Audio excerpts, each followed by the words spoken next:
Alrighty, are we live? Yes. Fantastic. All right, let's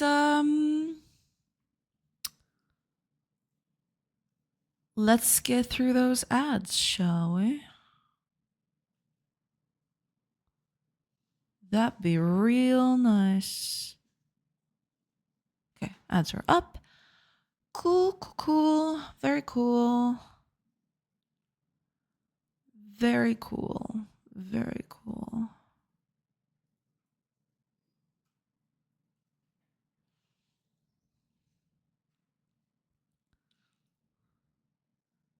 Okay, I'll just let those go through, and then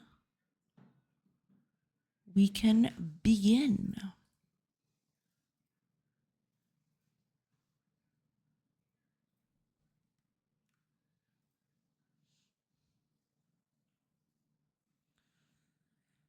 Hola, hello. Hiya, 3D Code Warrior. Welcome in. I hope you're doing good. Welcome. Hi. welcome. I hope you're doing good. Welcome in. Hello. Hope your Wednesday is treating you well. Welcome. Okay, everything's ready to go. Yeah, I'm just gonna have to wait the two more minutes for the ads to go through, and then yeah. Oh, also, I'll take the time to fill in my mug because my mug is completely empty. Hi, Dio. Welcome. Thank you so much for the hydrate. I am currently in the process. Chug? Yes, I shall. But I need to fill it up first. It's totally empty right now. There we go. That should do. Welcome in, Dio. We're doing good. Okay, there we go. Cheers. Chug.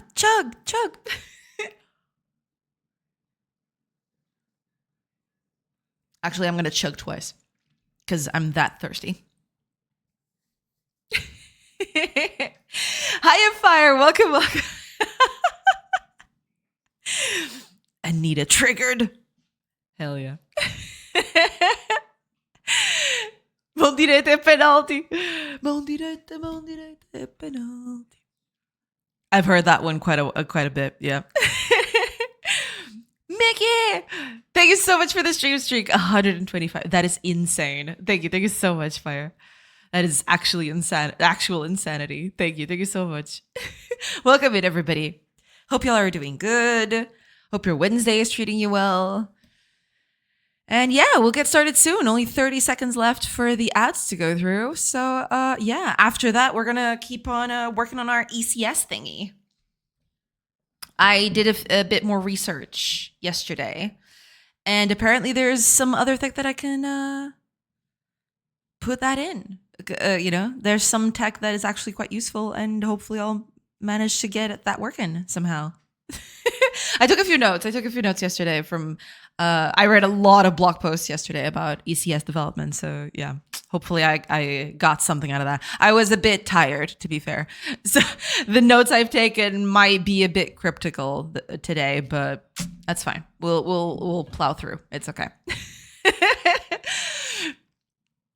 Sorcery remembering her days of heavy drinking and sleeping in the streets. God, I wish.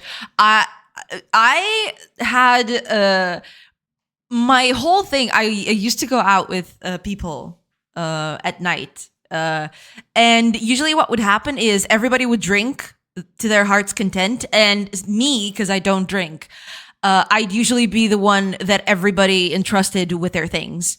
Here's my wallet. Here's my other wallet.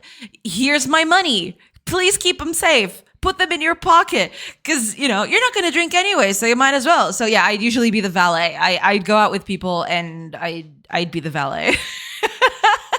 So yeah, usually those nights were just me going around with other people and being the valet for everybody. So yeah. Hi, Empoloco. Welcome. I hope you're doing good. I wish, because then, I'd have a little fun. Não bebe água. True. Olha, faz favor. Aqui para a menina é call fresquinho que eu tenho código para optimizar amanhã. Yeah, it's kind of like that. No, but yeah, I never I drank here and there, but I was never a heavy drinker, or I barely drank at all. I drink very, very sporadically.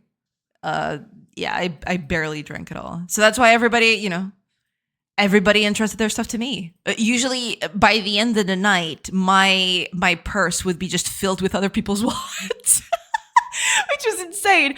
It was kind of funny at night when everybody was going away to go in their separate paths. I'd just be, getting wallets out of my purse. It was amazing.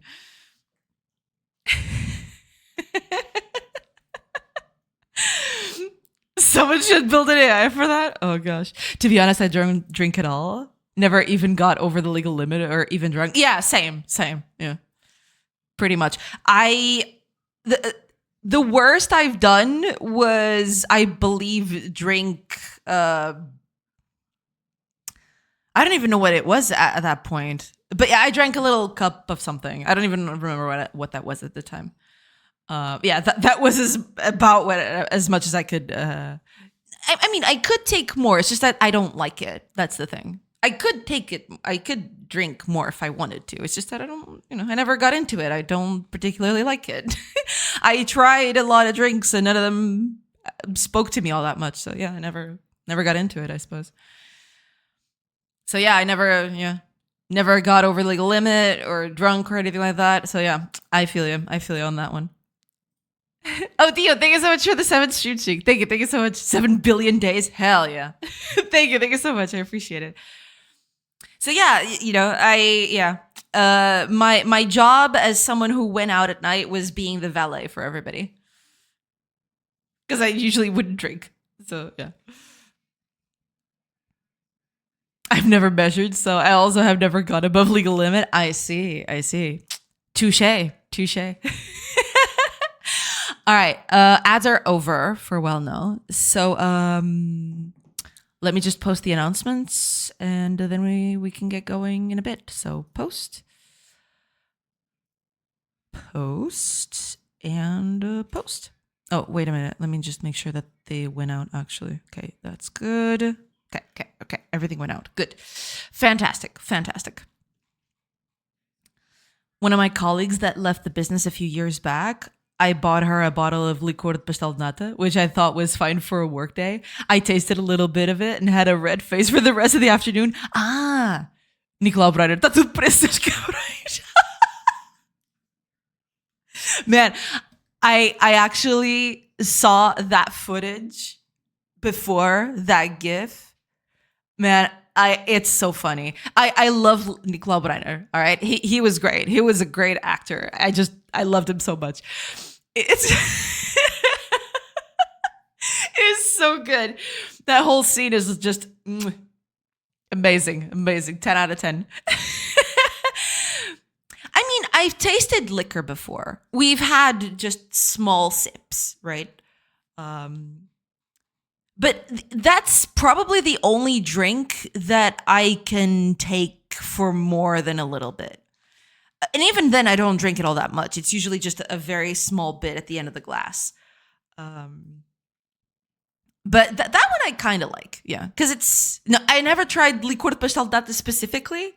That one I never tried. I tried liquor, as in, what do they call it? It's a special kind of liquor that is kind of sweet. I don't remember the name of it off the top of my head.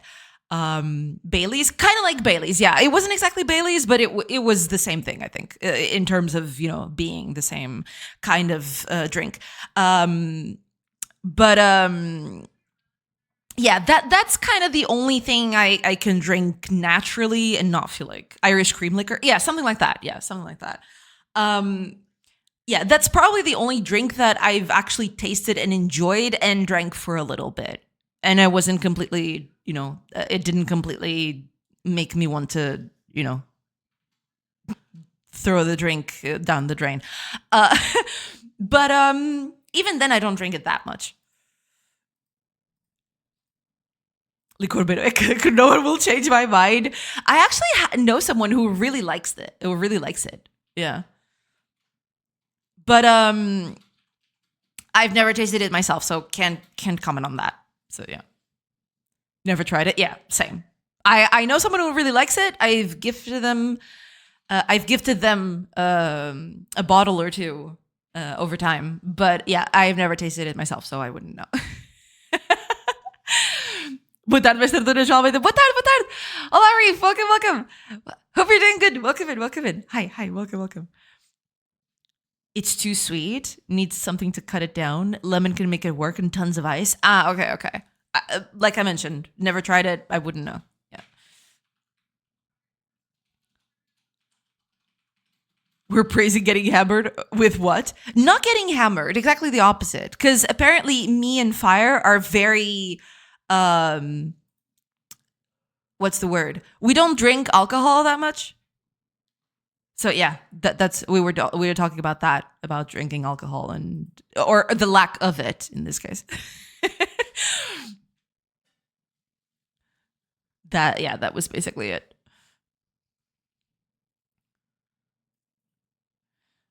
But it's kind of funny. Yeah. I've become a kind of guy that buys one whiskey bottle during Christmas and I drink it here and there throughout the year. Hey, that's totally fine. Yeah. We're praising that Sork and myself are the only ones following the path of Jesus. Not even that. Priests drink more alcohol than I do. They drink it every day. In small doses, mind you. But they...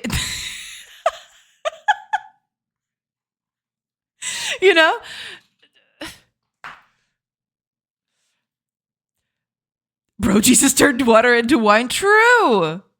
Hi, Jack McSlay. Welcome, welcome. Bom dia, bom dia. Welcome in, welcome in. I hope you're doing good.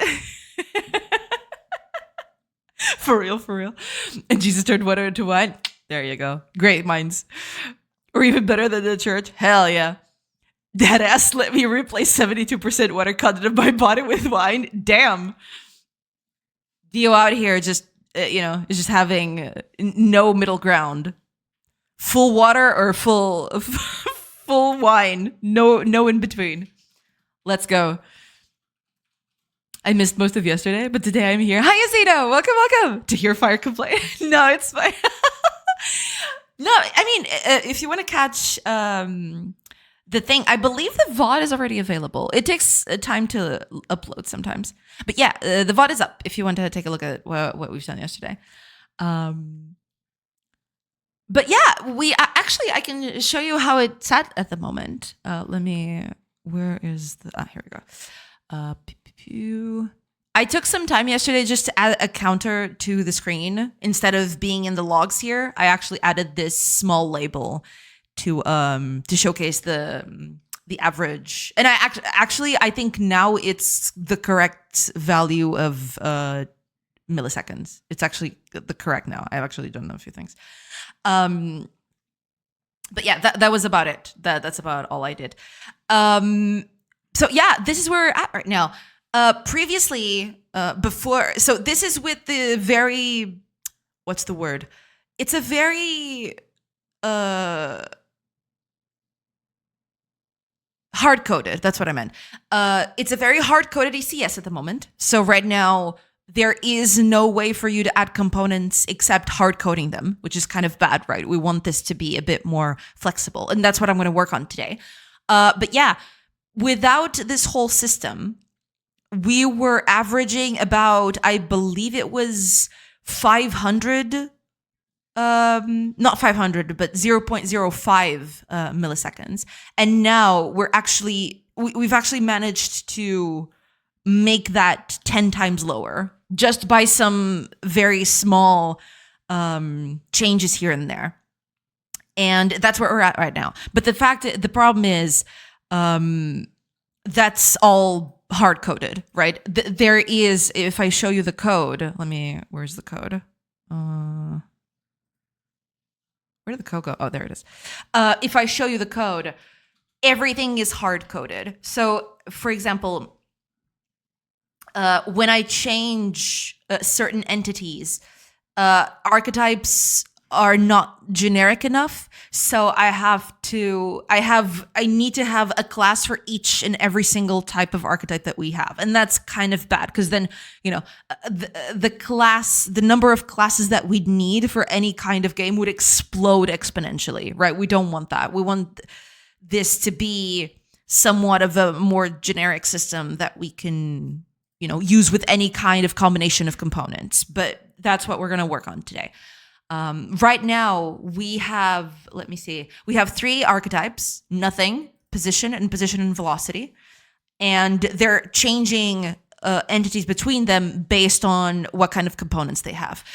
You either have the ones here in the middle, which have position but no velocity, and you have the ones that have both position and velocity. I kept the none there basically because when you create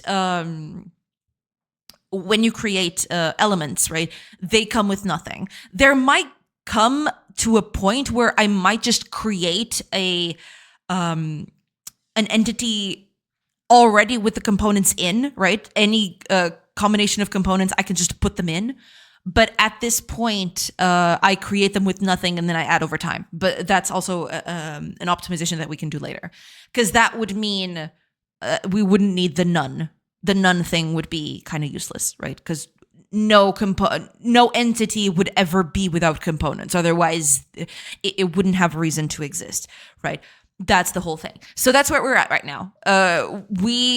It's all hard coded, so it's really hard to add new components without, exploding a ton of classes on it.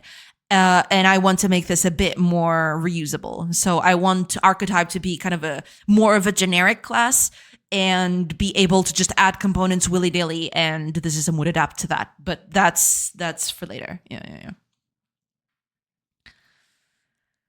Desculpe, de professora. I will catch up. Yeah, for sure. It's totally fine, yeah. Podia lá mais assim.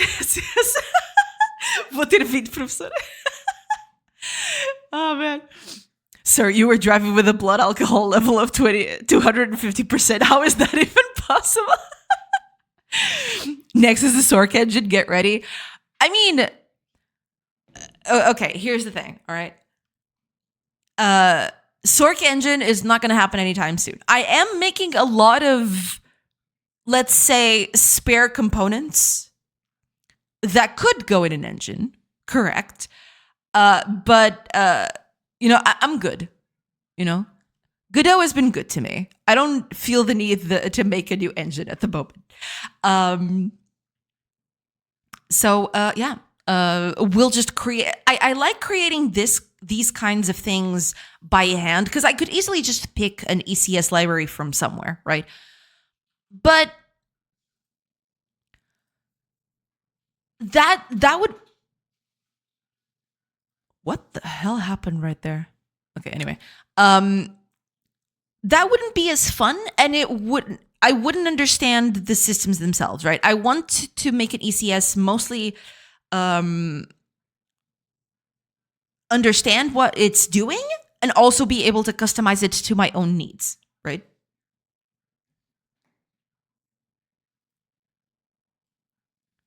The power of Christ compels me. Look at all this science. Hell yeah, that's impressive already. Yeah, it's super impressive. I mean, of course, most of this is very simple at the moment. At some point, the complexity of these entities is going to increase because there are going to be more components. But yeah, hopefully I managed to keep this, performant enough that it'll serve our purpose as well. Yeah.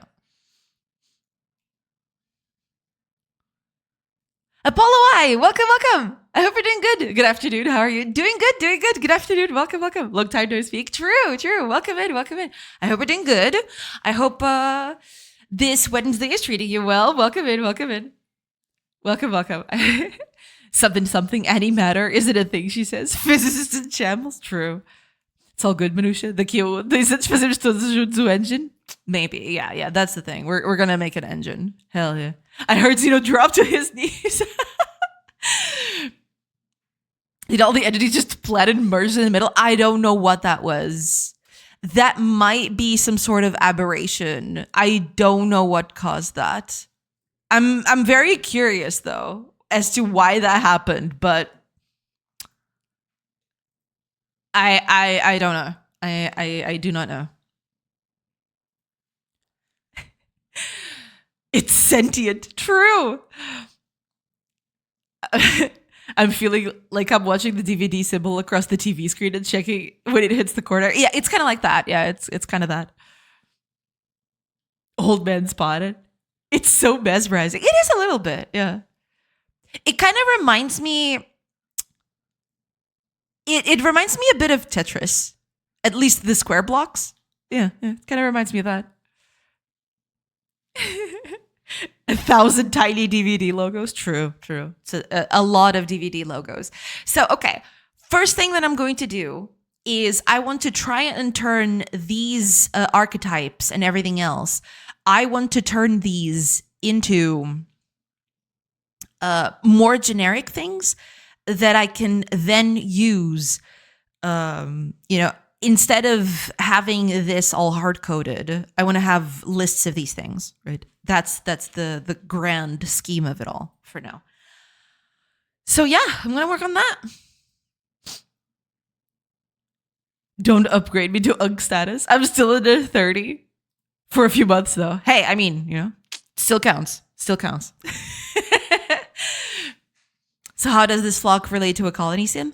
In a way, as it is right now, it doesn't relate all that much, but I'm creating a system here to be more performant when, what's the word? I'm forgetting the word. Processing, that's it.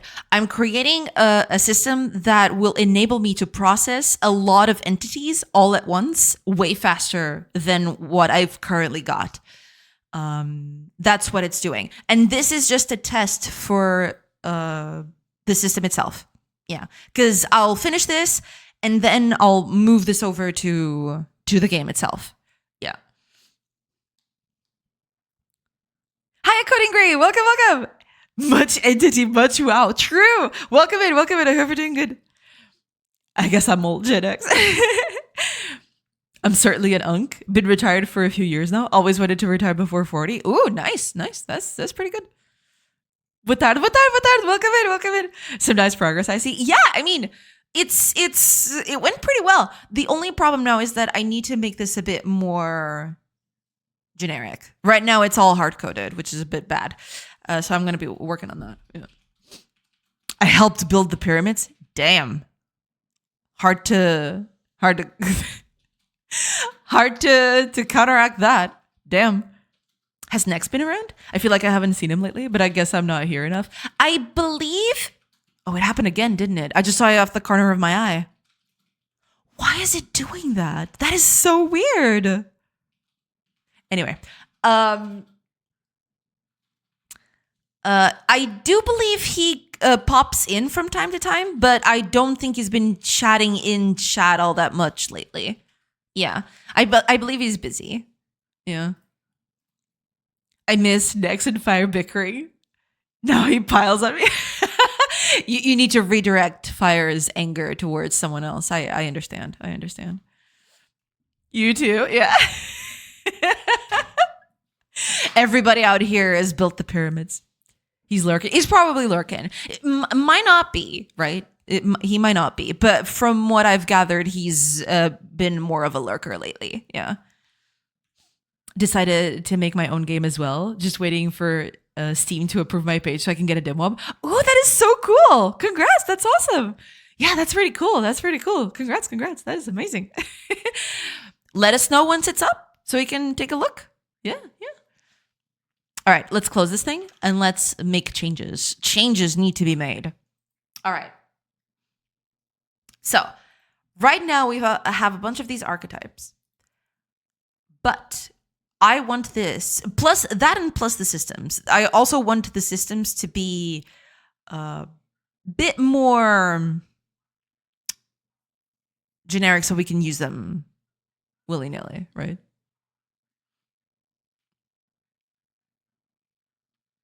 Yeah, let us know. Wild. What is this? What's going on here?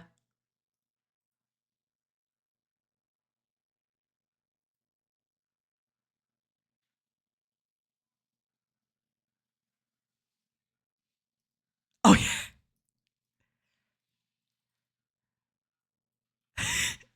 yeah, yeah. It happened again. I have no idea why that's happening though. It's so beautiful when they all sing in the middle. Yeah, but I don't. Okay, let me look at the video again, because it's not. Does it just happen? Does it just happen by coincidence? I guess it's that, yeah. But it feels so coordinated. It feels so deliberate. But I'm looking at it, and I guess it's just it's just a point in time where everyone is converging. Yeah. Damn. If you're lying about the pyramids, my dad is Mark Zuckerberg and he has his super yacht next to Bezos. So I'll ask him to send someone to shout to someone on Bezos' side so they tell Jeff to ban you on Twitch. Damn. A very convoluted plan, but I approve. Yeah. I guess math, a coincidence, it just happens. I guess it's probably a coincidence, yeah. But it feels so weird, yeah. They would be called pyramids if that were true. Ooh. Well thought. I'm not. I carried some rocks to those chambers that people haven't found yet. Oh, wait. How was the experience of making this work with Godot? I mean, so far, the relationship with Godot is barely even there. Because the only thing that Godot does at the moment is just it fetches the values from the ECS, because the ECS is running on its own, right? I run the update right here. Where is it? Yeah, here it is. I run the update here, and then I just update the positions of everyone based on, you know, the values that come directly from the ECS. But it's working well. It's totally fine. Yeah. Hiya, Taurus. Welcome. Yo. Is it chunk day? Hopefully, yes. Before chunks, I want to make this a bit more generic, though. But yes, I will try to add in chunks later. Yes. Welcome in, Taurus. I hope you're doing good. So their issue could be randomness not being so random, or float precision stuff. Could be, but I feel like it's just a point in time where everyone is converging for some reason. Because I've looked at the footage that that Dio made, and it just feels like coincidence. It's just a point in time where everybody is converging to the middle, you know, at that specific point in time. It's just a special case, yeah. Skynet, true. Usually that's the case with my particles behave the same. Yeah.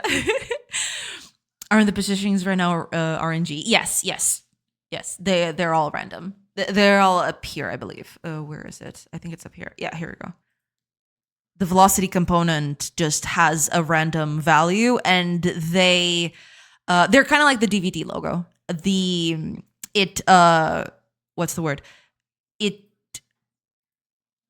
negates the position or the velocity if they hit something, which in this case is my limit. It's not physical, but yeah, it just hits the limit and it negates the thing. Yeah. Have no idea what even language my game is in. Rust, I think. Codex not on the programming. Ah, okay. Well, even suppose random things sync. Well, I guess that's the case, yeah. Like the eclipse coming up. I guess we can't count on this as being random. Gravity is a major player. True, yeah. I retract my lettuce. Humans are good at seeing patterns. It's just, it's likely just random convergence. Yeah, it probably is. Yeah. Okay. With that said, let's make this a bit. Oh, first of all, let me see if I committed yesterday. I want to make sure. Yeah, I did. Okay. I just want to make sure that, yeah.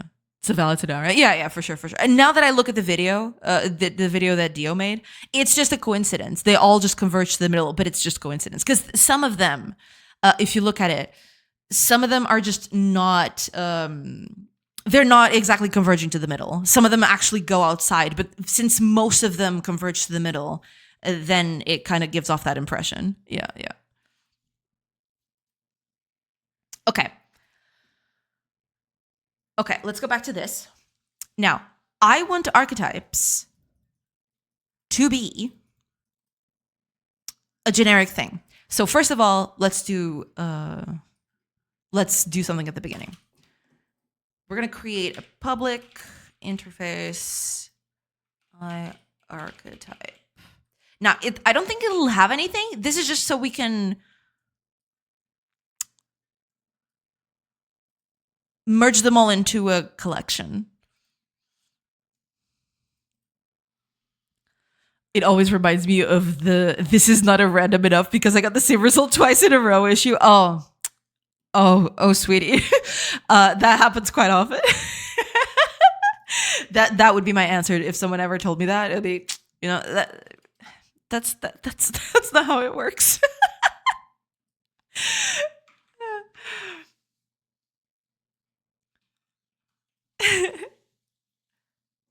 Somewhere in some other universe. Guys, I've been getting tails all my life when I coin toss. The angry game designer at your desk. True. Oh man, incredible. Okay, let's build. I'm gonna copy one of these. Which one of these has code in this thing? I guess the one that has the most code is this one. Yeah. Okay, let's just use this one as an example. Or as our starting point. Let's put it here. Okay, now this is going to be called just archetype. It's going to be an I archetype. Now, here's the thing. Instead of having a collection, or rather an array for each component, we need to make this generic. Therein lies the problem, because we want all kinds of components to be part of this. Now, from the notes I've taken yesterday, let me just see here. Because I think we're going to need...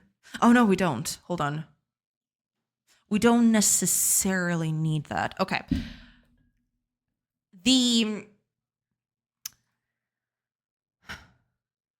We'll need...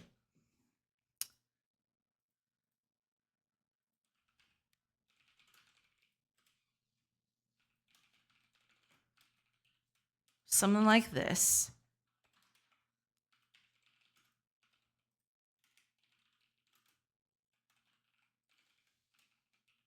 Now, I don't remember. Is this supposed to be... I don't remember, because I saw this on my note. I have this on my notes, but I don't remember if it's a class or a struct.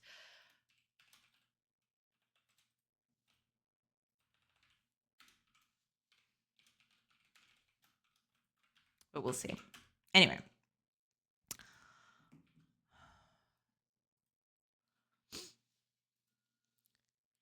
There is another universe where everyone always gets tails in coin toss. Oh yeah. Imagine how much that would impact philosophy there, and how much physicists are puzzled about it. Exactly. It's just constantly puzzled by it. Given that, they would never have the concept of a loaded dice or a loaded coin. To them, it would just be coins, and that's how they would always work.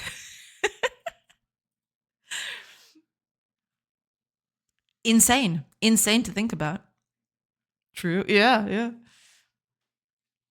Okay, so a component pool is basically just two things, if I remember correctly. It's just the array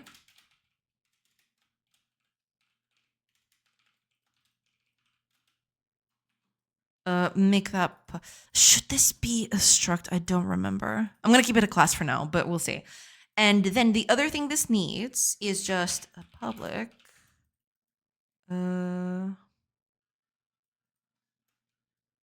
Count.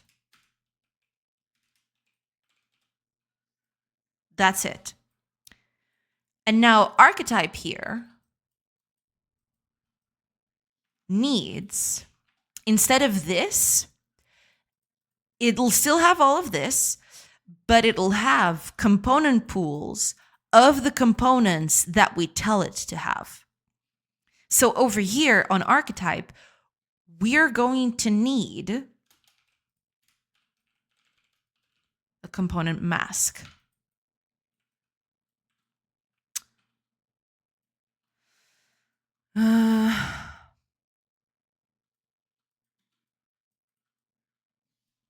All right, actually, let's call you component mask now that I think about it. There we go. That'll about do it. So does it mean there might be other universes where a butter toast can fall with the butter upwards? Insane. Exactly. Insert Bioshock Infinite coin toss gif.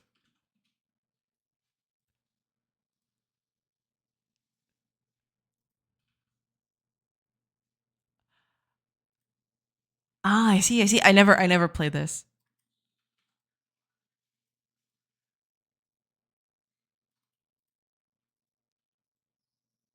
Interesting.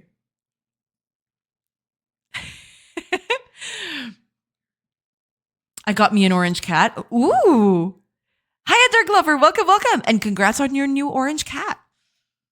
Show pics? No. It's all right.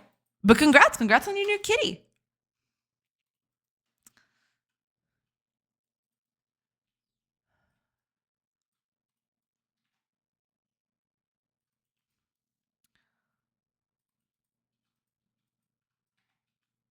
I need...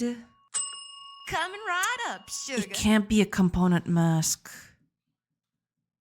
Otherwise, it won't work. Next! Welcome in. I hope you're doing good. We were just talking about you. Welcome in. I hope you're doing good. Thank you so much for the sub. Thank you so much. Thank you.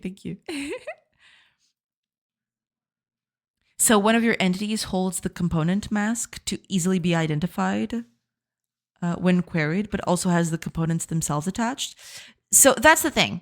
When you want a certain component from a certain entity, you'll have to get it through the archetype that it's part of. The archetype is basically a collection of entities with the same kinds of components. Yeah. So the entities are just identifiers. They don't hold anything. They're literally just numbers.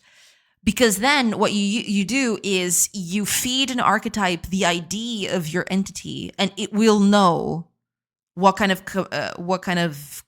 their components are. It's all stored on the archetypes, basically. Hopefully that made sense. I can make a little picture. He's a menace, though. Aren't they all? In their own way.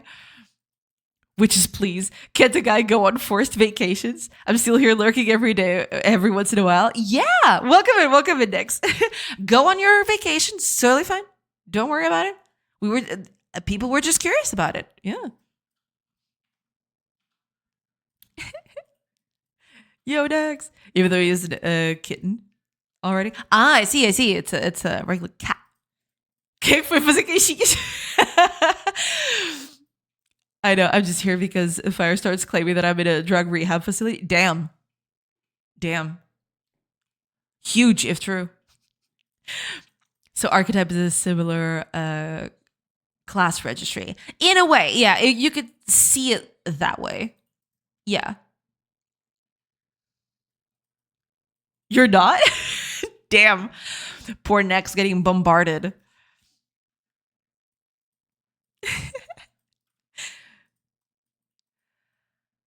Okay. I don't. Yeah, the component mask is useful, but we're going to need. Let me open up Milton for a little bit.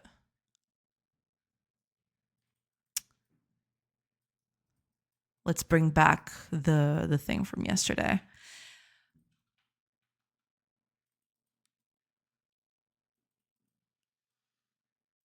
To have something like this, what we're going to do is we need, so given an archetype, right? It needs the components that it will house, which I could take from the mask. I could do that.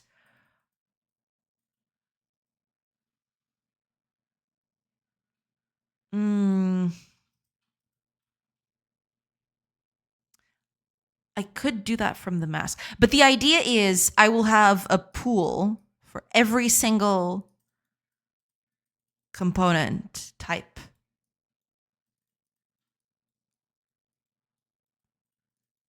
Like this. And the idea is I will have then an array here. So let's call this a pool. What do I even call this? It's kind of like a pool registry in a way. It's not exactly a registry, but it's something that tells me, okay, I am looking for component of type position, and it gives me 0, right? So basically, every index here is telling me what kind of component is at that pool, right? So here it'll be position, here it'll be velocity, etc., etc., etc., right? So when I am looking, this is all just so that I don't have to do a dictionary. Because dictionary still has the hash lookup. We want to remove that as much as possible. What we want to do is have a way for us to get exactly what we want as fast as possible.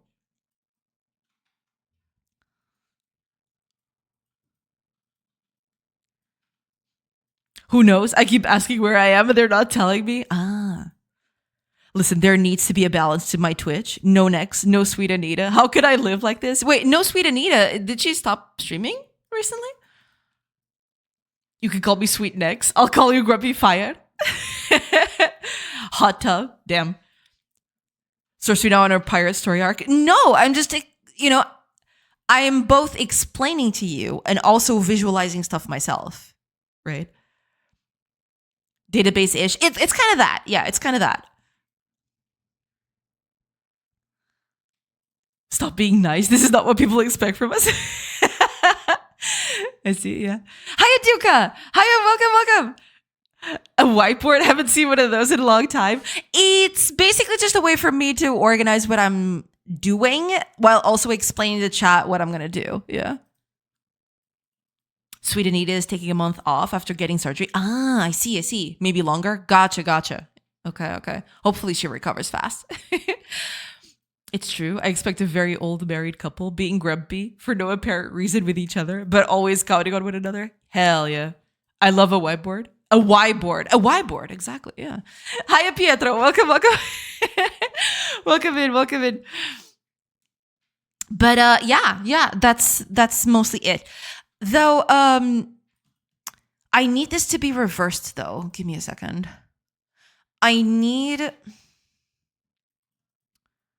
What I need is not this. I need the opposite of this. I need something that, given a type of component, it tells me which of these is the index of it. Right? That's what I need. But I'll get to that. For now, let's add these in. Now, let me think. I need a way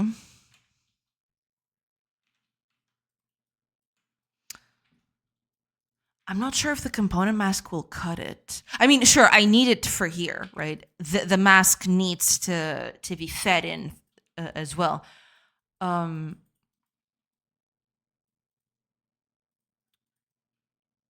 but I need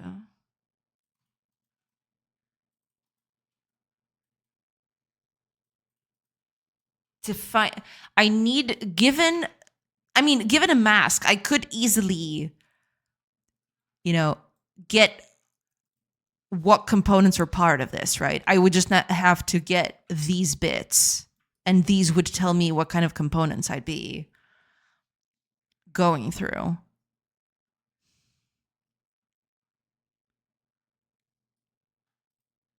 But I wonder if I should just add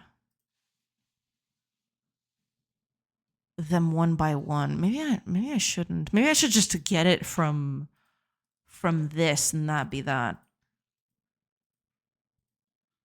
Hmm.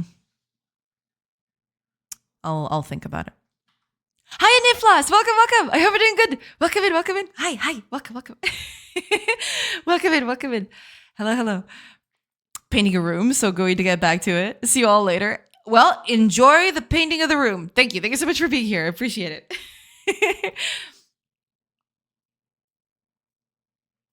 Like a good 90s TV show. Exactly, yeah. That is exactly right.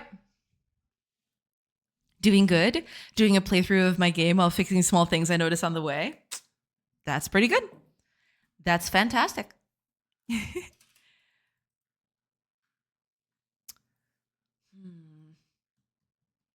The component mask is not very good because, I mean,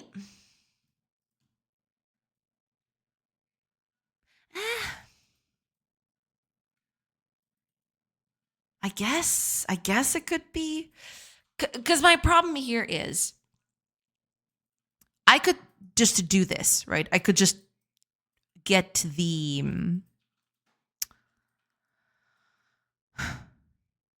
I could just get the types of components out of the mask. But I wonder if that's the most. I mean, this only happens once too, so it's not like it's a big problem.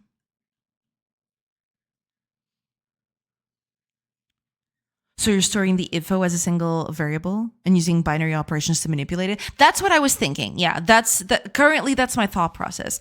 But I wonder if if I do this faster, if it wouldn't be better.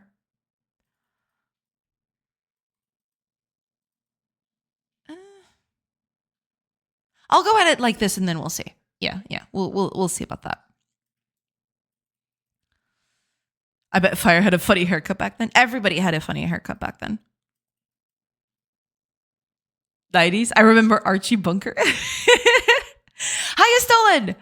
Welcome in. Hope you're doing good. My haircut is still funny. Hey, that's all right. I had hair. Damn. Suddenly it turned for the. That took a turn. You can always test multiple hypotheses. True. That is true. Yeah. Math syntax. My kryptonite. If fully understand math in code form. Yeah, it's. I've always had that problem. Usually I see math written as formula, and that's all fine and good. The moment I have to turn that into code, my mind just jumbles immediately. I don't know why it happens like that, but yeah, I also suffer from that. Fire Harry. I'll admit it. I don't cut my hair. That's okay. That's fine. Yeah.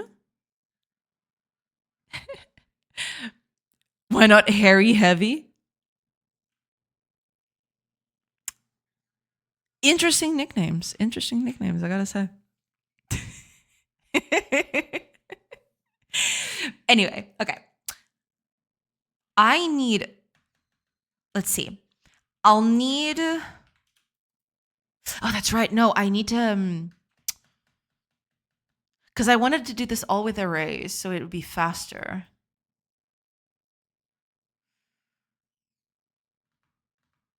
But how do I do that exactly?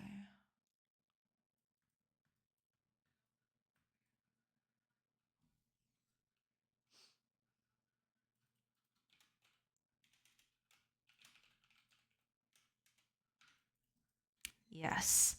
But now I need to know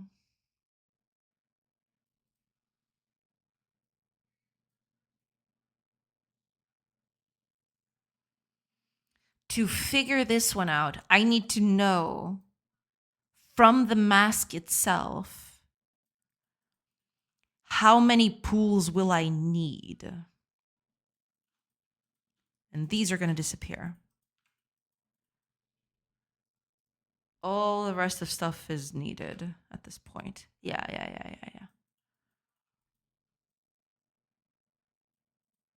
That's fine.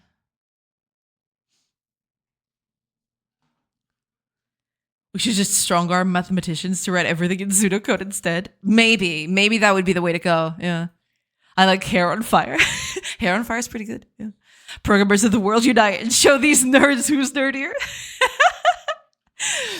Okay, now you're cooking. Yeah, Hair on Fire is pretty good.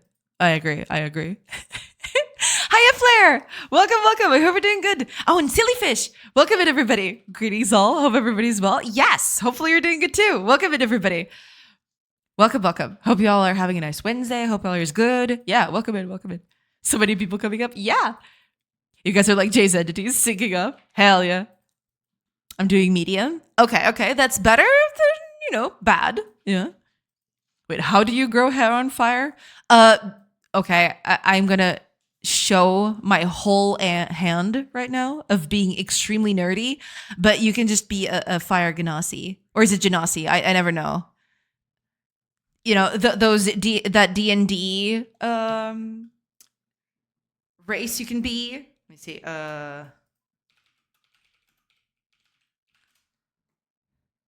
Because I do believe their hair is on fire, correct? Yeah. Let me see if I can. Let's see if I can find a good example of it. Oh, it's not opening. Why?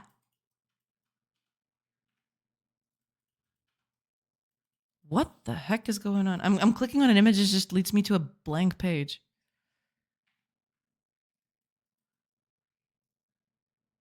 What? Oh, okay, fine. Here is an example. See? You can just be a fire genasi or a genasi. I never know. I never know which one of the two is it. There you go.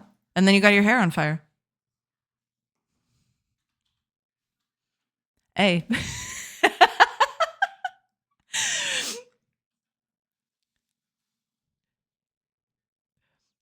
We're totally not Jay's alt accounts. No, not at all. Fire isn't hairy at all. It could be. You just gotta add a bit of fantasy to it. Really struggling to get any work done on the game. I see. Hopefully you'll get out of that rut. Yeah. A bird and a fish joining chat at the same time. Coincidence? Just bots then? Just bots. Sure. We know. GIF or GIF? GIF. Yeah. GIF. Chat talking about nerds. Jay brings up D&D. I grew up with Baldur's Gate and Neverwinter Nights. Sue me. All right? Oh, and Icewind Dale. Although Icewind Dale, I didn't play it as much. Yeah. Same as Ganassi or Genasi. That's actually... Okay. I'm going to finally put this to rest. Let's see the wiki. Oh, God. I am not sure I should be doing this, but... Let's go to the D&D wiki. Well, Forgotten Realms, whatever. Oh, it's Genasi. Kind of like genie, I guess. Genasi. Okay. It's Fire Genasi. Okay, instead of Genasi. All right, fine. Just be Balrog and the Balrog you always wanted to be. True. Or that clown from that game with the cars and guns. Interesting. Jay is the biggest nerd of us all. Hey,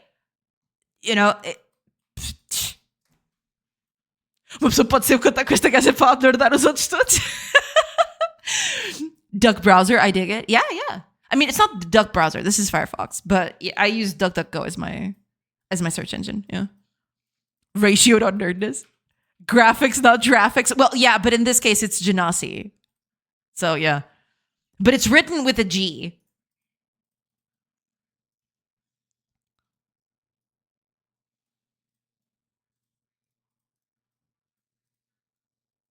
Genasi.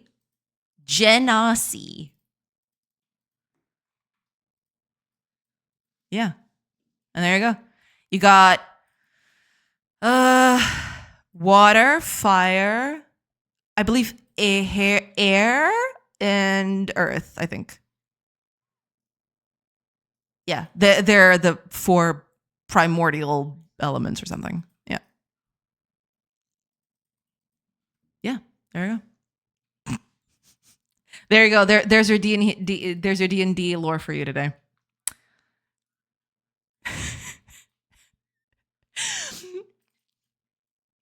You'll get your papers.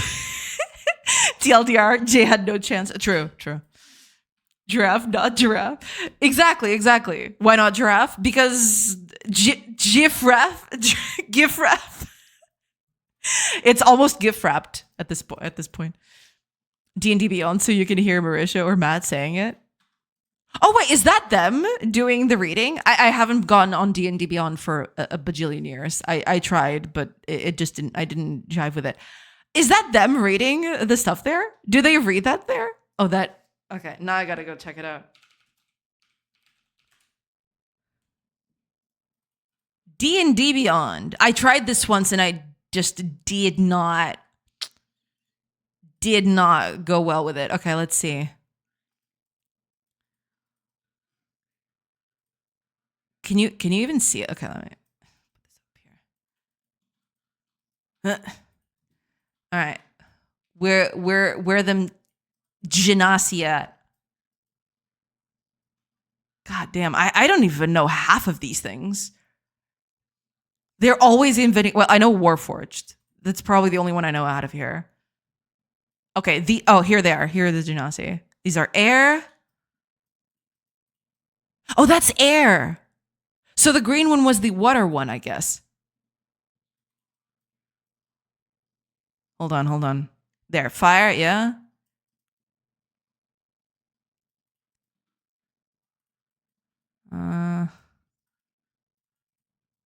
Yeah, what? Oh, so that's the water one. I should have looked at the ears. I didn't look at the ears. Yeah, this is the water Genasi. Where's the earth one? There is an earth one, isn't there? Did I miss it? Oh, there it is. Okay, I missed it. Okay, let's see.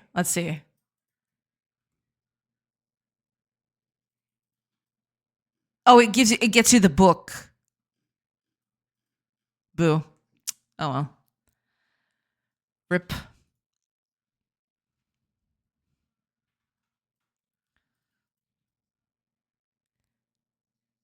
DJ Nasi. Giraffe is not an acronym. We all bow down to the streamer's nerdiness. Hey, I am guilty as charged. All right. I fully embrace my nerdiness, and that's okay with me. I'm actually on the GIF, not GIF side, but I can't resist making a silly joke. Hey, that's totally fine. Don't worry about it. Fact. Fandom Wiki never wronged us ever. True. Let the rage bait begin. The game I meant was Twisted Metal. Google Twisted Metal Sweet Tooth if you want to see a picture of fire. Oh, okay.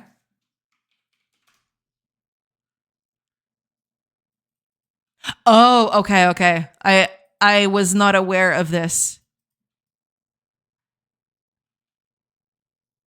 I see. Oh, this is tiny. Hold on. I opened up a very tiny image. Are you big enough? Yeah, you're good. Okay. Trigger warning, clown. All right. There you go. It's a clown with his hair on fire. Also, he appears to come from a Mad Max setting. He's just shy of being that guy that Fire really likes with the guitar on Mad Max. Yeah, it's pretty close. There you go. Incredible.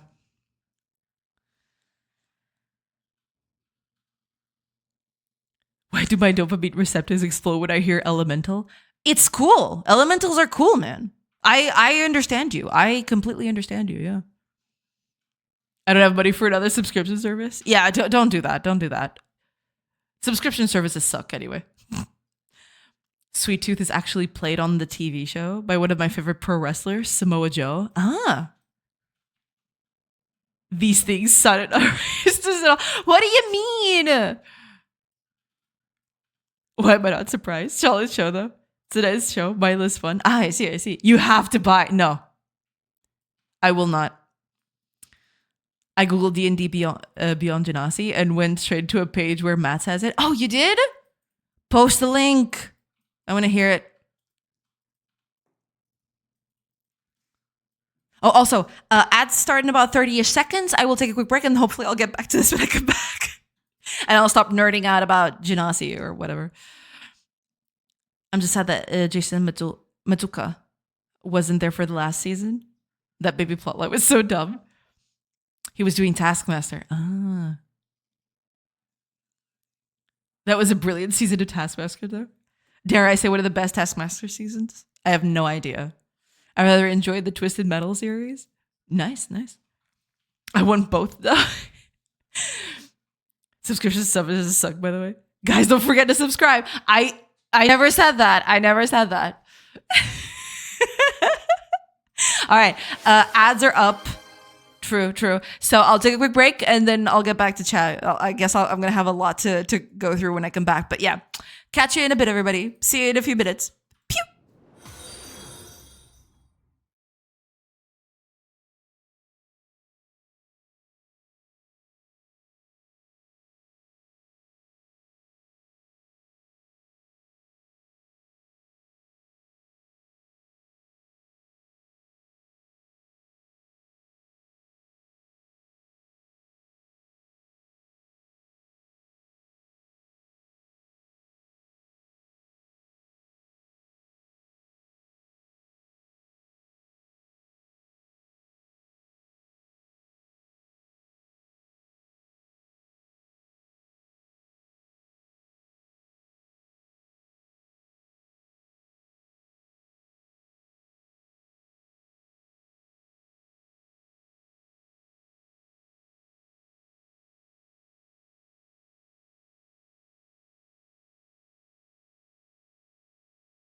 Hello?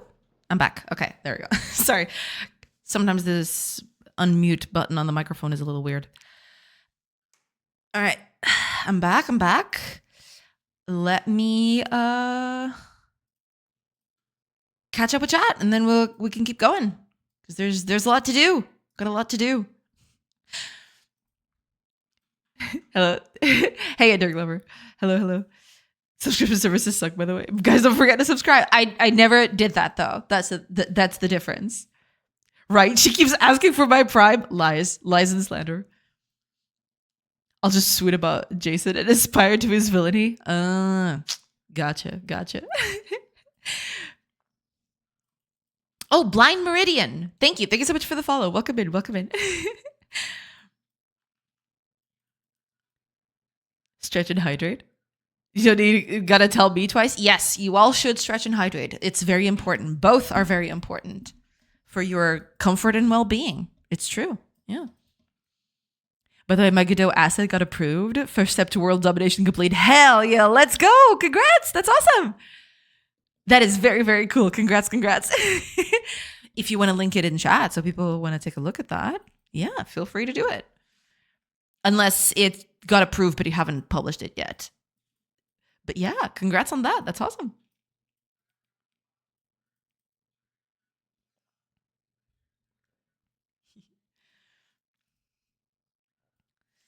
Okay. I think I need two things for this. We need the pools here, but I need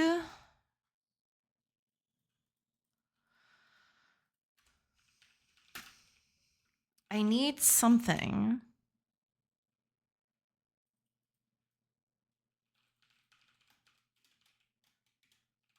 that tells me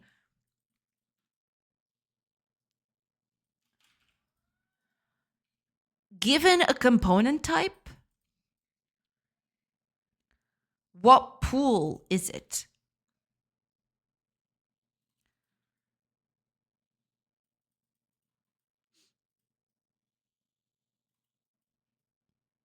That's the odd thing. You have to publish for them to take a look.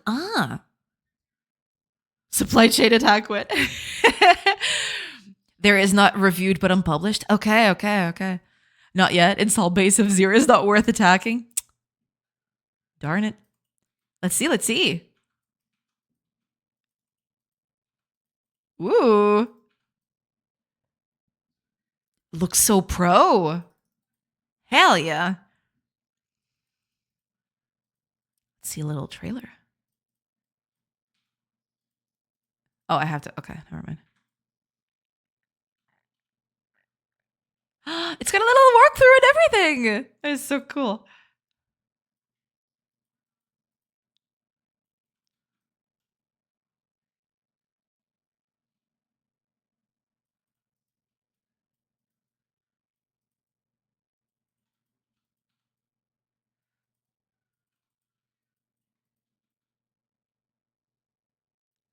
Very cool.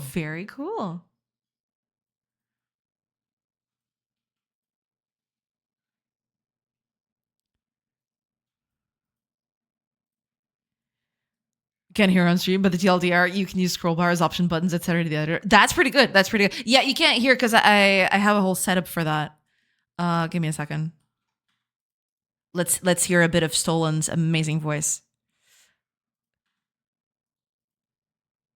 There you go.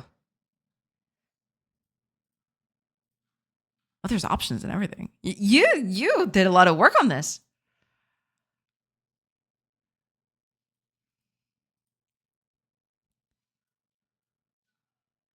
That is pretty good, though. I do. It's very useful. Hell yeah. Congrats on publishing it. This is super cool. Congrats. That's awesome. I've been modding for 20 years. If I get annoyed by UI, I change it. There you go.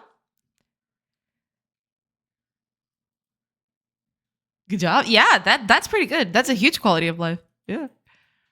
Hold Alt to use scroll bars, option buttons, and collapsible groups directly in editor. Also previews tooltips. All interactions are on by default. Changes do not carry over to the live scene. Scroll bars, scroll containers can be dragged and used with the mouse wheel. Headers collapse their sibling groups. Shift Alt is swapping control direction, depending on which modifier is set up. Pretty good. Pretty good. Yeah, yeah. I get a feeling that a lot of people will enjoy this, especially when building UI and stuff. Yeah.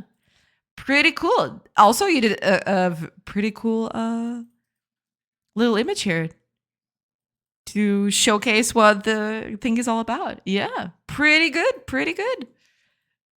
Congrats again on releasing it.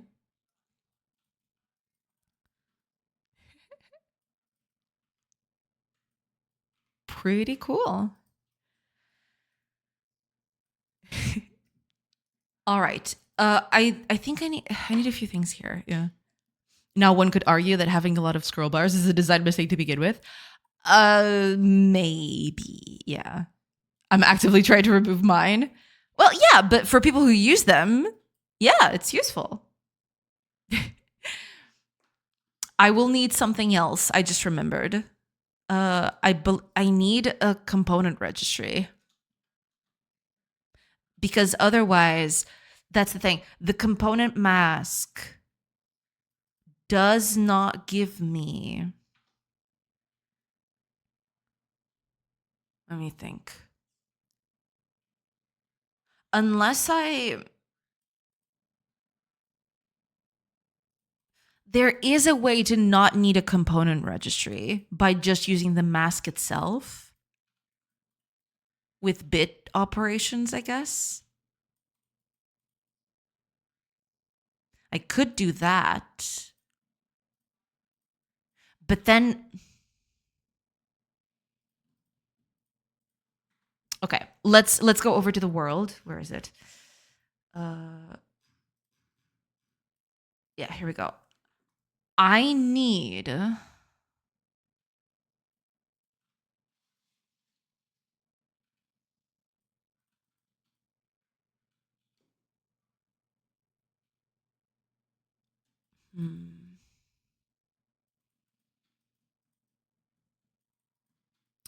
It's not going to be easy to do that.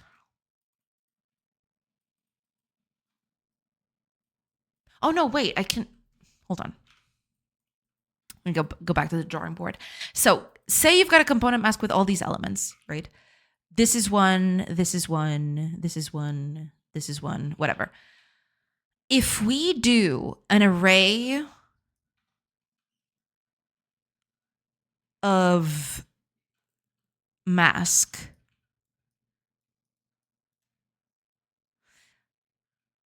zero can be this position. So it would be mask, in our case, it would be mask dot position.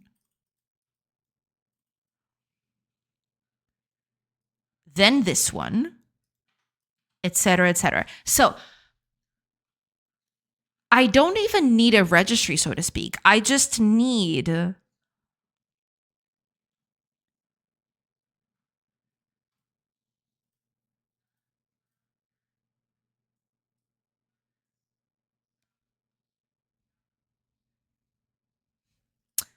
hold on. I think I got it. I think I got it. Let's do an int component registry. Let's call it that. Okay. Now,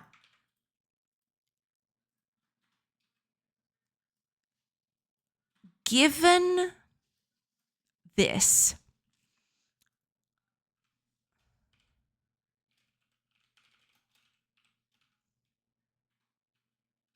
wait, can I make this an enum?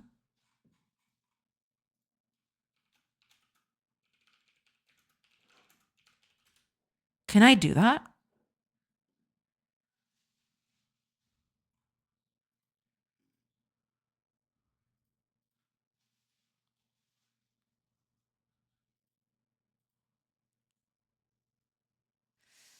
Not exactly. I can enforce it apparently by doing struct and ike convertible. That's not exactly.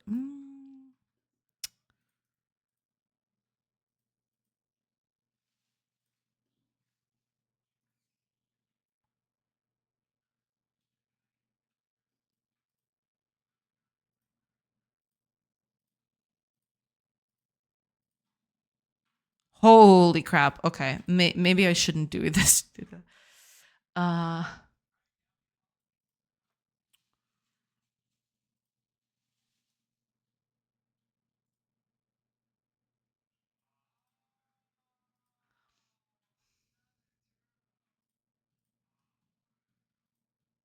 yeah, maybe this is not.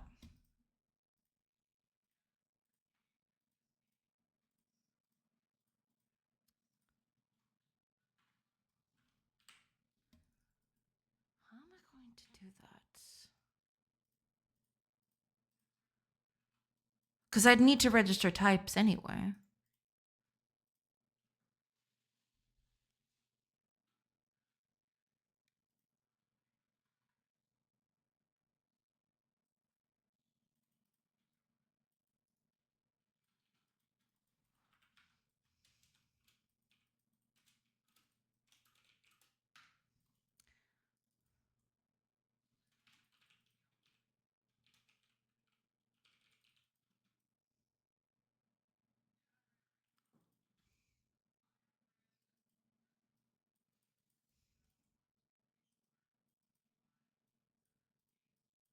I could just feed it that. Yeah. Right now, max components is what, 2? I think. Yeah, I only have 2 at the moment. Let's do 2 at the moment.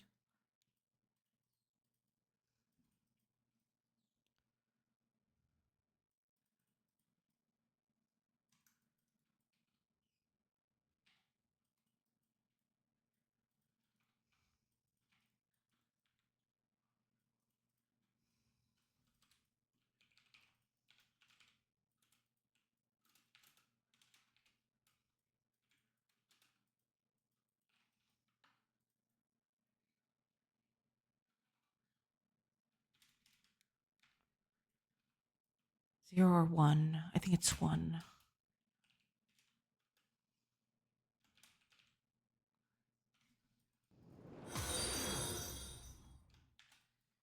Max components. Yeah.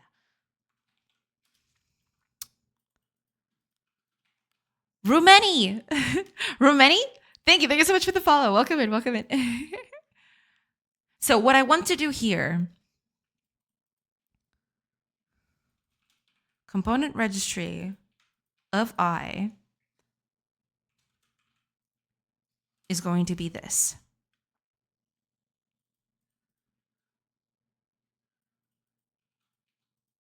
Or rather,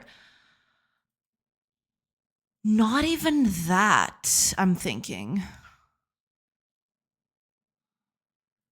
Wait, no, it's not this. Give me a second. Let me think. Work buddy. Hi, AGC Fat Beats. Welcome, welcome. I hope you're doing good. Welcome in, welcome in. I want the opposite of this, actually. Oh, but that's going to be...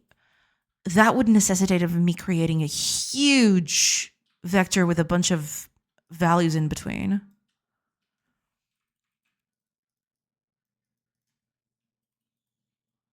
No, that's not.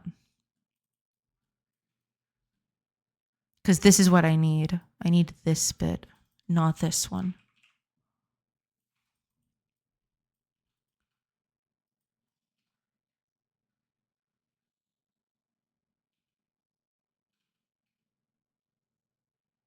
Unless, of course, I do this. Yeah, because that's what I was doing. Yeah, I was doing this by the bit. I remember now. Yeah. This was the bit that it was using.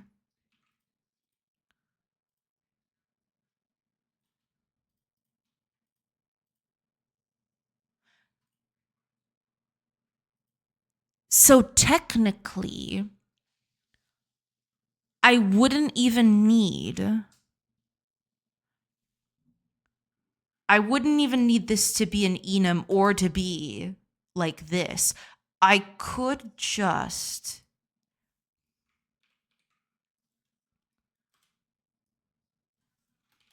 do this.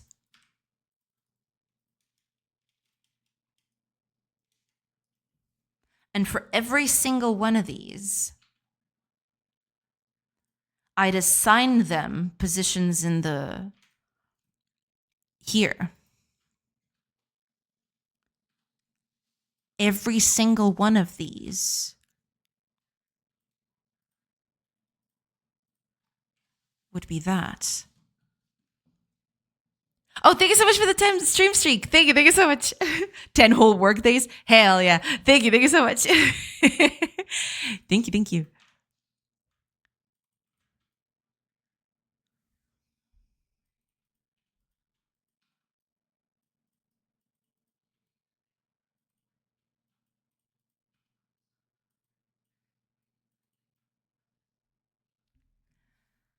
Given their position,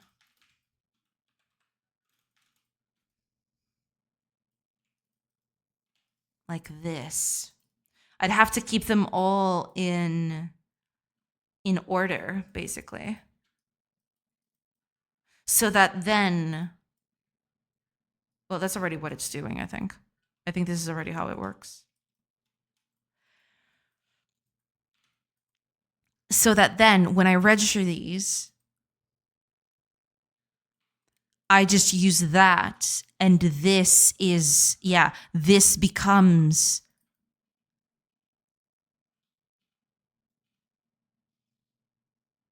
but that's already the ID then. Yeah, that's already the ID. I don't have to do that. I would just need,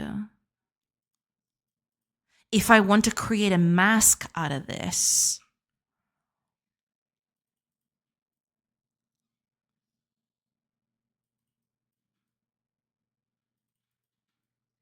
I could just do that.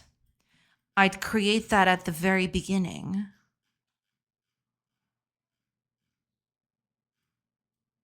Here.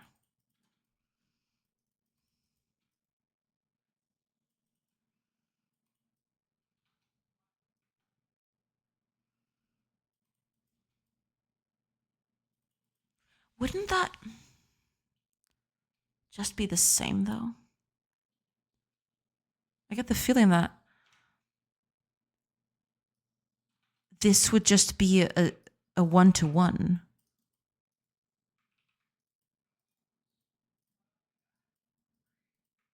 Because that's kind of what makes sense at this point. What I'd need to store would be the mask itself.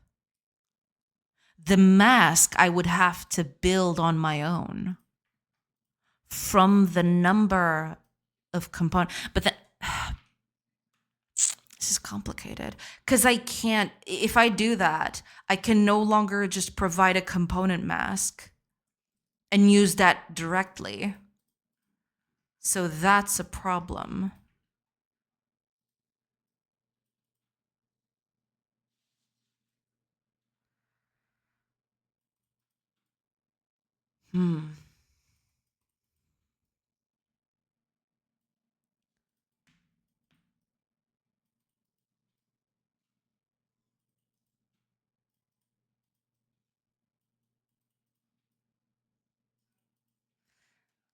Given a component mask,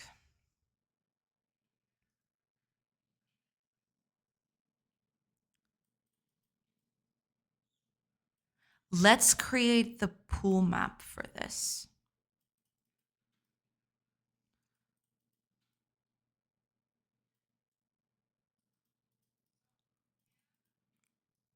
But to do that, we'll need to know the number of components we're adding to this. Well, since it's just in the constructor, I guess we can get away with just doing this once. It's fine. Let's see.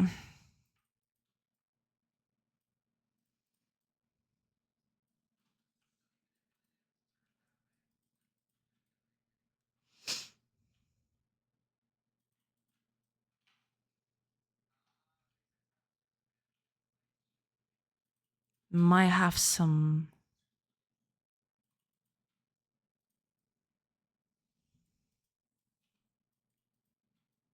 Because I don't think I took any notes on that specifically.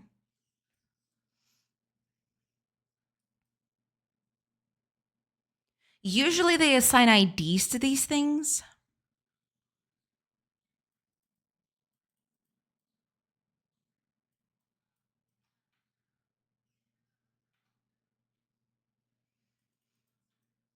Do I need to do that?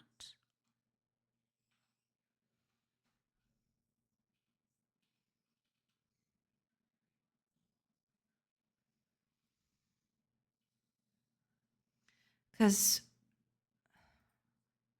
if I just use their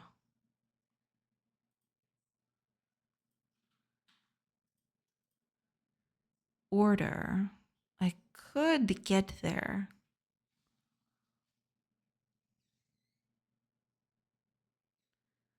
The component ID could just be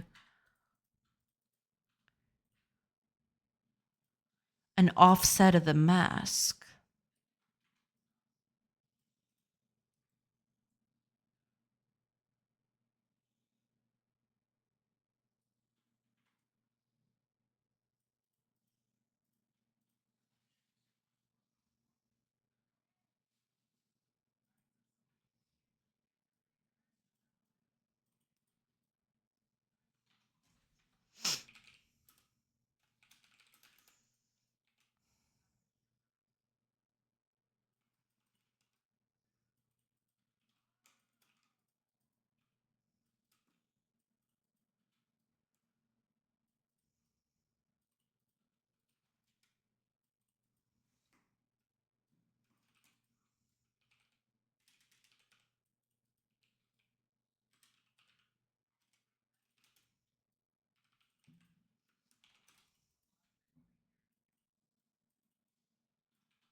Well, yeah, they're doing the ID for it because it's easier to do it that way, I guess. I just get the ID and that be that.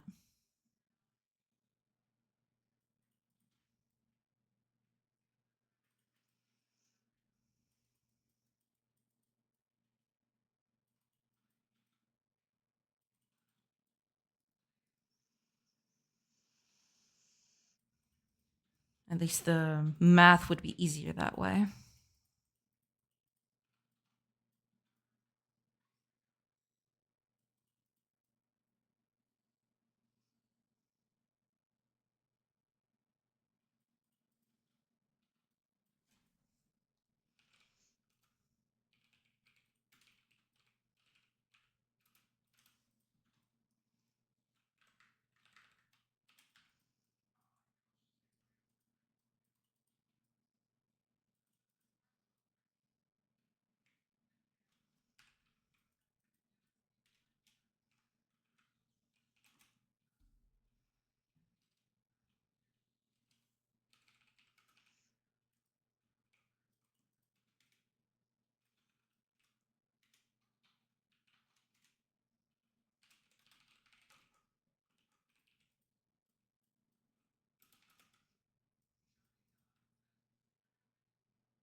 Won't allow it, will it?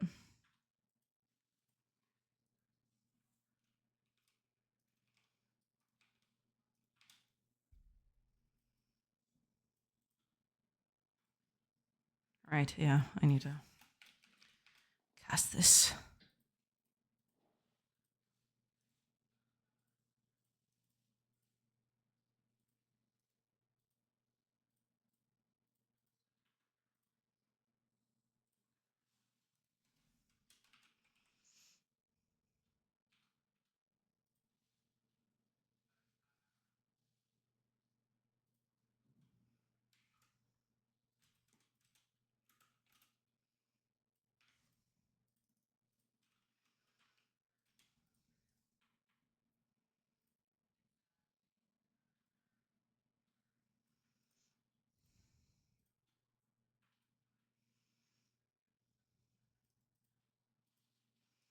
if it is in the components,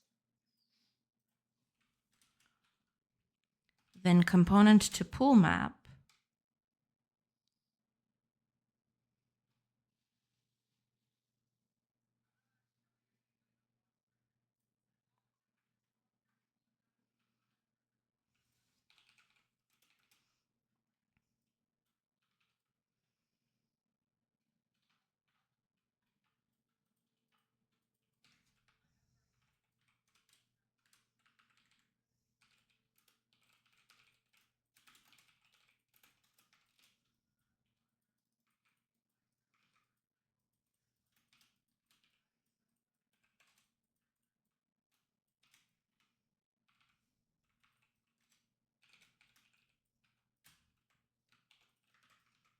do something like this. Otherwise,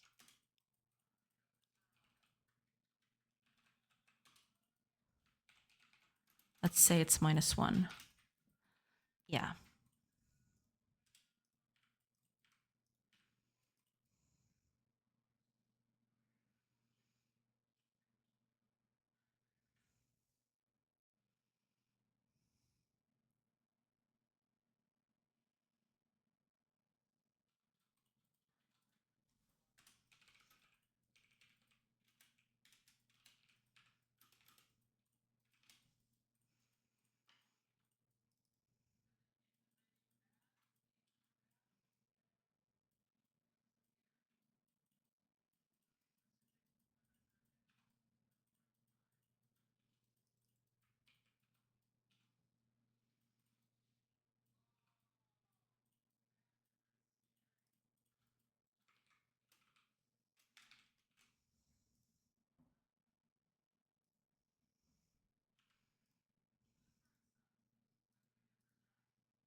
So by the end of all of this, I would have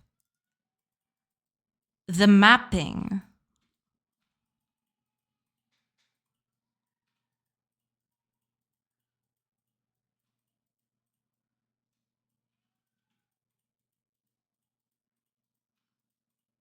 of that.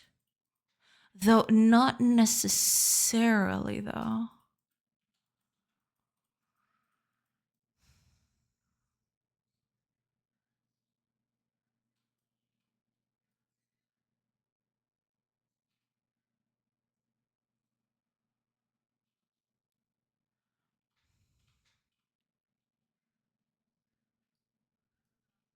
Because then I wouldn't have the type for it. I need the type if this is going to work. I mean, I could just get it, I suppose. I could just have a type lying out there somewhere.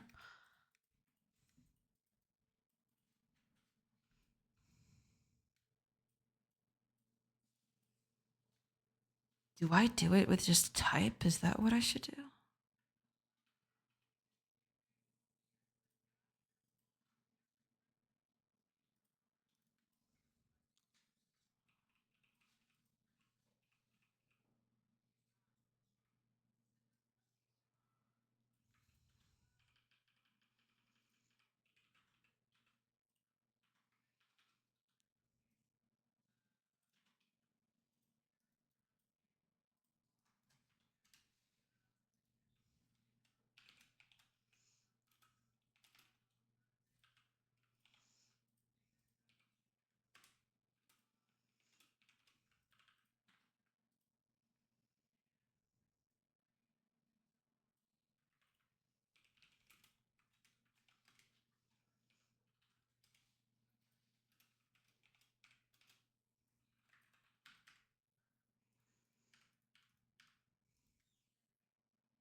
I wonder which is worse.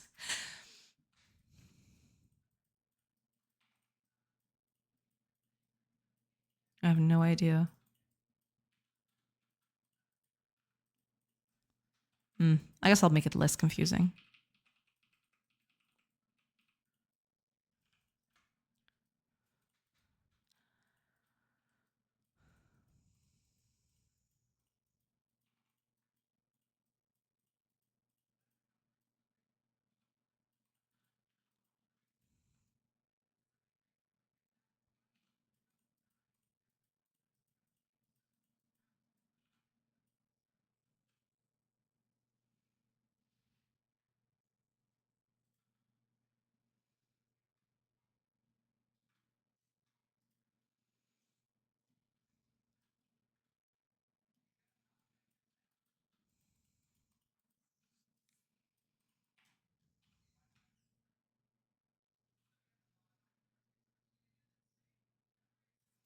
There's no way to get away from this. I don't think.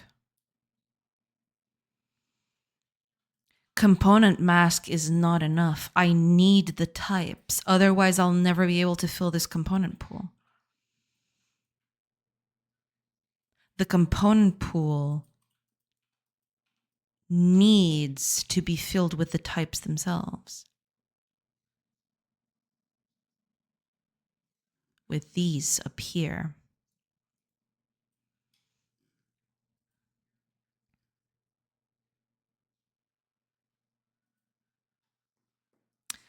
Okay, let's try hard coding this and then we'll see. There has to be a way to do it. But anyway.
Pools at that position. It needs to be a component pool of a certain type.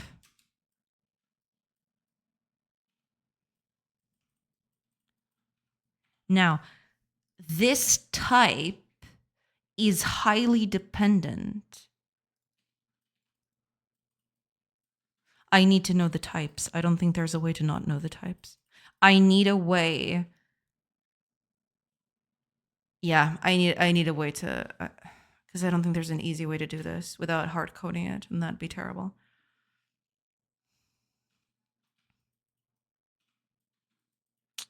I guess that's why they need a component registry. It's for that.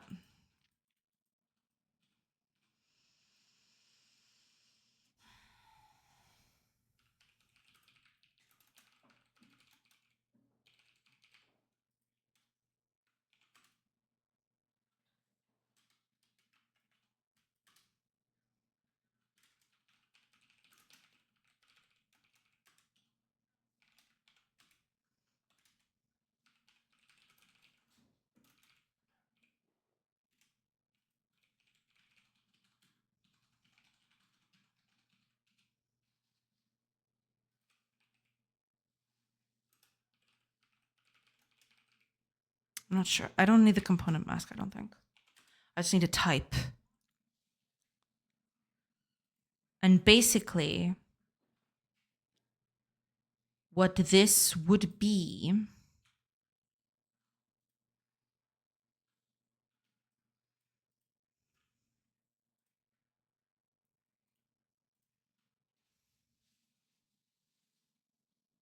I think it has to be a list. There's no way that this is not a list. Because you can't do an array of this, I don't think.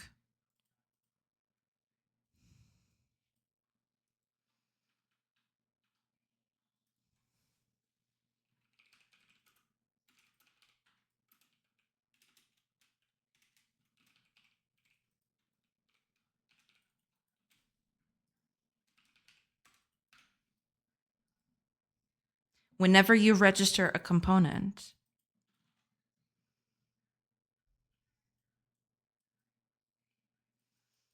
what you're basically doing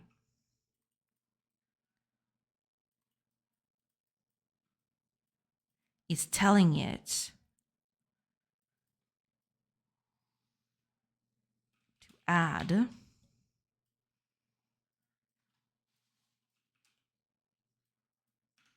to do this.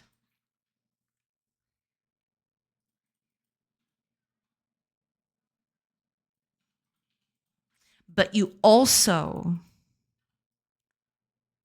want to do the opposite. You want to give it a component type and register it. There's going to have to be two registries. One that goes by current ID.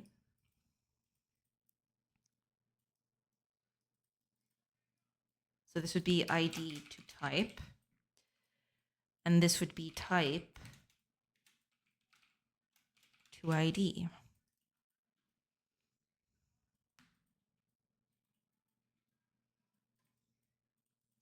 This one I can do with an array of type.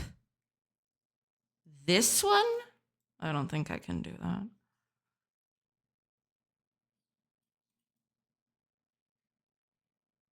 And then you'd have something. Well, first of all, we need a yeah.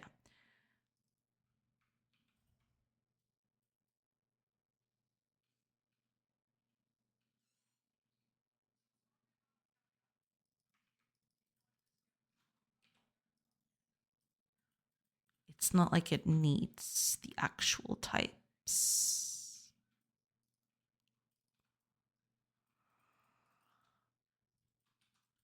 But then you'd do something like get that or get ID for a component. And oh, of course, this would need to be an integer or whatever. And you'd just do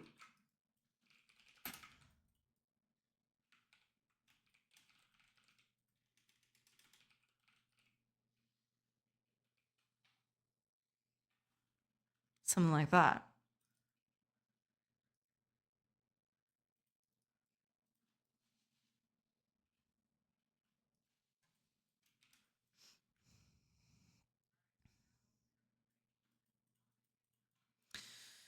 Tricky. Oh, Emacs power user. Welcome in. Welcome in. Hello, Mrs. Jordan. Welcome in. Welcome in. I hope you're doing good. Heat is killing me. The heat is killing us all. Yeah, it's pretty nasty. It's very true. Hopefully you're managing. But yeah, things are very, very bad at the moment. I wonder if the heat is different. I mean, depending on your climate, I'm assuming it is. Yeah. How do I do that? I keep forgetting. Oh, give me a sec.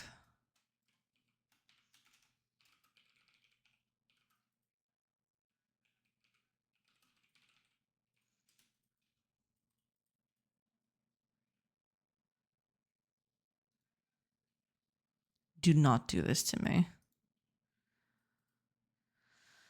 All right, fine. Be that way.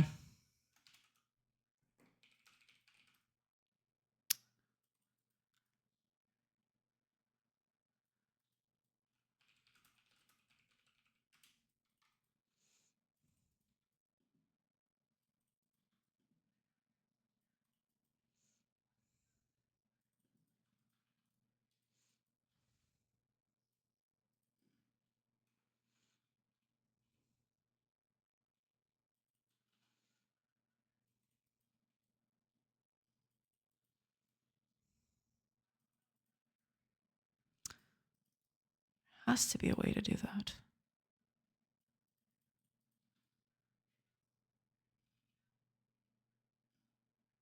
I just keep forgetting how to do that.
because I was chatting with another person and she was mentioning that she has also become less tolerant to the heat. Are we all getting old?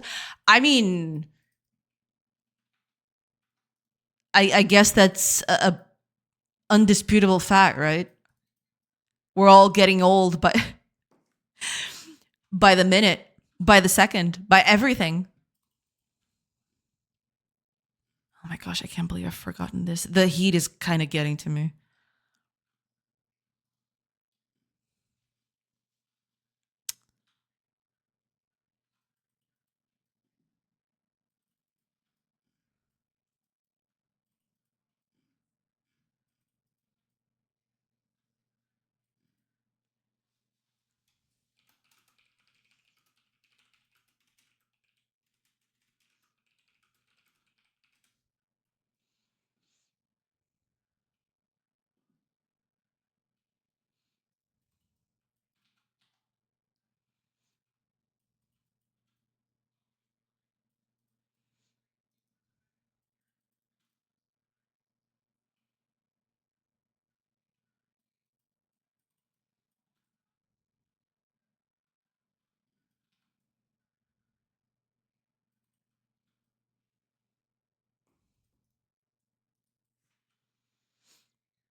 Wait.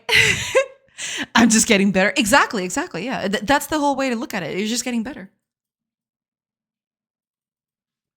It's the vibes from the LLMs. Good lord. Uh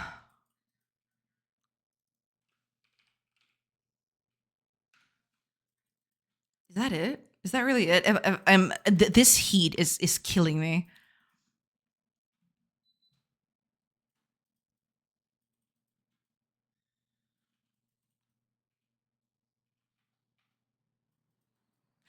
Hold on. Um yeah. The best way to do this. I mean, arrays could work with this.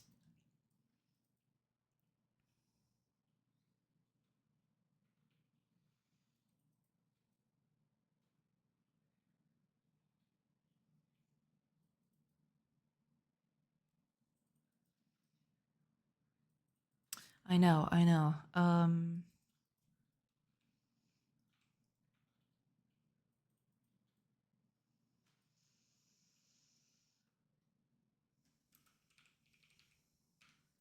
Yeah, something like that.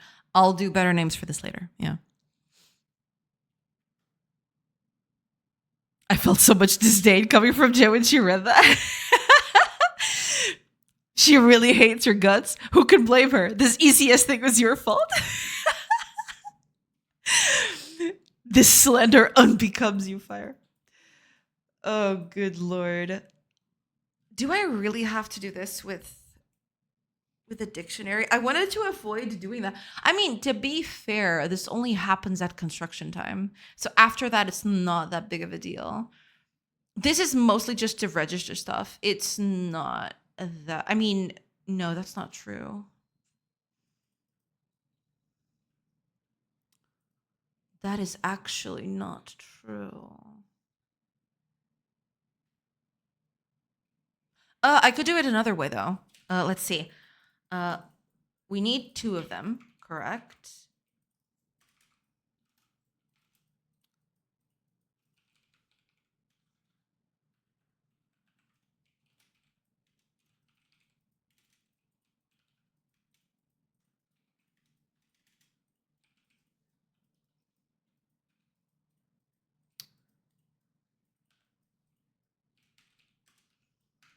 Yeah.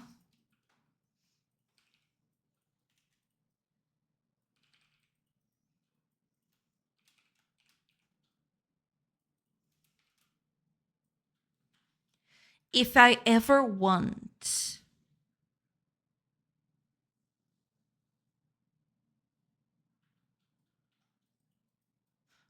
Uh,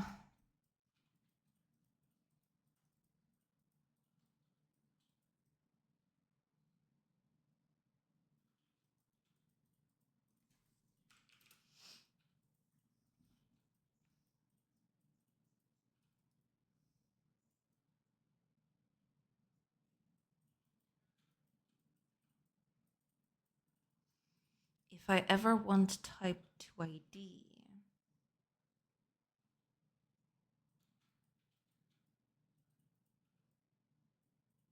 I guess we'll just do this as a dictionary for now.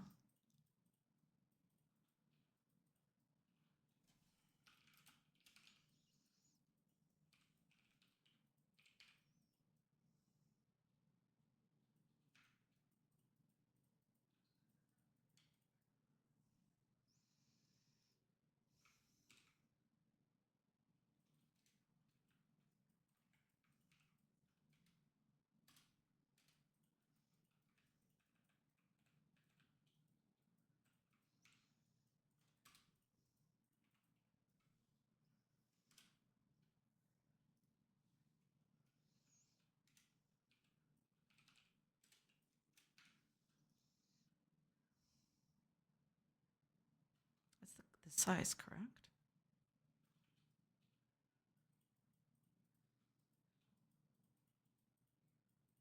Capacity. Yeah, that'll do it. No, don't argue, kids. True. Don't argue, okay? Don't do that. I'll be sad.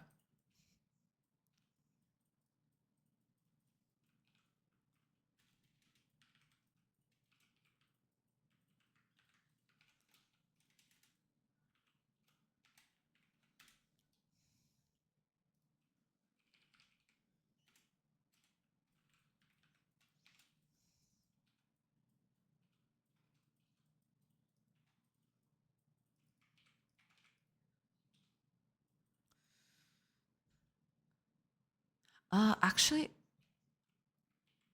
should just use it like this, yeah.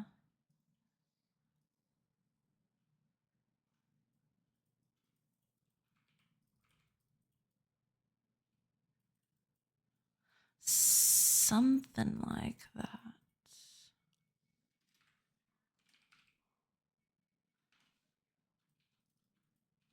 Oh, the ads. God damn it. I'm sorry. I'm so sorry about the ads. Okay, I'll take a quick break and I'll be back in a bit. So catch you on the other side of those ads. See you in a bit, everybody. Pew.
Hello, everybody.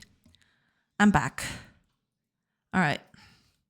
Let's see if I can get through with this. I feel like I'm close to getting there, but I'm still grabbing my head to see if I can make this work. But okay.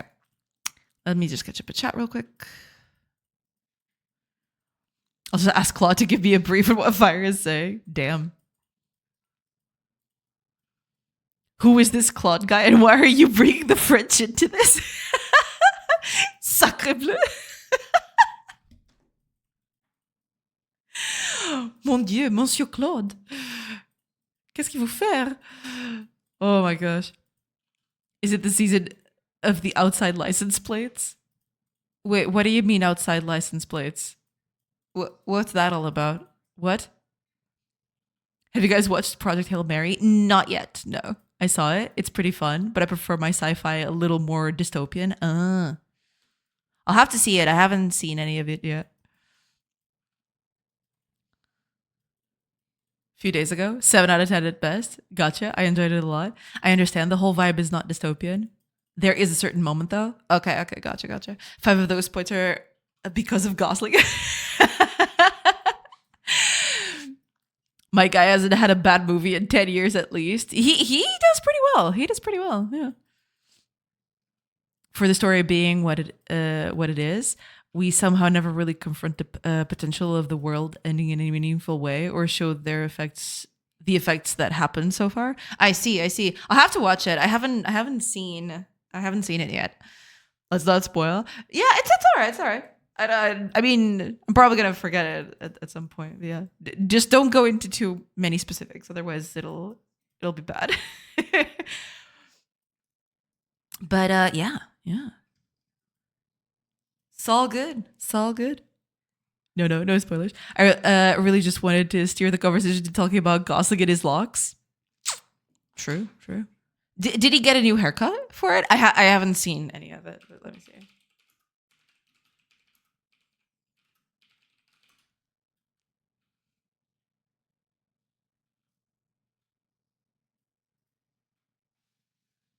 No, he's still good. Yeah. I thought he had to put on long hair or something. When you said locks, I'm just Ken, and I'm enough. Yeah. That song was pretty boppin'. Anywhere else I'd be a 10. Yeah, that was pretty good. He killed it. I really liked it.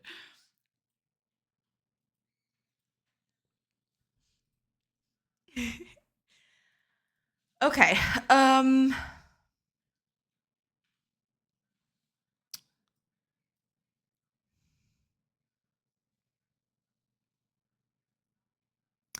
don't need this necessarily here. Because otherwise that's going to make me do this, which is not that needed, to be fair. Yeah.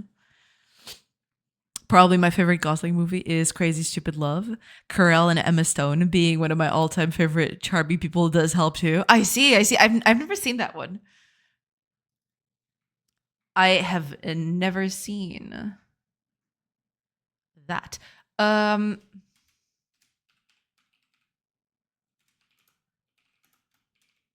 Let's do a normal register.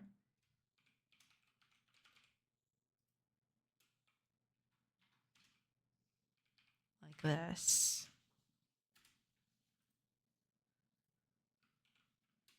Well, yeah, I need T component here. Yeah. Calm down.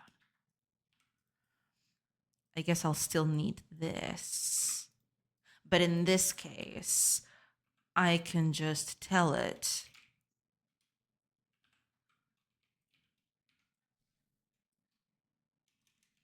this.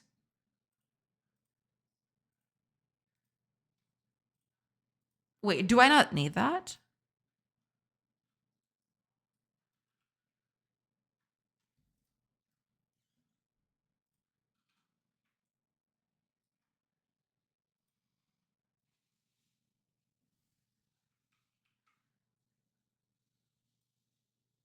I guess I don't need this. Anyway, whatever. Leave it like that.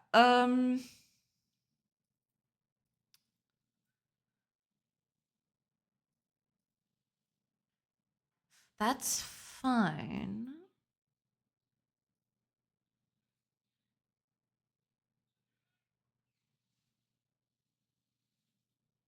Oh no, I could do the other bit though.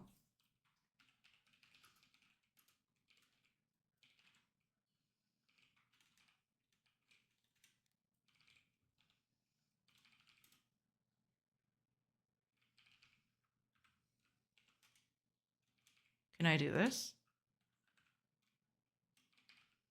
Pretty sure I can't, but I'm gonna try anyway.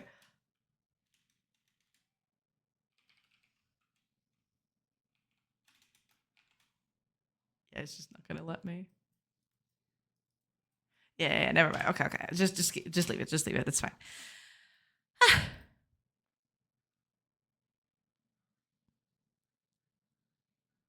Crazy Stupid Love is probably my favorite movie of the genre. I'll have to see it. I'll have to see it. How dare you, miss? I'm sorry. I'm sorry. I'm so sorry. If I want to be happy, sad, I watch 10 Things I Hate About You. I feel like I've seen that one. It's been so long, though. That's the thing. Some of them, it's just been so long that I don't even remember anymore. I enjoyed him in The Nice Guys with Russell Crowe. Haven't seen that one, I don't think. At least I don't remember. That's the thing. I might have seen them and I don't remember.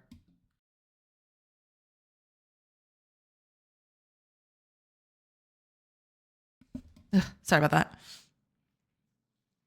I also really like The Big Short, also with Carell. Heath Ledger as a charming bad guy in high school. Wait, I have seen that one. Isn't that the 10 Things I Hate About You movie? Because I vaguely remember that movie. What a loss. True. Hi, Ariadon. Welcome. I hope you're doing good. Hoi. I hope you're doing good. Trying to woo the older sister so the younger one can be dated.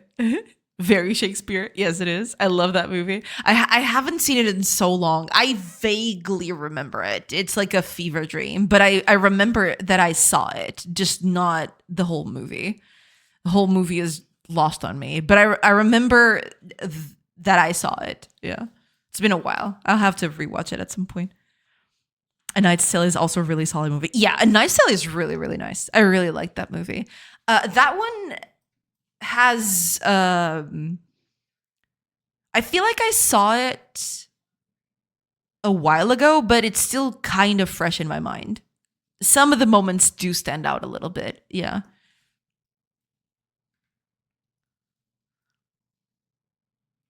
It holds up. It holds up. It holds up really well. Yeah, I agree. It's not dated at all. No, it doesn't feel like that. At least, from what I remember. I could just see it tomorrow and feel that. But, looking back at it, yeah, it does. I feel like it still holds up. Yeah. I'll have to rewatch it sometime. I don't think I even need half of this stuff, but whatever. Let's add that here because I'm gonna need it. Where is the world bit? Here you are. Public component registry. Yeah.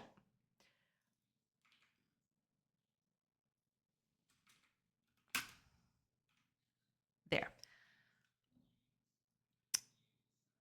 Now. Oh, I should do something else too.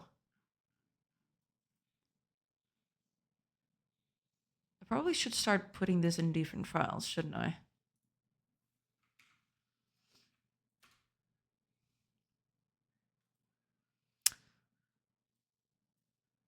No, not at the moment. It's fine.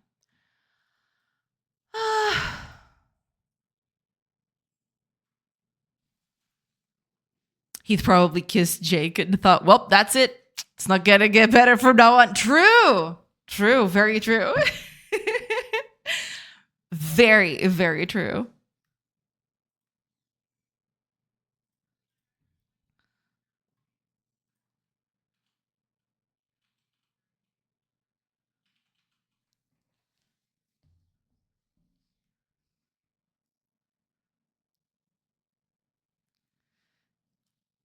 I was reading up on it, and apparently Gosling is the new MCU's Ghost Rider.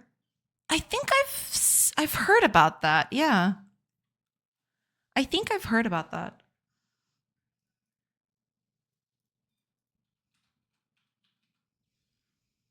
Okay. So instead of doing all this stuff,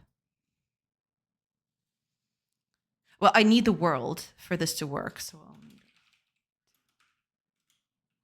to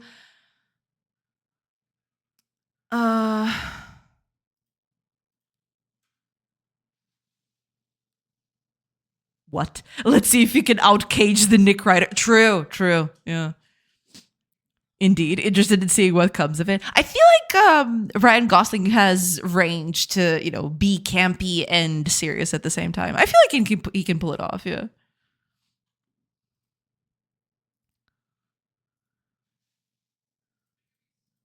Interesting. Very, very interesting. I'm watching my boy Spidey tonight.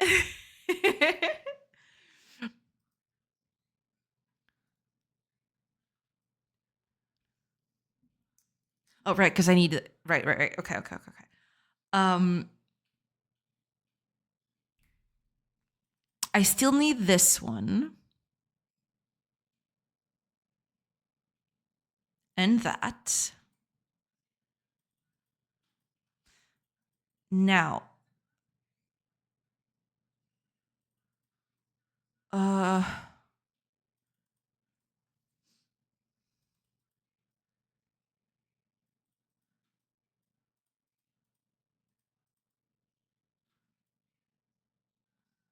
Maybe I don't even need this, I don't think. What I need is the types that this thing is going to get.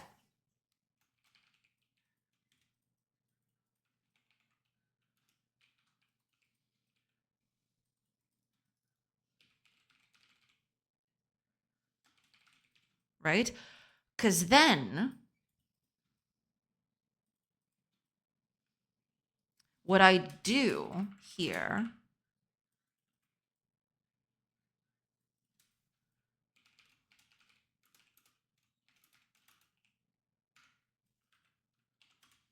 would be something like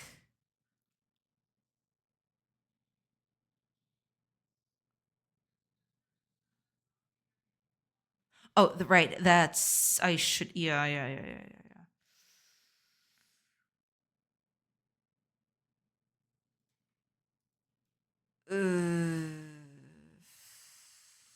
Okay, let's do the naive approach first, and then we'll get to it. Yeah, we'll start them all off at -1, and then for each component type, we go to the component registry, and we get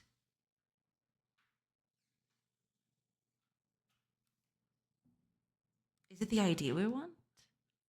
I guess it is. Get the ID.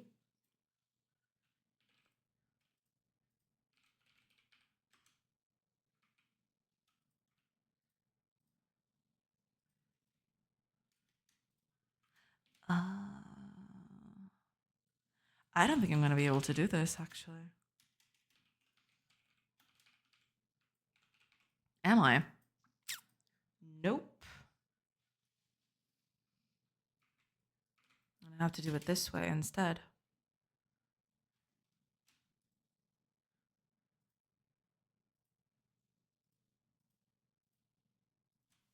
This, in turn, will give me this. And then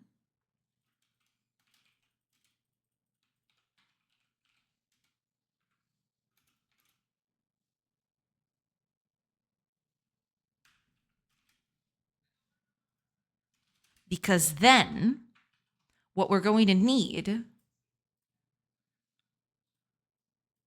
is to create a component pool. Oh, but this I don't think I'm going to be able to do that. Can I? I don't think I can. Because I want to do this.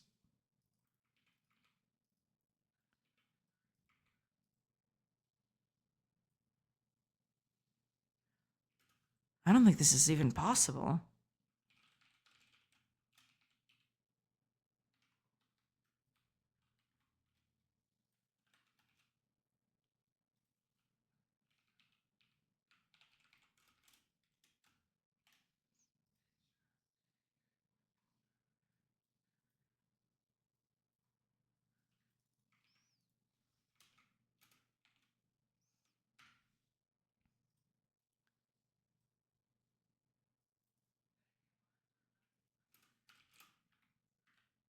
I don't think this is possible.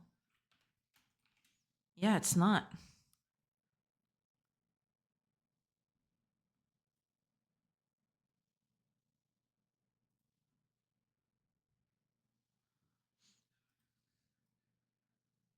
Worst stage presence I've seen in a while, to be honest.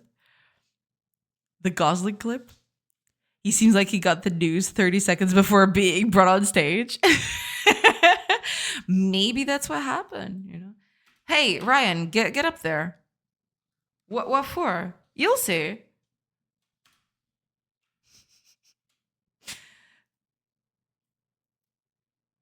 You will see.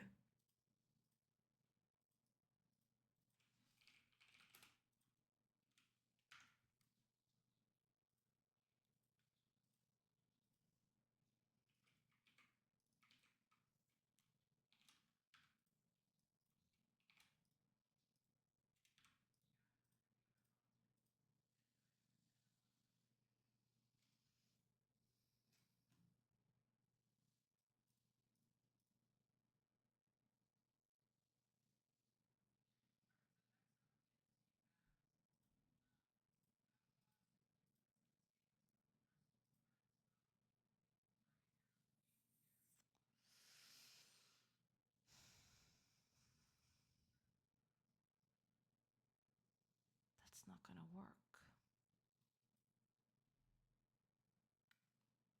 This is not going to work.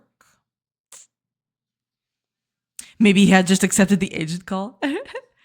He's like, what do I say? Nobody told me there is going to be people. And then he just blurred out the first thing came to his mind. I always wanted to play this character, and then just nothing. Yeah, just I'm good. I'm good. That I'll take it. Jonas Galaxius, welcome in. Hello. Welcome in. I hope you're doing good.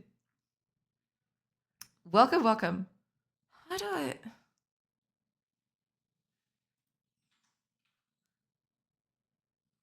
I feel like I'm running into a huge rabbit hole.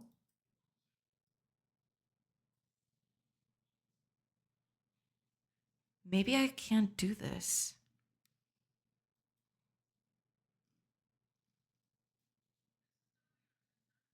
Because doing this is fine.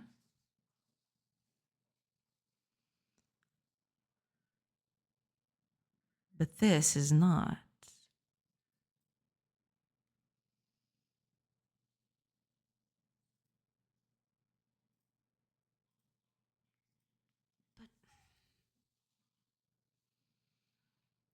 John Galaxies. Hell yeah.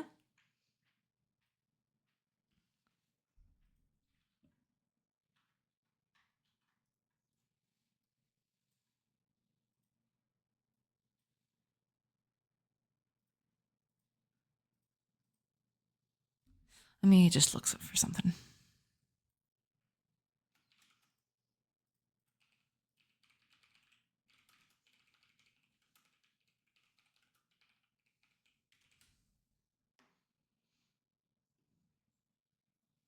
It would have to be through reflection, wouldn't it? How do I do that?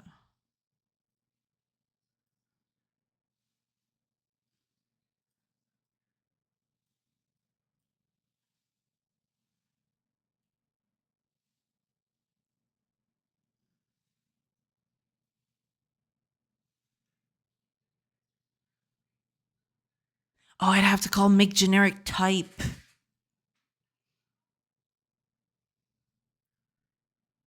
There has to be a better way to do this.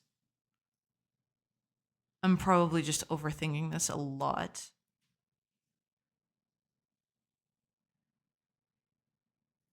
Let me look up something.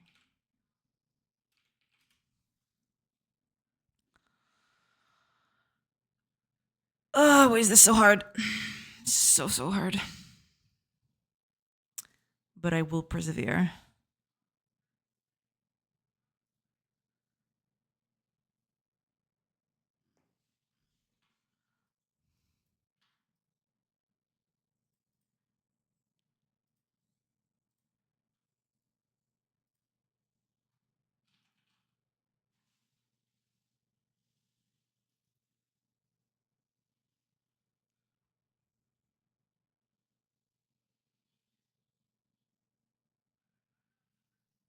Maybe I shouldn't even do the types. But then, how do I map these? That's the problem. My vacations ends Monday. Oh, I'm so sorry to hear that. That sucks. Hopefully, you'll make the best of it. You still have almost a week. Yeah. You'll get there. You'll get there. Make the best of it. Make the best of the days you have. Yeah. I guess that's the best you can do at the moment.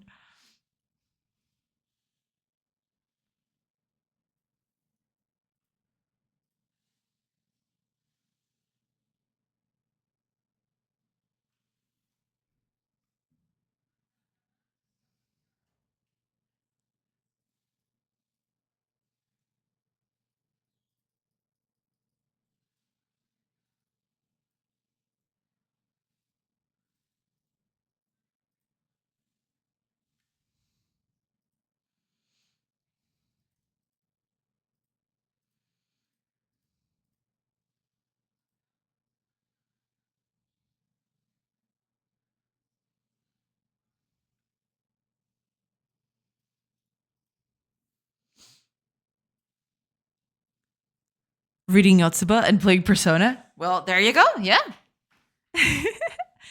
that's the way to do it. Yeah. Make the best of it.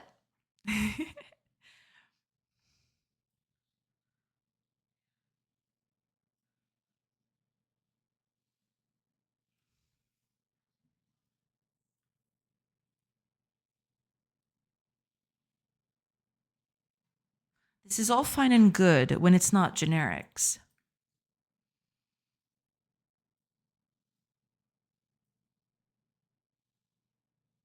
That's all fine and good.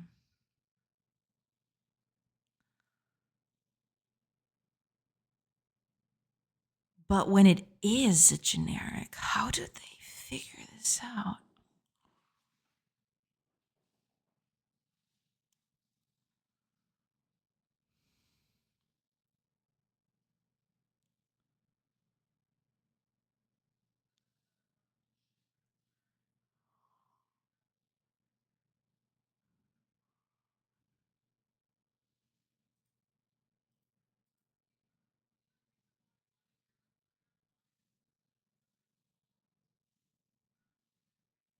Do I?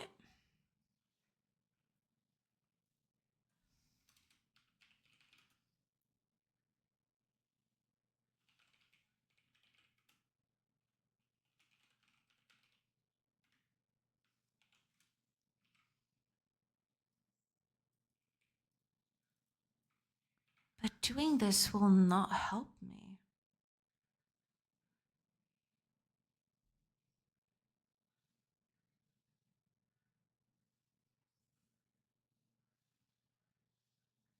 Because I'll still have that problem. How do I?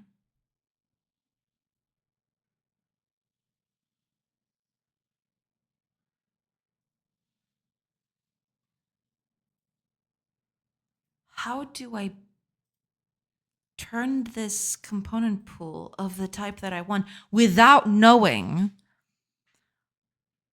what it is? Because this is all going to be decided at runtime. That's the problem.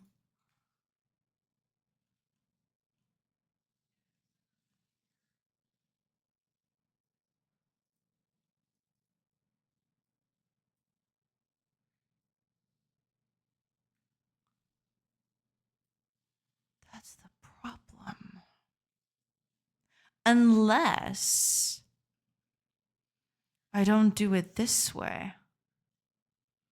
Unless there's some other way that I'm not catching.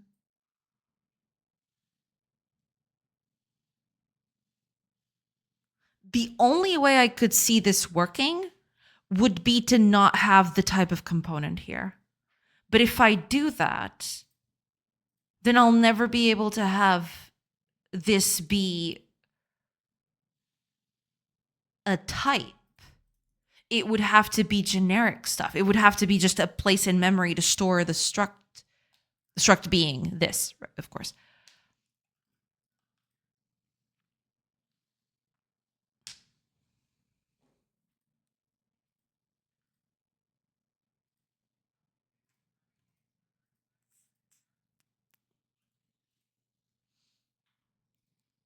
Let me see if I can find something here.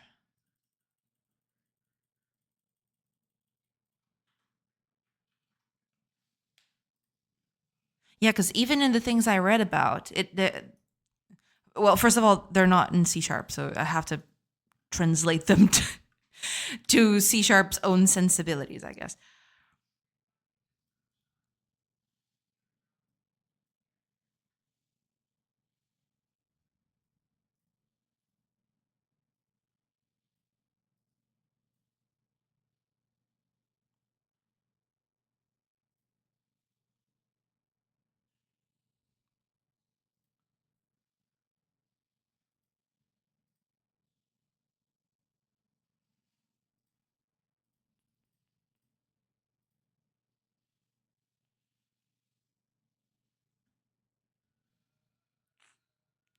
This is tricky. It's tricky. This is very tricky, actually.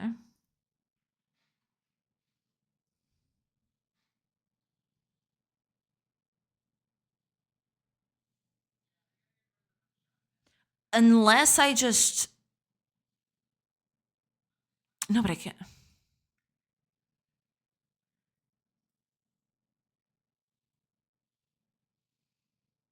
I don't think I can even do that.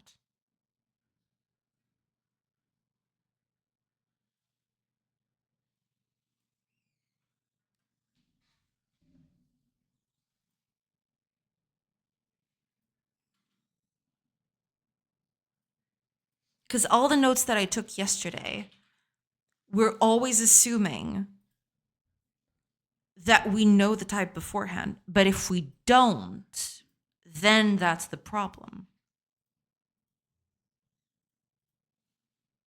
Because it's just easy to do this, right? That's easy. Do I really have to do reflection for this? I feel like that.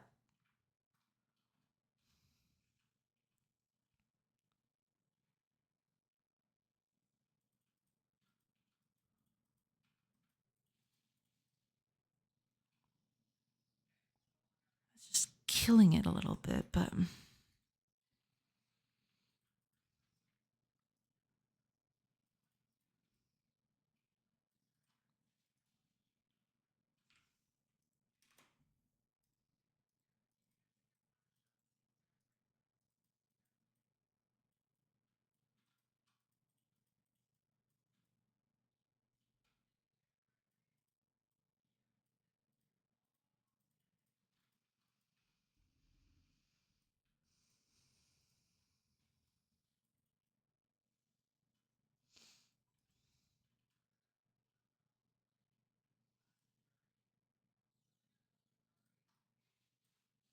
Unless I do this all by hand, but that seems like a bad solution.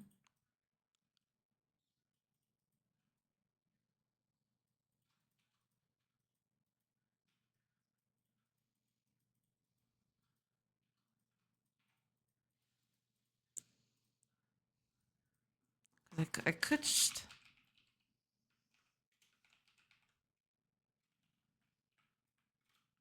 What was that? Let me... Oh, I think I closed it. I did.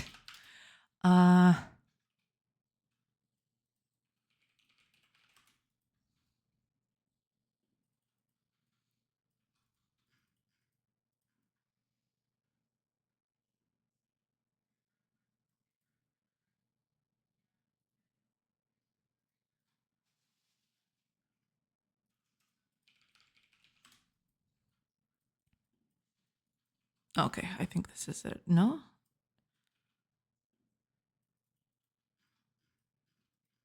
Ah, okay, I think this is what I wanted. Because to do that...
Ooh, but this is very messy.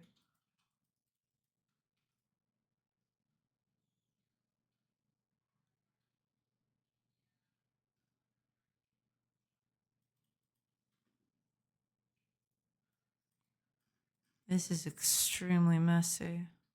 The way to do this.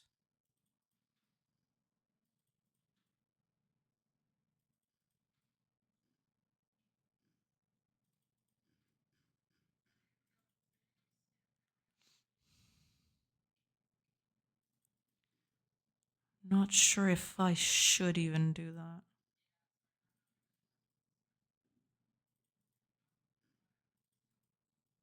Ah, okay, I found the page that I was looking at.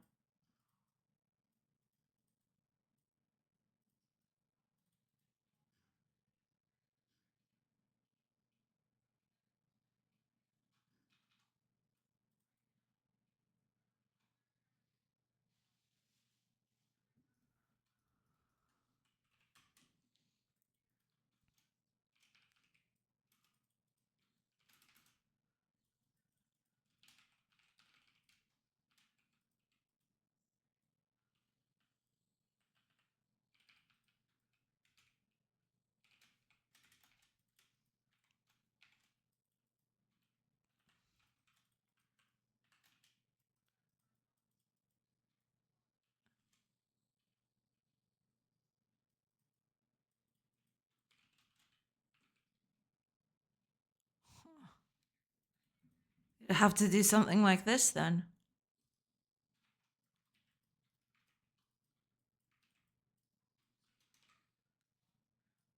Put this outside and just do this.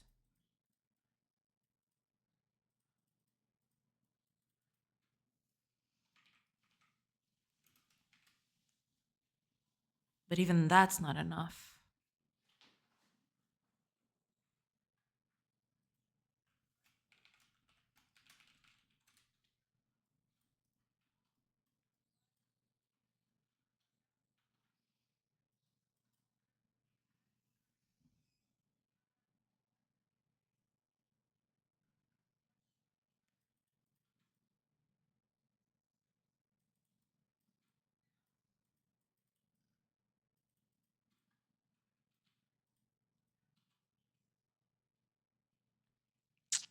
This is not the way to do this. I have to figure out another way to do this. Which one that is, I have no idea yet, but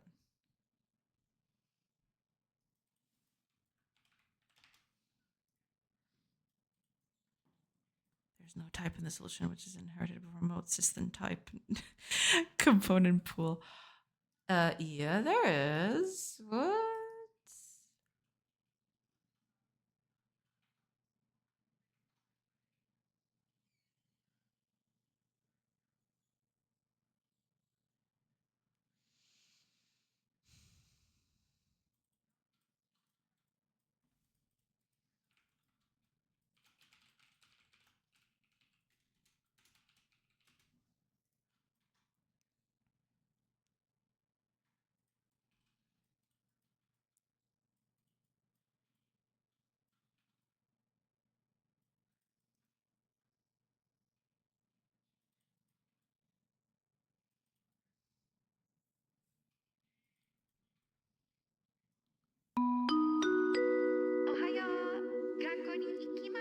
Nokia.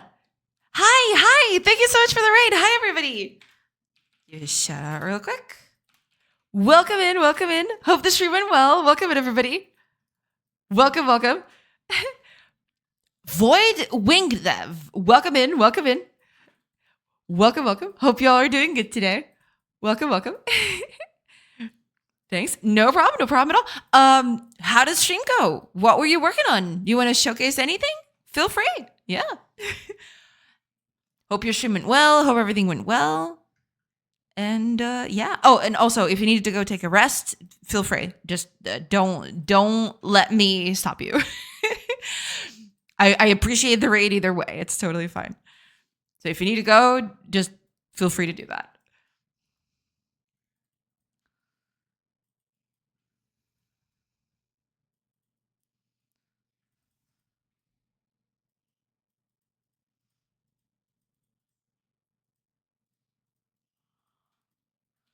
I was refactoring a broken prototype to finish cleaning it up. Nice, yeah. Or rather start cleaning it up because it was a fat mess. Yeah, I mean, totally get it. You are among friends here. It's fine. I think deep down we all know how that goes.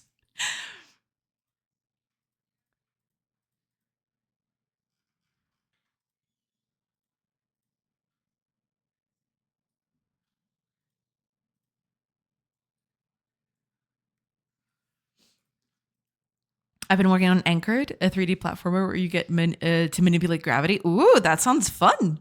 Do you have a link to it so we can check it out? A Sarah Legend Joyer, nice. Indeed. Pokemon spotted, I think. I am assuming, yeah. Hi, whale. Welcome. I am assuming so, yes.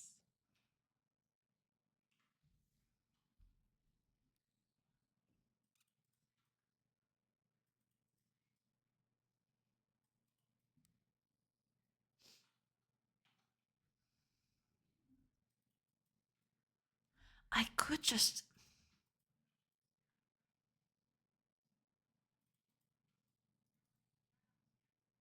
I'm not going to give it the component pools. That feels insane.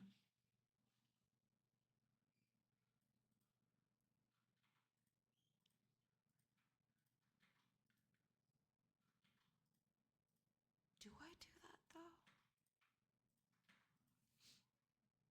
Actually, I can see if I can find this scuffed prototype that I'm ditching the moment I get this refactor done. All right, feel free. Yeah. Do I just feed it? No, but that'd be insane. I'd want that to be built inside of the archetype. I'd want to do something like this instead. How the heck do I do that without doing some wacky shenanigans with reflection? There has to be a way to do this. Either that or just some other way of doing it.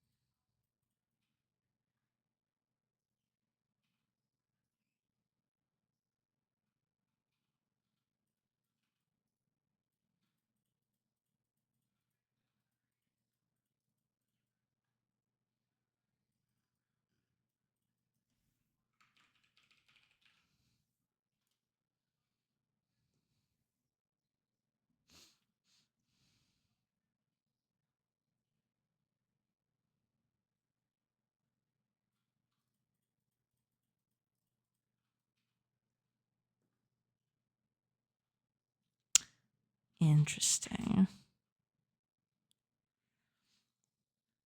For anyone who can actually run it, here's a non-claimable key to it.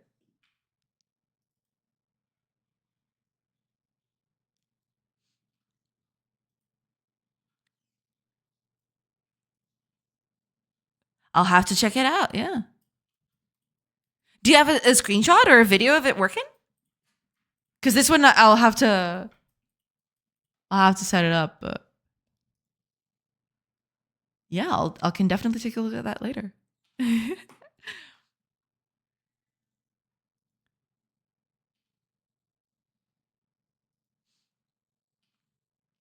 What engine? Being done in Godot Sharp? Hell yeah. Spelling. Don't worry. I do that all the time too. Godot Sharp? Hell yeah. Godot Sharp is cool. I am an avid enjoyer of Godot Sharp myself. If it was not already readily apparent.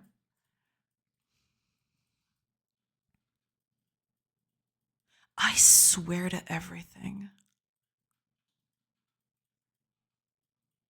How do they do it? There has to be a way to do this that I'm not understanding.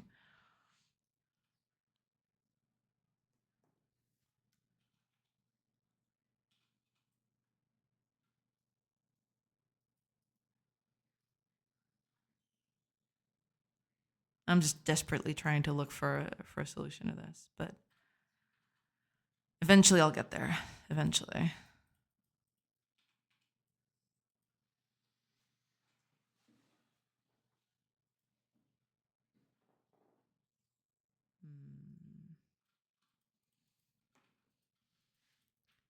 Bench chilling. Bench chilling. Is that it? Welcome in, welcome in. I just know this in Portuguese. Boa noite, boa noite, boa noite. Good night, good night. Or good evening. I'd say that's a bit more good evening than good night. Welcome in, welcome in. As far as videos, I can see if I grab one more from earlier today. Yeah, I mean, if you'd like to. Yeah, for sure, for sure. I'd love to check it out.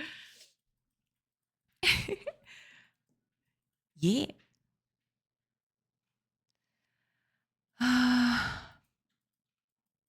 I am in the middle of a pickle right now, but I'll get to it.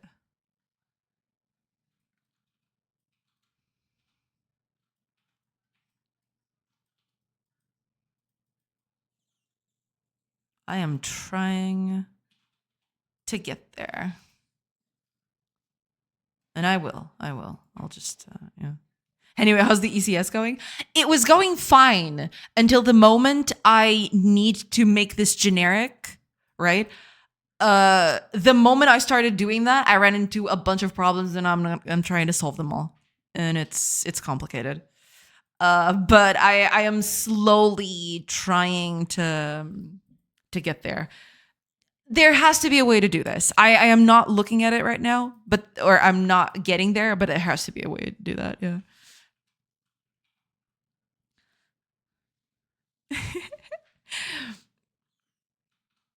Oh, Bullion, welcome in.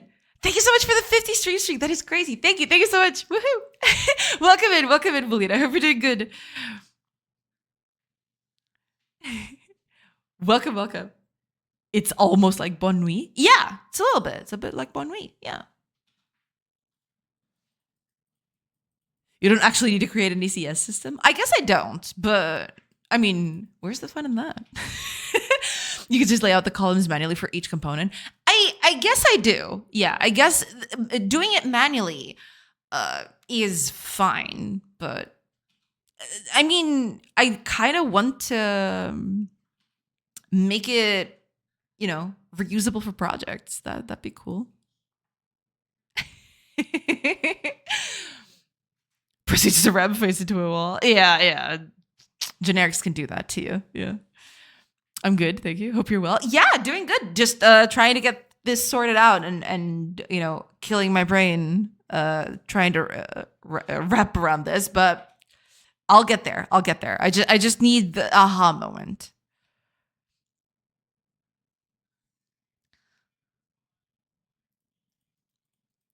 How dare you reach 51 day before me? Can I ban whale? Why? No, it's because Zeno really wants to see me create the ECS. That's why he's very into the fact that I want to create an ECS. Why not? I've implemented ECS myself in a pretty dang fast one. Yeah, that's what I'm hoping to do. Yeah, for sure. People get randomly timed out, apparently. That was an accident, all right? It never happened again because I turned that off.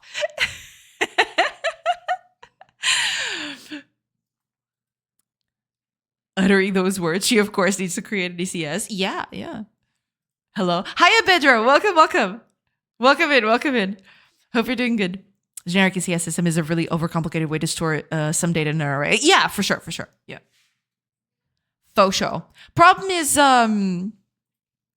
doing it with types. That's what I'm currently working on. Yeah.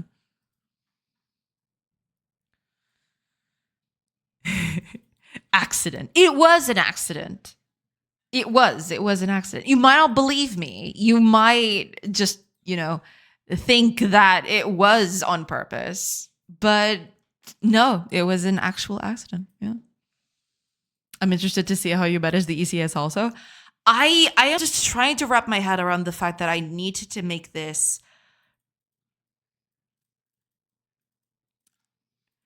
I could easily fix this with one thing. But that would necessitate a bunch of classes, and I'm not sure I want to get into that. Because right now, my current go-to solution would be to do something. So archetypes would be just this. I'd do stuff like this.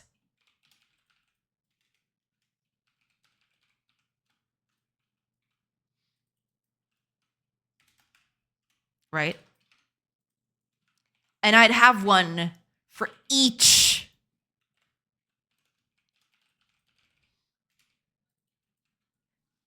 This is more manageable in the sense that the code for this is easier to do. I'd have to repeat code in a lot of places. That's the problem. And, say tomorrow you need 3 components at once, which I will need. I have way more than 3 components all at once. Every time I need more than a number of components, I'd have to create a new class for this. Right? That would be insane. But it's way easier to do, It's just way easier to manage the whole pooling bit and the component arrays. Make it a list of components. That's what I'm trying to do. That's the problem. I'm trying to make this one single class for everything, but the typing is what's getting to me.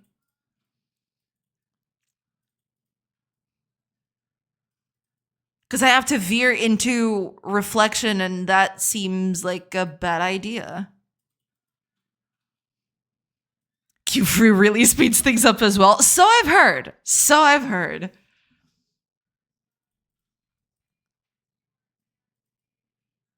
There has to be a way to do it. I'm not seeing it, but there has to be a way to do it.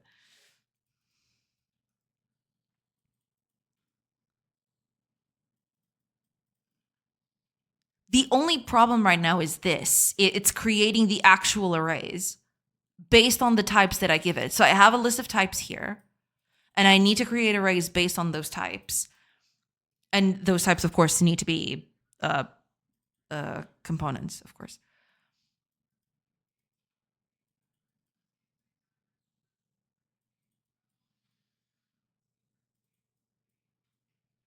But I can't see a way of doing this without veering into reflection. And that's a bad idea. This would be a perfect place for type erasure. Because I feel like that would be the only solution, the only elegant solution to this. When you mean type erasure, I'm assuming you mean just store the memory directly, right? Without needing for types. And then you just convert it to whatever you need, right? Yep. Yeah, that's what I was thinking. Because I feel like that's the only way to do this. You'd convert it in the system. Yeah, exactly. But that's great. I've never done anything like that. I feel like if I go that route, I will run into a bunch of problems. But it is possible. Yeah. I was away. Type trickery. Yeah, we were talking about type trickery. Because the way this is at the moment, it's type stuff for an ECS. Yes, I'm trying to get an ECS going, a generic one, and failing at it. Oh, right. Ads are going to start in a few seconds. I will take a quick break and then I'll come back. Just letting you know that's going to happen. I'll try reviewing my notes while I'm away, but I without type trickery, I don't know. I really don't know. Okay. I'll take a quick break because ads have started.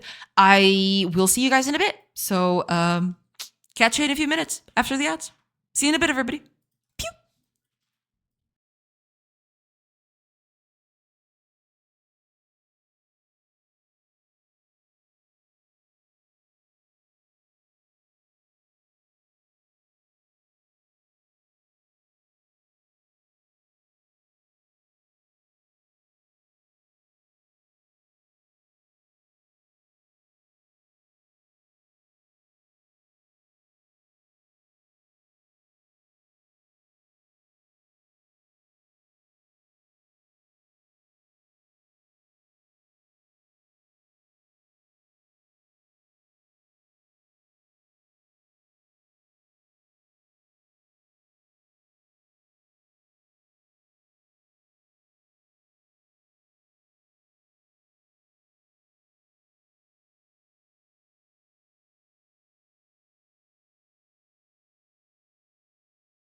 Hello, everybody. I'm back. All right, let me just catch up with chat, and we'll see. I like experience there. I had to deal with lots of type weirdness lately through dealing with JSON. Makes sense, yeah.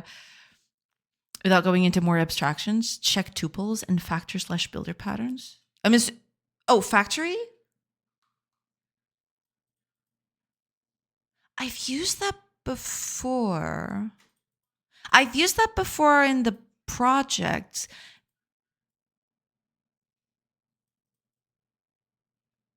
A factory could work, actually. Okay. Let me just finish catching up with chat, and the factory could work here. Summarize last 2 hours. Me trying to handle types in archetypes. I know. I saw some pool name in there, but not sure where. I guess you would have to pool per component. So there's a pool per component, yeah, not per archetype.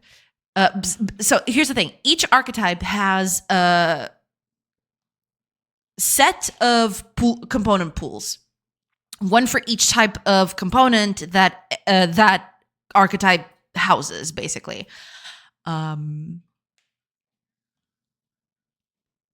So something like class component pool, where T struct, then somewhere in class archetype, you can hold a dictionary type object. A single generic should do the trick. If you need a pool with more than one type of components, the pool is contaminated. That's the problem, though. I want to avoid using dictionaries. I wanted to use arrays as much as possible. That's why because if it were just arrays or if it was just dictionaries, that would solve my problem quite handily, right? But the problem is I want to try to avoid doing that to squeeze out as much performance as I can. That's the thing. I'm trying to do this with arrays only as much as possible, of course. I don't think I'll be able to avoid that forever, but even now, I think I have the registry is a dictionary, but the registry is not something that'll be in the critical path, so it should be fine, right? The ECS archetype is a way of caching so that you don't look into every single component array to find your components. You just look into the one place and get them. Yeah, exactly, yeah. So the archetype just needs to know what types it holds. Yeah, exactly. Oh yeah, thoughts on JSON? It's okay. I haven't used it all that much, but it's fine, I guess. This can be your constructor, public archetype, params, types. That's what I had here, yeah. What I'm thinking is I could house a factory in the component registry.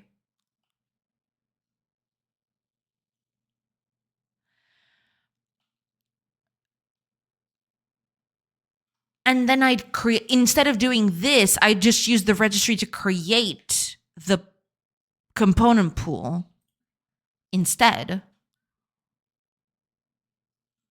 I think that could work.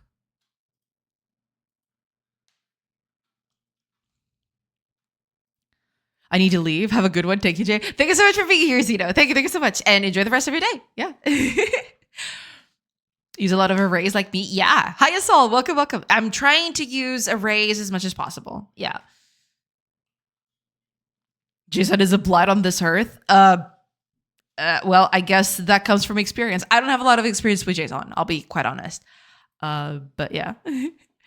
JSON good, JavaScript bad, JSON best? No?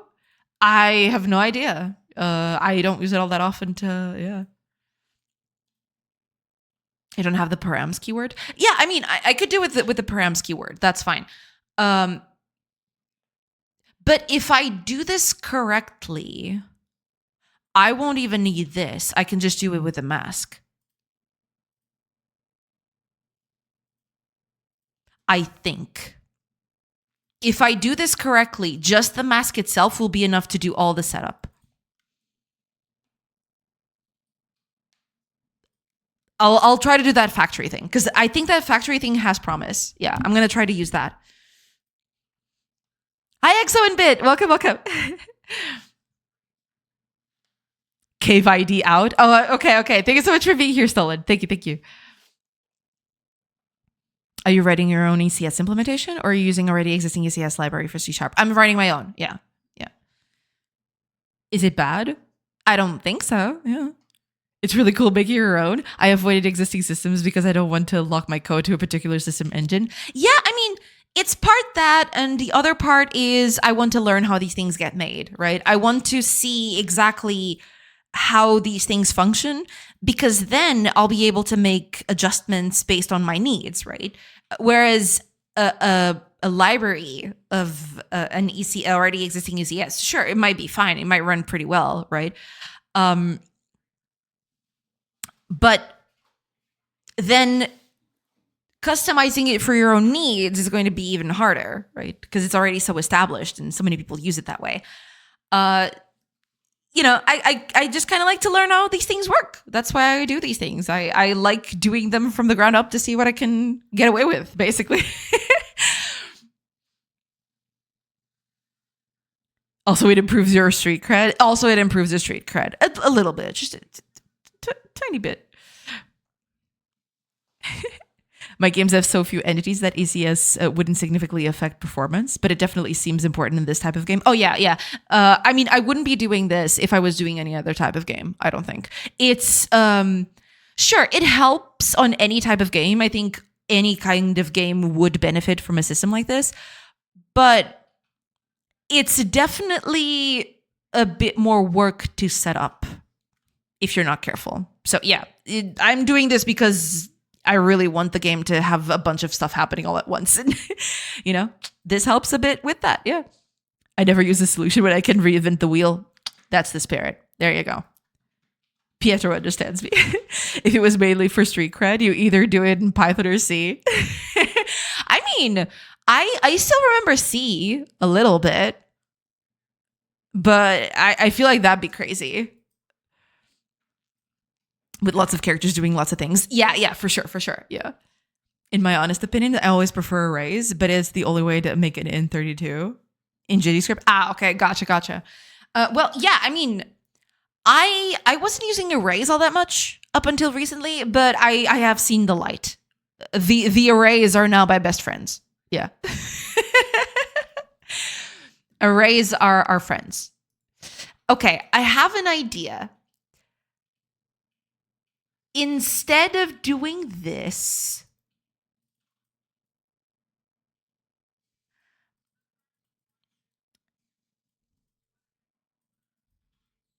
or rather, instead of just doing an ID, I'm going to store two things here.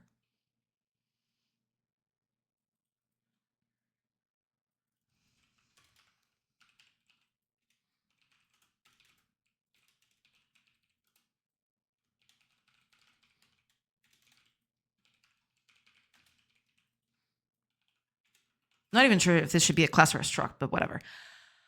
Let's do.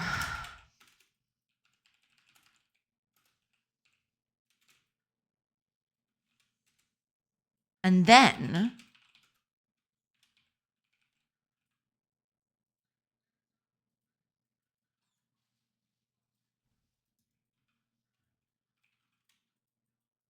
is that it?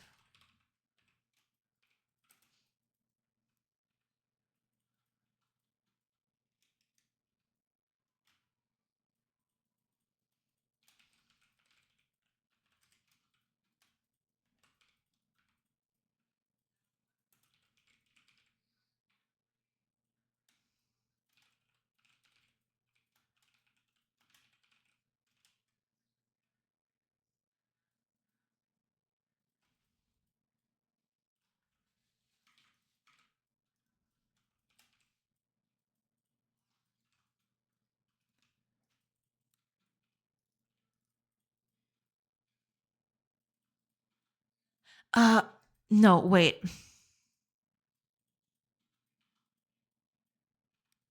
No, I can't do it like this. Otherwise it won't work. Get this out of here.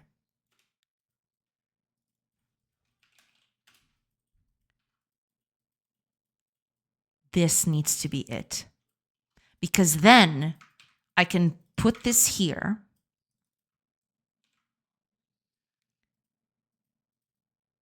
And then when I register this,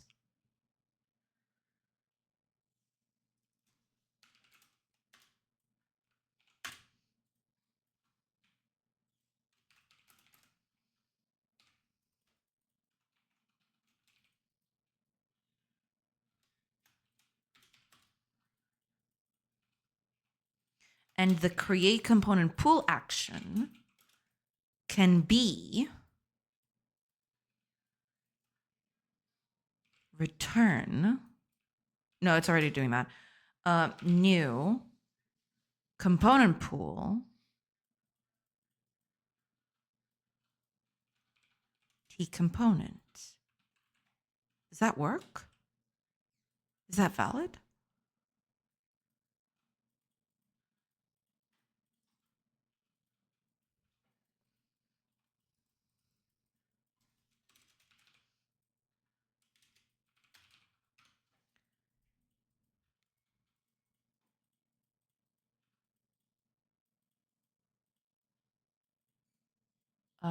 I might be writing this wrong. Hold on.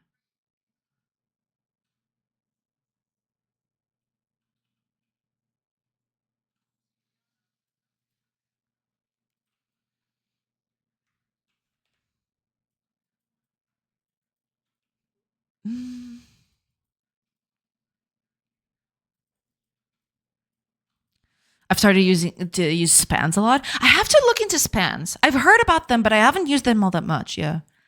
I prefer arrays for hot areas in code, but when it's not super important, I'll use a slice instead. Never heard about slices. What are those? This is something that absolutely drives me nuts about JDScript. Why the F did they think it was a good idea to not have access to int32 or even int16, especially for small values that I don't need more than 4 billion numbers, but it takes exponentially more space. Yeah. Because memory isn't your biggest concern when writing JDScript. You really, really, really, really need the extra memory. You can pack a bunch of data into a single integer. Yeah, exactly. Yeah, that's also a good way to do that. Yeah. It should be. The idea to make its own scripting language instead of using Python or Lua was so it was faster. In some cases, when you use the engine function, GDScript is made to be performant. Should be a choice. Yeah, I guess. Yeah. Stackalloc, span T, and read-only span T have their limitations, but are fantastic for writing garbageless code. That's cool. I have to look into that. I haven't used it all that much. I know it exists, but I haven't used it all that much. Yeah. Makes it harder for newer people, I guess. Yeah. Definitely look into it. They're super good. I'll have to look into that for sure. Yeah. Actually, let me take a note of that so I can. Maybe I should research that for this. Maybe it might come in handy.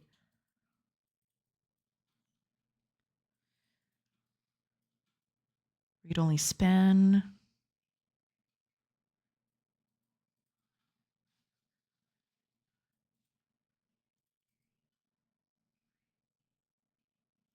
Read only span.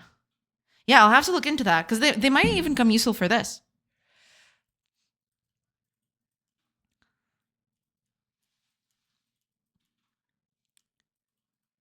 If it drives you that bad, you could always write an extension for it. I guess, yeah. Also, a slice is a way to store data where you have a pointer to the beginning and the length of items. Ah, I see. Okay. Makes sense. Okay, I'm doing this wrong. There has to be a way to do this. How do I do this? Isn't it like this? Do I have to?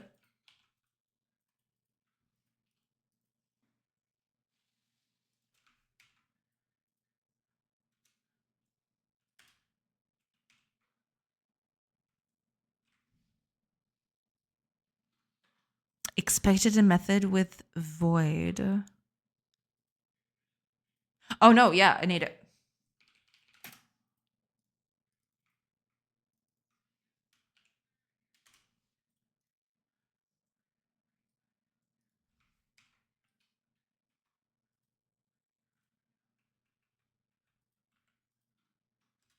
Just inline it. What? That's what I had.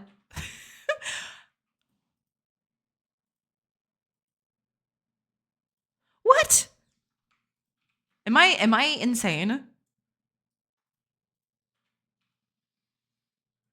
Oh, this is no. Wait, I got this wrong. This is not action. Because it needs to return. I'm silly. Never mind. Never mind. Never mind. Never mind. Yeah. Yeah, never mind. It had to be a funk instead of a thing. Okay, whatever.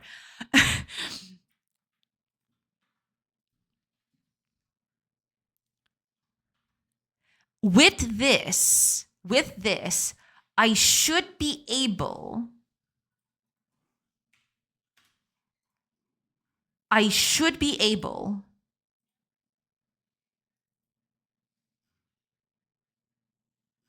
to just get it from here and use that to create my thing instead. Okay. I'll have to change the type here though. Where is the thingy? Yeah. Yes.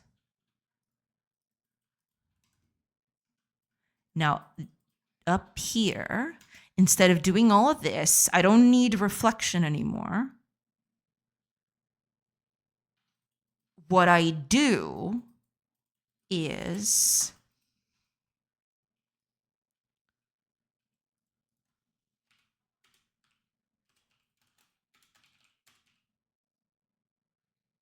I don't want the ID, at least not only the ID. I want the whole data thing. Get type data. And this is going to return data.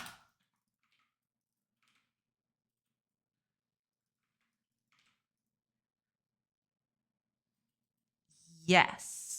So now I go here, instead of get ID, is get type data of the component type that I want, which is this. And then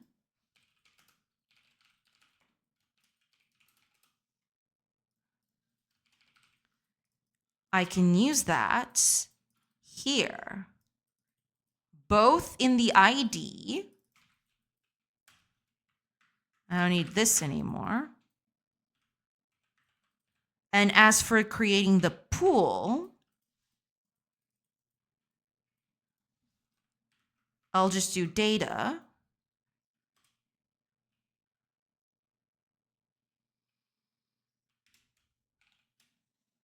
Create the pool. Right? That seems legit, I think. Now, the only thing I'd really like for this to work smoothly, I would like to avoid using this type component types and just infer that from the mask itself. So given a mask, which is what I was trying to do here, given a mask, I know exactly what components I need. So I just need to map them to the registry and get this information. Instead of using the component types, I would use the component mask itself. Right? I feel like that's possible. But I'll get to that. Kenzo Yang, thank you. Thank you so much for the follow. Welcome in. Welcome. Oh, okay. Hold on. I've been missing chat a little bit.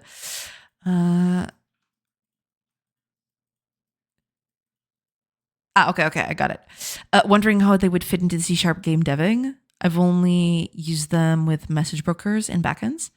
It's basically just an array, but in a low-level languages, an array size is known at compile time. Right, yeah, yeah. And then giving the number of elements, you can just traverse that memory using that, yeah. There is no world in which they just add the type in 16 and in 32 and suddenly it's not user-friendly. I use them for all sort of things, especially in my adaptive music stuff. Yeah, yeah.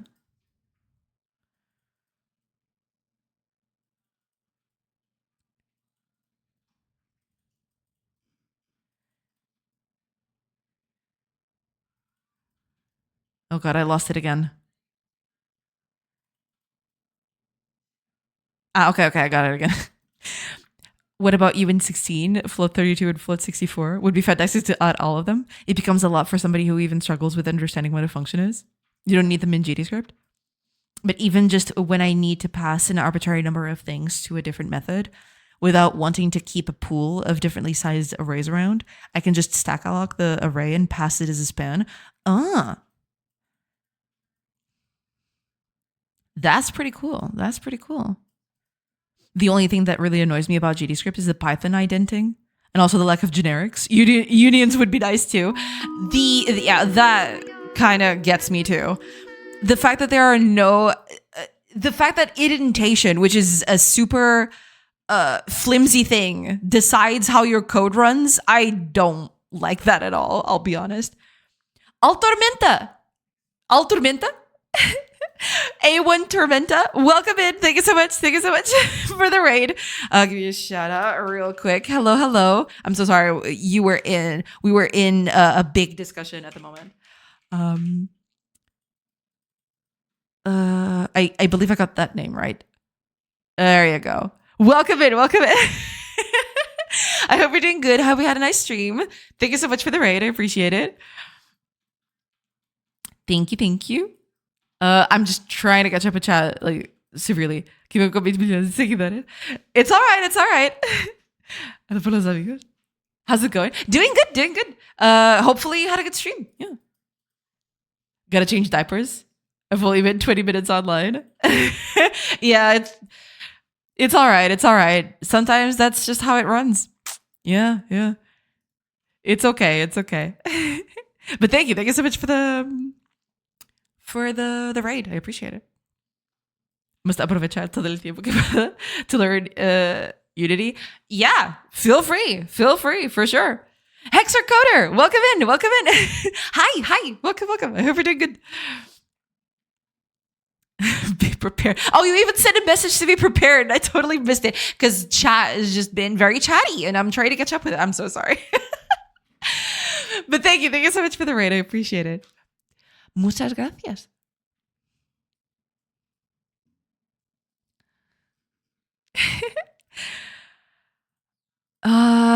Okay. Let me just finish reading chat. Sorry. I guess they can only be easier to use in sync code.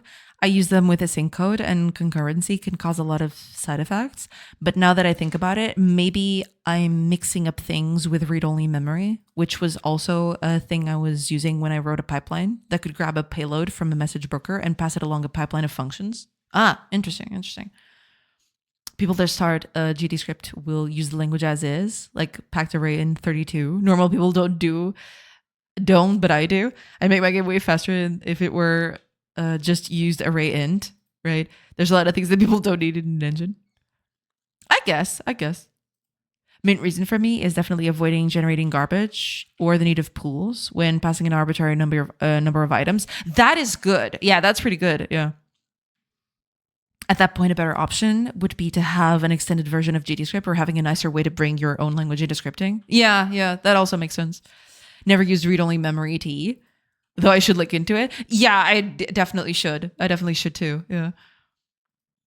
It's like when you get stuff from IO network, you normally make a copy of your own object. Read-only memory is like, here's a chunk of memory. I'm renting it to you, but there's a bit more to it than this.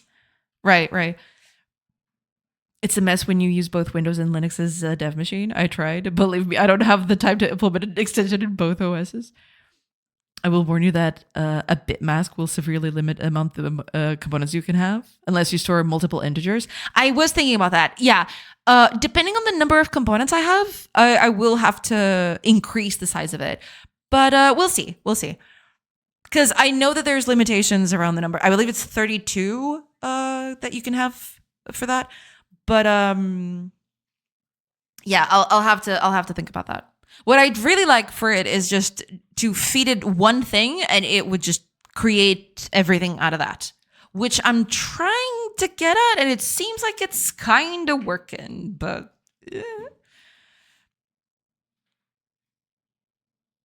it's not. You just need to develop in lower level languages for a bit. Got it. But yeah, thank you so much, Altormenta. Thank you so much for the raid. I appreciate it, and welcome in everybody. I hope y'all had fun on Altormenta's stream. Yeah, even though apparently it ran for a very short amount of time, which is a little sad, but it's okay. Sometimes life is just like that. I've had times where I started stream and then I remembered I had something and I had to go. Yeah, sometimes it's just like that. Okay, can I do that? If I go over to my registry, let me look at something.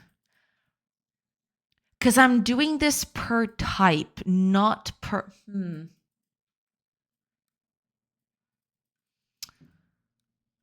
I could do it if I didn't store types. I would store the component mask.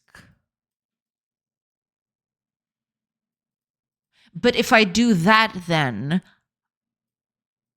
yeah, if I use the mask, then I won't have access to the type to create this. So maybe that's not a good idea.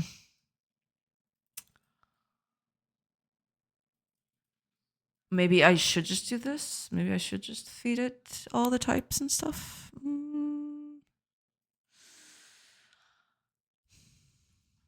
But I do still need the mask, though. What I can do, though...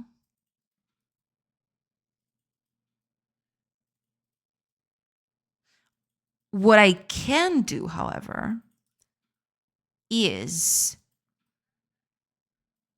given an array or a list or whatever, given certain types, I could get a component mask out of them. If I register them here and register the enum,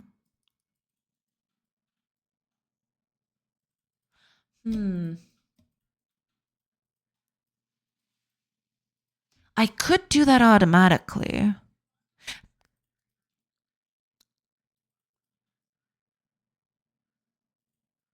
I wouldn't even need to do that, I don't think. Because I don't think I need the mask outside of archetypes. Do I? Well, I guess I do, in a way.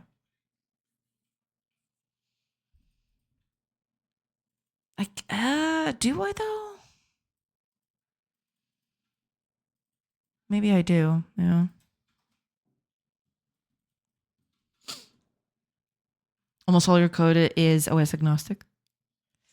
You'd want masks for queries? I guess, yeah, in that case, yeah, masks would be useful in that case. I'll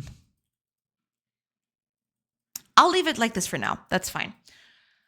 I'll take a look at that and I'll keep up with that. That's fine. Okay. So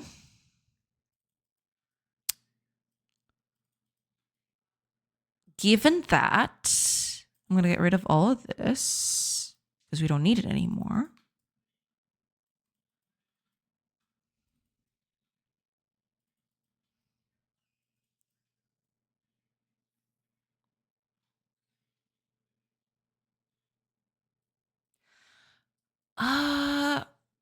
That's actually...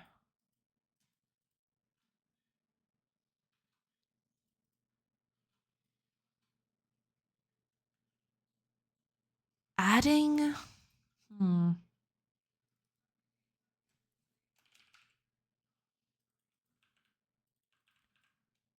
do this.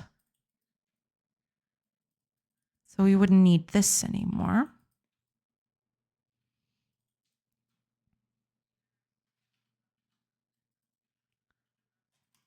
I'd need to make all my components of an interface type so I could interoperate between all of them, I guess. Because when copying, that's going to be a problem. We'll get to that. Anyway,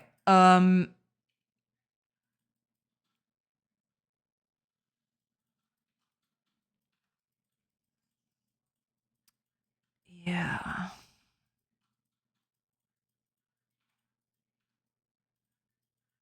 It's going to be a little trickier.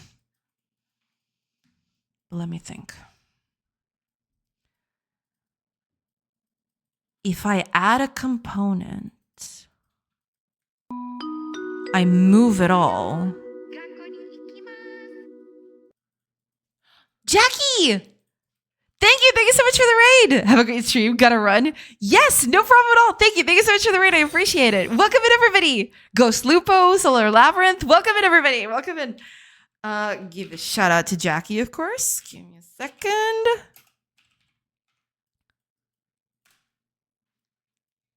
There you go. Thank you so much, Jackie. I appreciate it. Welcome in, everybody. Josie Code, welcome in, welcome in. Time for me to walk the dog. No problem at all. No problem at all. Enjoy your walk. Yeah. Footlong Icicle. Welcome in. Boa noite, boa noite, boa noite. Welcome in, welcome in. Bye-bye. Bye, Niflas. Welcome, welcome. Or boa tarde, I don't know. It's boa tarde. Yeah, we're currently in the middle of the afternoon. But thank you. I appreciate it. In my experience, it never were. Some people say it is, but those are usually people that own Godot level. Windows have its own API, need its own compiler. Linux uses multiple ways to develop, either in C or C++. But yeah, welcome in, everybody. For anybody who's never been here before, there might be a few of you. Hi, name's Joanna. I'm a game developer, and I'm currently working. Currently I'm working on something that is outside of the purview of this game for the moment, and you'll get why in a bit. But this is the game I'm working on. It's a colony sim where you've got your little villagers doing things, as you can see. What I am doing now is this game is working, but it's kind of inefficient. There's a few performance issues with the whole thing. So what I'm doing is I am creating a few systems that will improve the performance of the game. And that's why I'm currently working. I'm not looking at the game at the moment. I am working on something completely different. I am doing it on an extra project. It's a project I created just to, do all of this. And I am currently working on an ECS. I am developing a custom ECS for my game. Yeah. I want to learn how these things work. So I'm just currently in the process of writing this. But yeah, that's currently what I'm working on. I'm working on systems to make this game more performant, because there's a bunch of stuff going on here. There's a lot here that could stand to be a bit more performant, especially because right now there's not a lot happening here. There's a few villagers and a few trees, and that's it. And the game already chugs to a crawl. So that's why I'm kind of trying to make it as neat as possible. I'm going to try to, improve the way these systems work so it's easier to add more things. And yeah, gotta go. Dale duro. Gracias. Thank you so much. Thank you so much, Altormenta. Thank you. I'm literally coding my own engine from scratch. I know this stuff. And when doing GD extension stuff, you will literally not touch any OS-specific APIs. I have written my own windowing layer for macOS in Swift and interpreted it with Odin. Ooh, damn. Pretty cool. My main machine is a Windows one. Pretty cool. But yeah, that's it. That's currently what I'm working on. There's a bunch of stuff happening in the game, but it's not very performant, so I'm trying to make it a bit nicer so that I can have more stuff happening all at once. That's the thing. Right now, I have a very small play area. As you can see, it's not very big, and it's already chugging a little bit. So I'm trying to make a few systems that'll improve that, and I can have just a bunch of stuff happening all at once. That's what I'm currently trying to do. Yeah. Okay.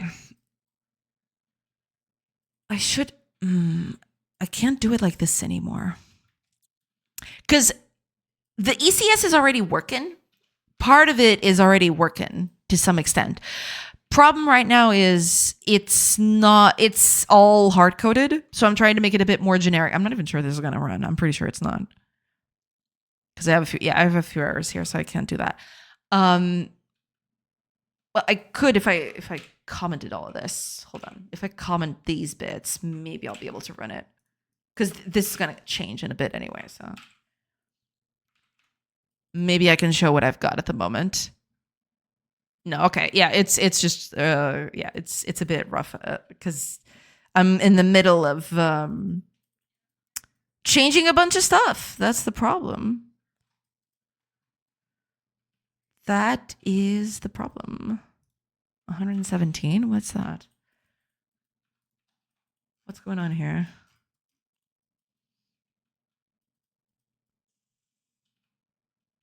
What, here?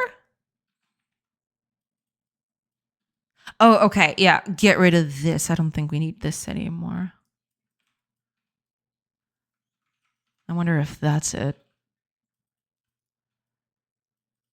I'd like to show what I've got at the moment, but... Oh, there it is. Okay, so this is what I've got at the moment. This is all working, and it's pretty fine. But the problem is it's not generic. So I can't just pick this and put it into my game. It just accepts 2 components at the moment, and they're all hard-coded. So I'm in the process of making it so that this accepts any kind of component I give it, barring a few issues here and there. But yeah, and it's pretty fast. It's pretty cool. Yeah. I managed, I was doing this very blindly, and now I've got, and it ran in about 0.06 milliseconds, and now it's running 10 times faster than that. So that's pretty cool. But now I gotta make this a bit nicer and make it work with other things. Make it work with more components and more kinds of entities. Yeah. Yeah, that's currently what I'm working on. But yeah, there's a few problems with it, as you could see there. Some of it is not working as it should. It's complicated.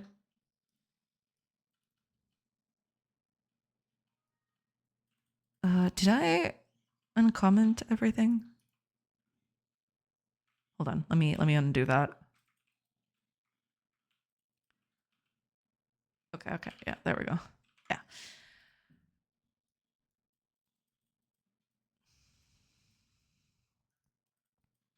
I gotta type, but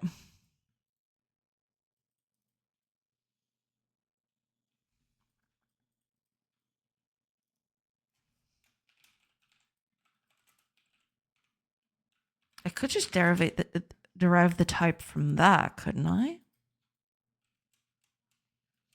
Say registry, get type data.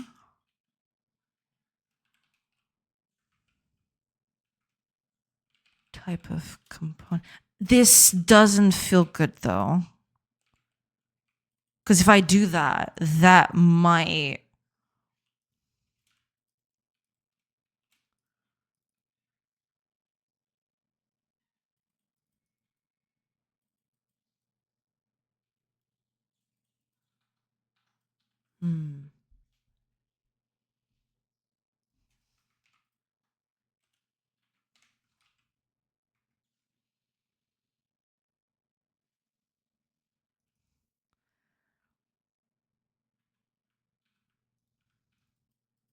That's not going to work because it needs a type. Get type.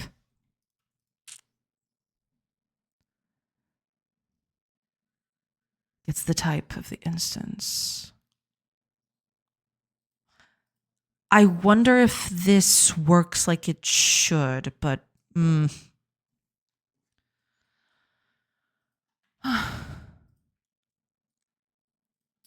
Put a lot of time in 3D extension in Windows. Then get back on Linux and I had to redo the whole setup again. Like those hours were lost so I can put on other things. Yeah. There was something wrong with your setup if you had to redo the entire thing. Add component should be a generic function. Yeah, that's what I'm trying to turn it into. Yeah. Like the component is T, where T implements add component. Could also do that. That's true. Yeah. I could make it a generic. True.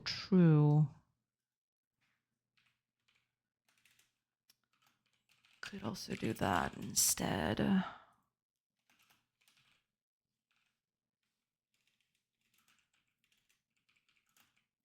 Yes. Yeah. Thank you. That'll do it. Yeah, that'll do. Perfect. That way, we can just get the type data directly from the T component instead of doing this. Cool. Yeah. Thank you so much. Okay, there we go. Now, if I add a component, that means it's going to leave this place and it's going to move on to another archetype. Okay, first of all, I will need... Maybe I shouldn't do this. Hold on. Maybe this should all happen at the world level. And I just remove this from the archetype where it is at the moment and put it in the new one. But I wouldn't have to do this for... The archetype shouldn't have to know about adding or removing components.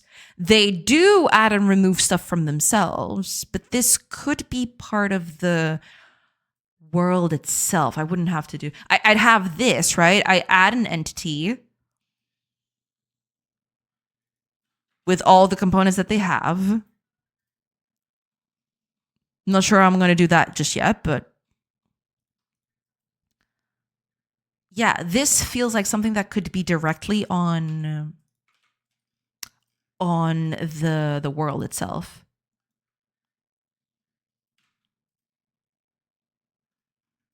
Let's put it over there. Do I have that here? I already have that here. Yeah, I was doing this. Never mind. Yeah. Okay. Let's remove one of these because these are all useless now. These are all hard coded.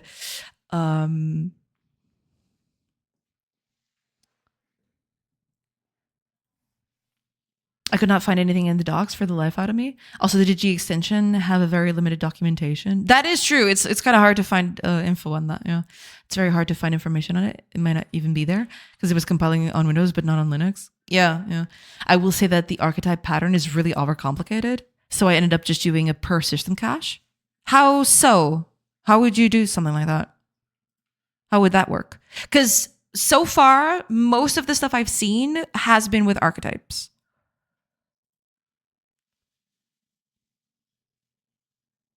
But, if there's a better way of doing it, feel free to tell me how that works. Because I'm not tied to anything specific, to be quite honest. So I don't need this anymore. I just need the entity, the component it's going to receive, and the component it's going to remove. No, wait.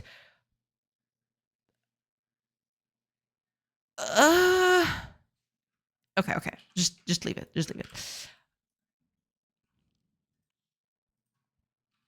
It's not better per se, just simpler. It's slightly less optimal because you get duplicated caches. Okay.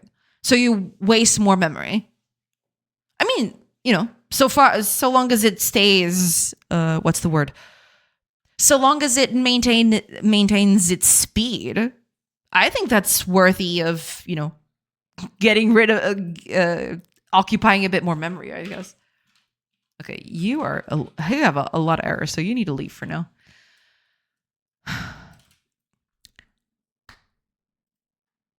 I need the archetype where that thing is stored, which I believe I have.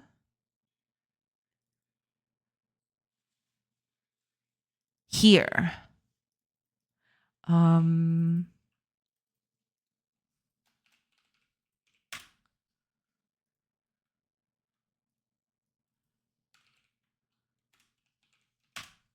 Oops. Exactly. Okay. Because, yeah. Okay. When I add a component, I need to find the archetype where it's at. Should archetypes be a list, though? They could just be an array, too. I guess. We'll see. But okay, let's use this setup for now, and then I'll generify it, I guess.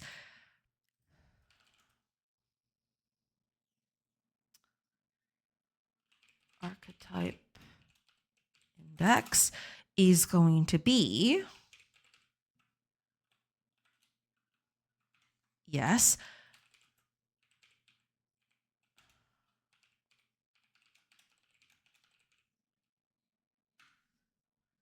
okay. So I know exactly where it is. I need to get the archetype.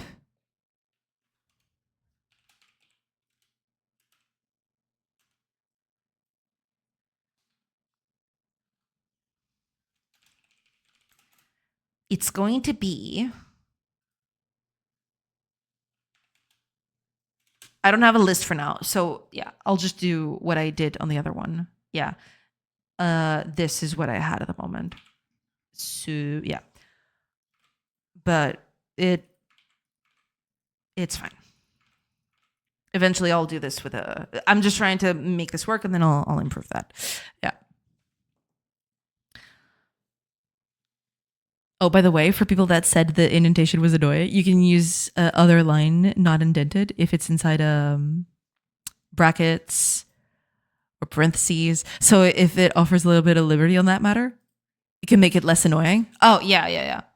I mean, if you can do that, then that's pretty cool. I haven't used GDScript at all, though. So do take that with a grain of salt. I've never used anything like that.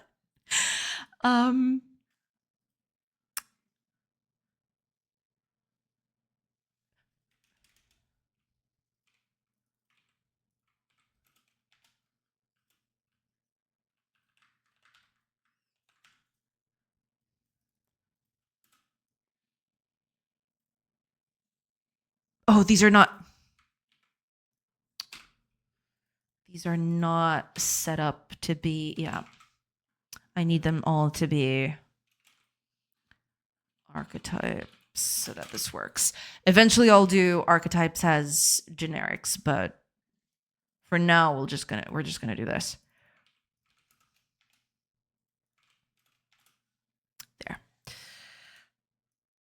There we go. Okay. So now all we do is we remove that entity. So archetype current, remove entity ID. Or rather, it's not even that. I need to move it. I need to move all that information to the new one, to the new archetype. Okay. I'll get to that in a bit. Right. Ads are starting in about 30-ish seconds. I will take a quick break and then I'll come back. Yeah. I'll get right on that. I need a method here, I think. Private void move entity between two archetypes.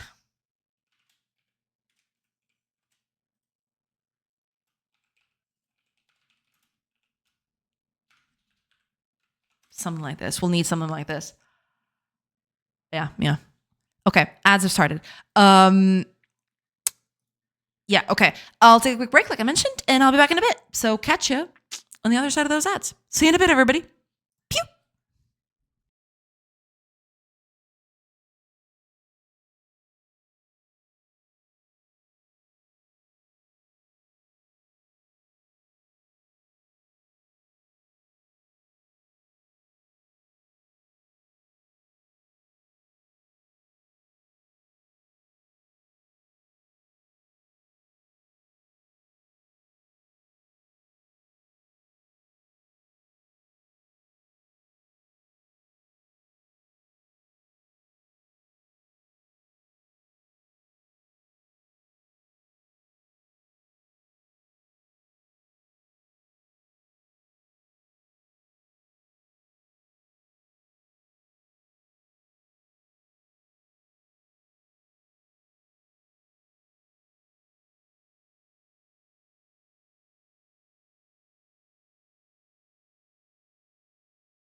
Hello, everybody.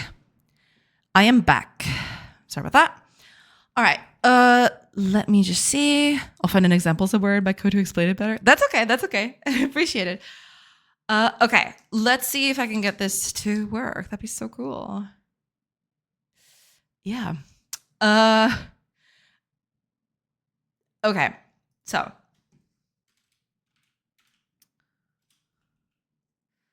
I need. That's right. I don't have a. Hold on. I need a way to move all of this. I wouldn't even do add or remove component. I would just add entity and remove entity from it. But I think I have to use the masks for that.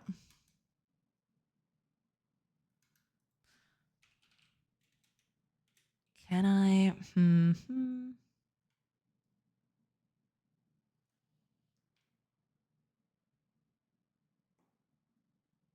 I don't even think I need this one. Archetype is already. Yeah, I don't need this. I can just do archetype. I don't think I need this. I can just do archetype and that's it.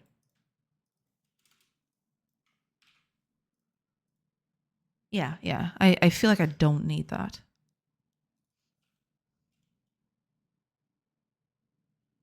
Well, it's going to be a problem because of that specifically, but we'll figure it out. That's fine. Let's do something then. Let's just do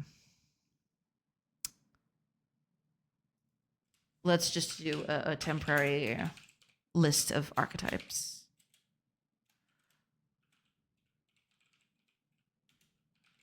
Right. I'm not even going to fill it in. I don't care. Because eventually I want this to be an array, if at all possible.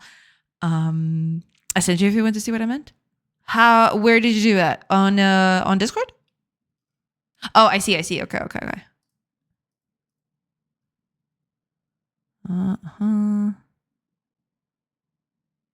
Oh yeah, I think I know what you're referring to.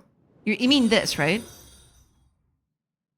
Because yeah, inside of this, yeah, in C# you can do this too. So you've got all the arguments. You can do that inside of the parentheses. You can just what's the word? You can organize them neatly like that. Yeah. That does help. That does help a little bit. Yeah, it'd be crazy if it didn't work like that. Can you imagine? Yikes! But yeah, I know what you mean. Scott Gary Foster. Thank you so much for the follow. Thank you so much. Appreciate it. But the indentation can be different. Yeah, the indentation can be different for sure. I could make it unreadable. Please don't do that. That would probably be bad. Do not do that. That feels like a bad idea. All right, archetype. Current is going to be archetypes of the archetype index. There. Now, archetype current, I want to get the mask mainly because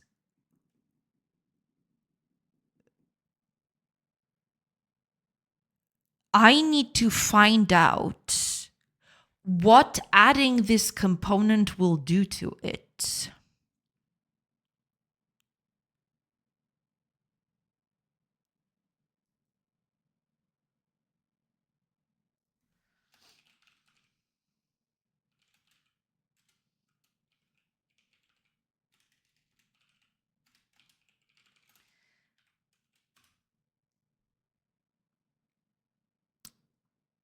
By doing this, we can get the new mask by just doing this plus adding the component registry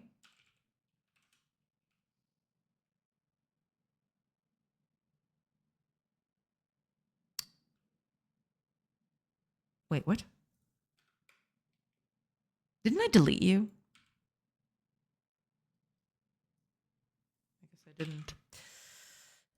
I guess I didn't delete you.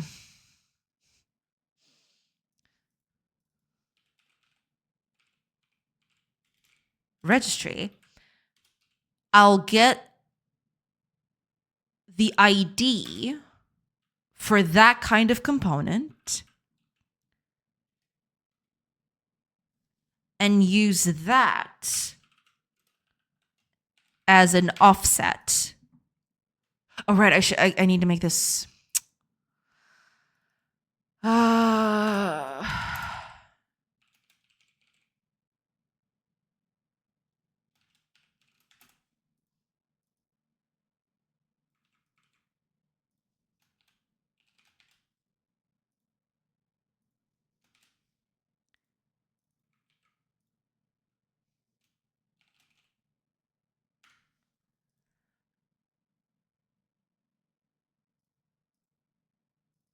That's going to be my mask target.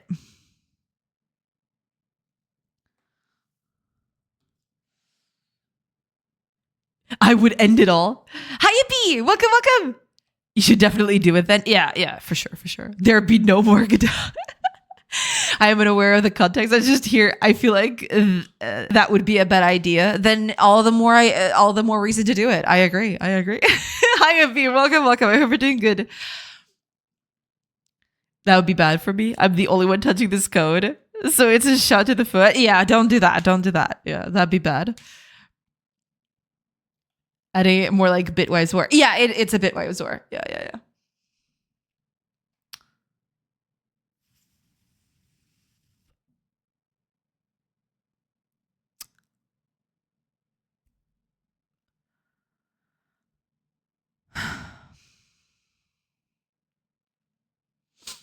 A shot to the foot would be a good excuse to make the ultimate pirate cosplay. Real working peg leg? Damn. That's very metal. Yeah. What sacrifices would you do for cosplay? Everything. Even a peg leg.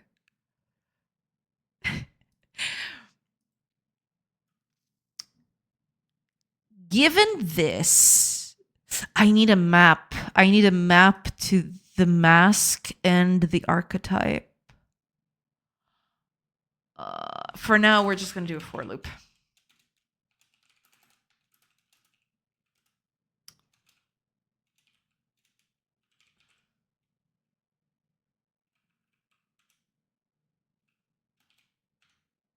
Yeah, we're just going to do a for loop, but eventually we want to get away from for loops. But for now, we're going to search.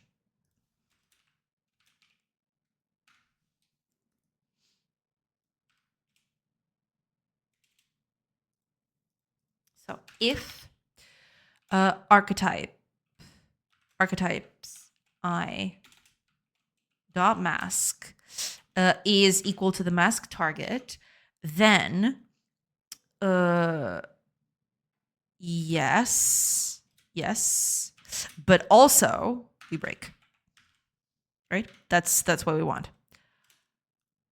Cool. Now, archetype. So what we do something like move entity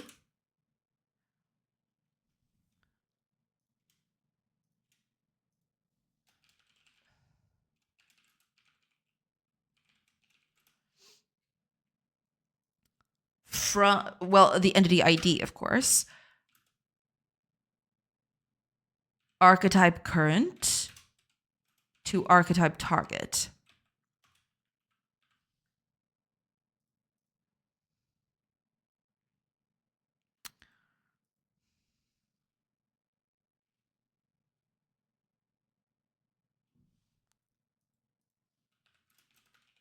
we're just gonna have to do it like this for now, but yeah.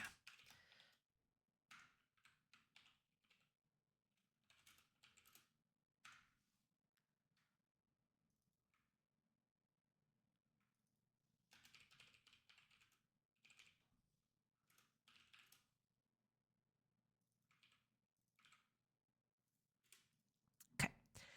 That's fine. That's okay. We're gonna go through that. I would sacrifice my uncle for a Spider-Man cosplay. Damn, brutal. Need to upgrade to 5 loops. Oh yeah, yeah. The more loops, the better. So I've heard.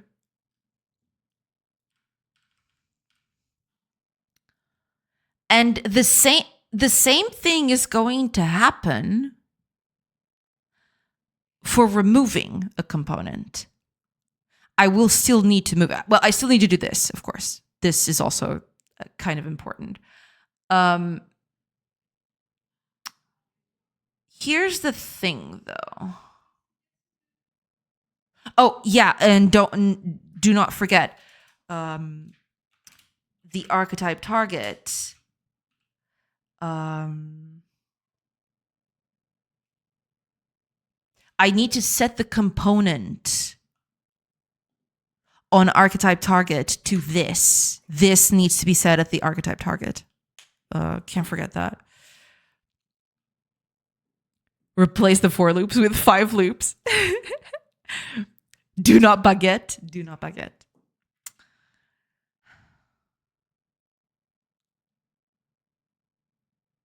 I'm just thinking, how would I go about doing that actually? How do I move? I'd have to compare them, I guess.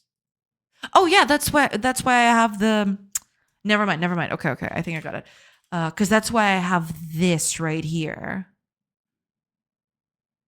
You should I'm going to get rid of this. I think I should get rid of this. Just leave it. Just leave it for now.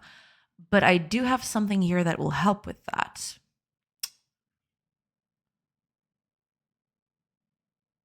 Yeah. Yeah. This is what I'll need.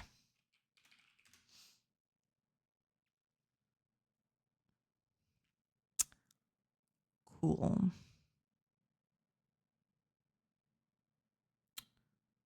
It's public. Okay, perfect. Cool.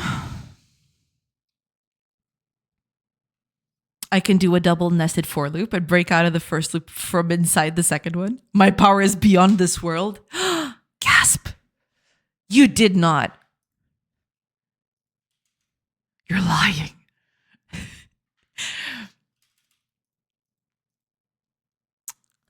I'm just thinking, sure, I'll be moving them, but something's got to get lost in translation, I feel. I can't just do it like that. Okay, give me a second.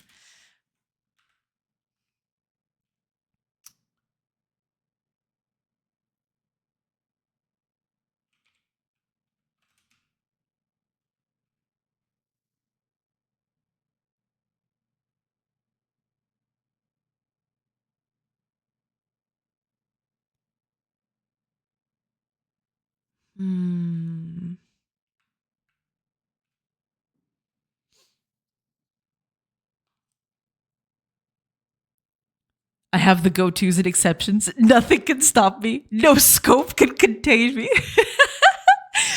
Yikes, exceptions. Making that look recursive. I have scoped labels. Making that loop recursive. Right, yeah. Do not recursion. I don't recommend. Nothing stops set jump, long jump.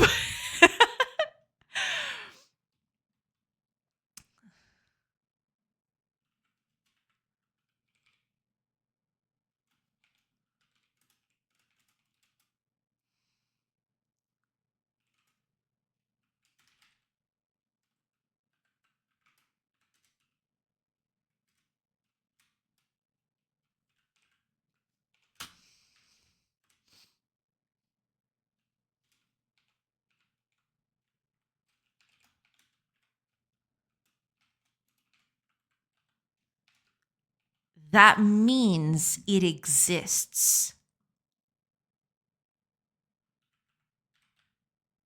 Oh, right.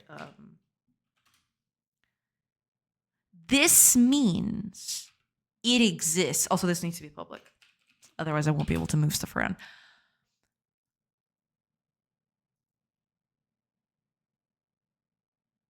Now,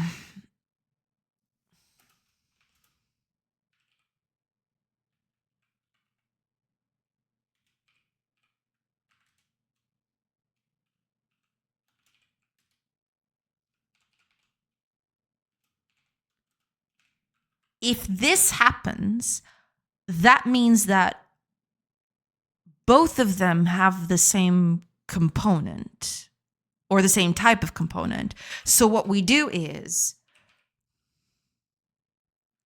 archetype target.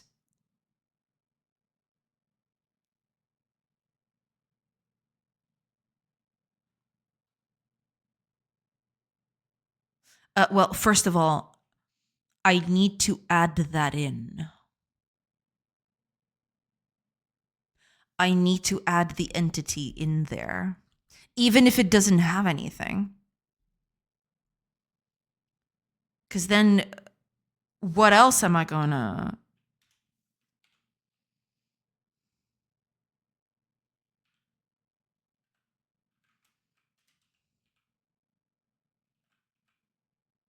Oh, I have entity count here. Sure. Yeah.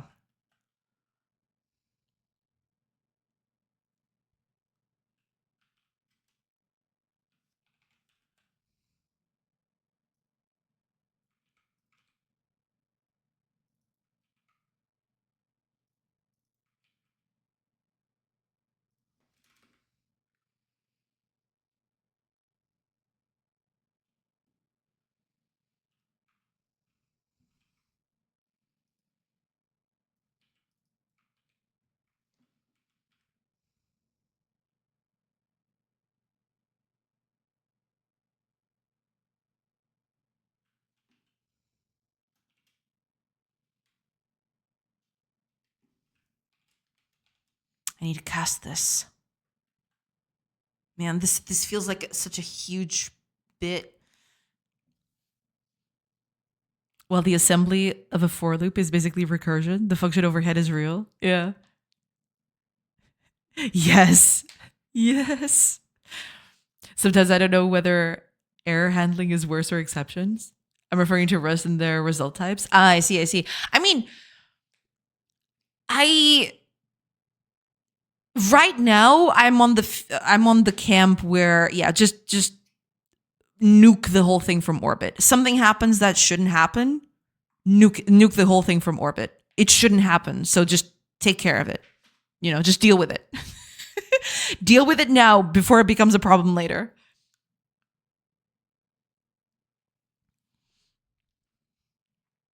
For me, it depends. Yeah, I mean, it always depends on what you're working on. That's true. Oh, I need to cast this thing.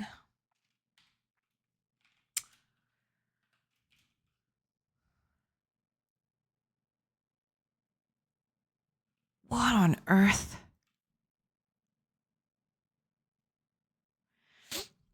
Generally, exceptions are better, in my opinion, since most times you're bubbling very far up the stack before you can appropriately handle something. Right, yeah. Right now, I'm on the camp where it fails, just nuke everything. Just stop the presses, just blow everything up, Something went wrong, fix it. You'd love if error different from nil. Like if an error different from nil, panic. Oh crap. Yeah.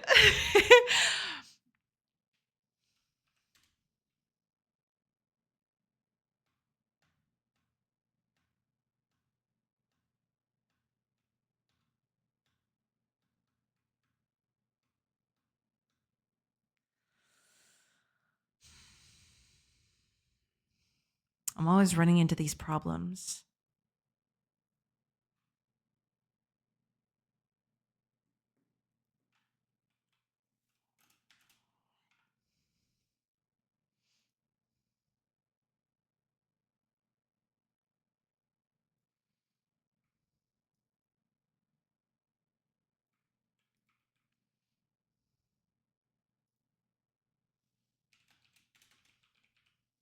Did I even call it data? I don't even remember at this point.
Having the stack automatically unwind, cleaning up as it goes until something can handle it. Example, showing an error message in the UI is way nicer than manually doing the same. Async background workers, coroutines, etc. kind of complicate things though. They do. Yeah, for sure, for sure. When it's UI, the best way to do errors would be to have an error tracking list and just push the error onto there. Yeah, there's different ways of doing stuff. I guess it depends on how you've got all set up, I suppose.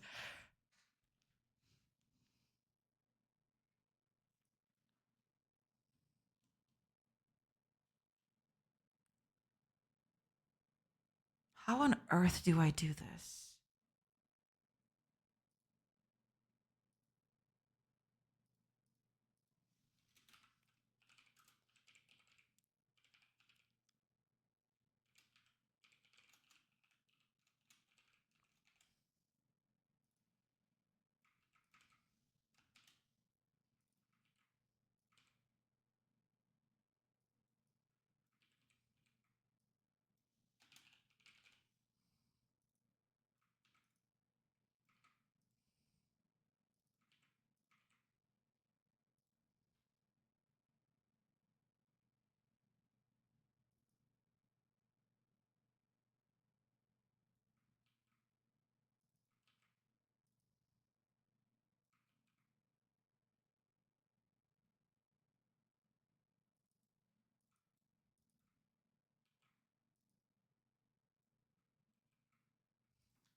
I'm not even sure I remember what I did. Oh, I called it component array.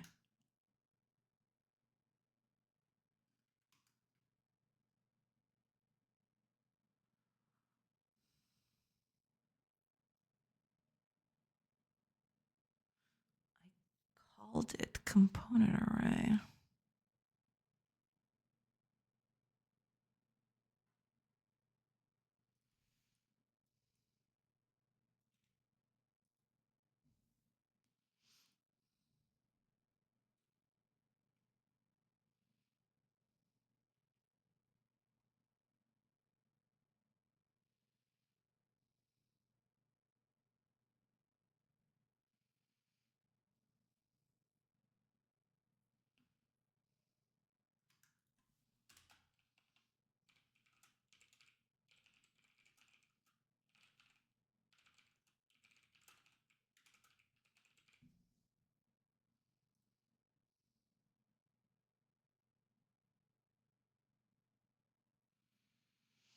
Mm.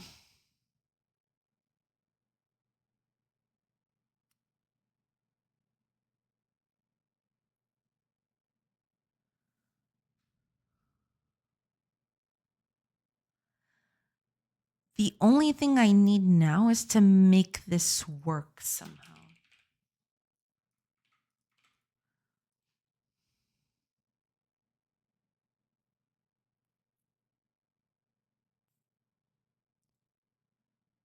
That's the problem at the moment.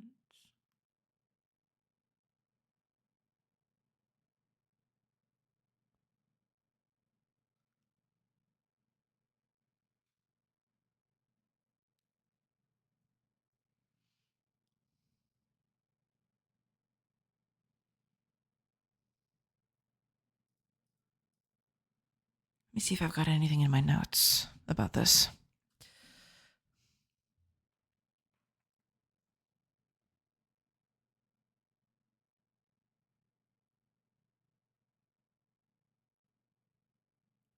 Not really, no.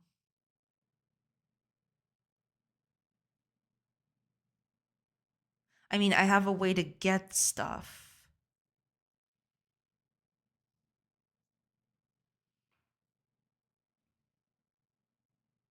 But transferring them is different. It's not exactly the same thing. That makes things a bit harder to manage. Because I have to convert this somehow to the appropriate type.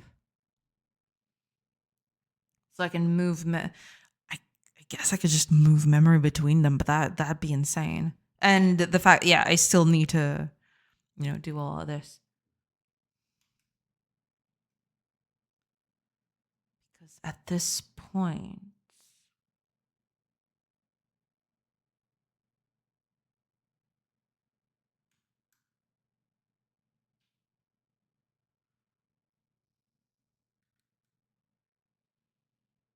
hmm.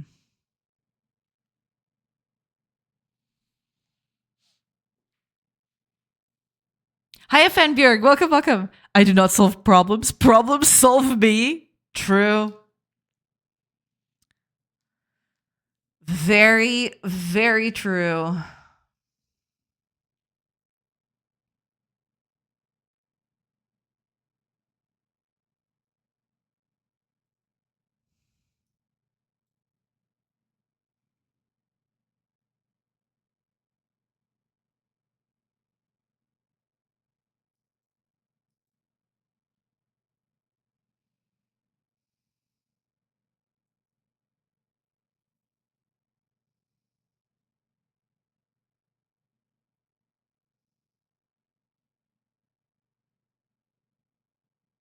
There has to be a way to convert this thing. I'm just not seeing it.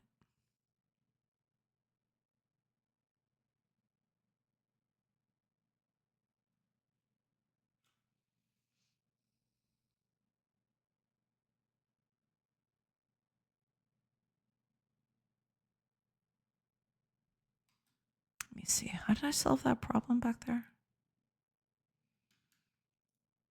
I created a factory for it.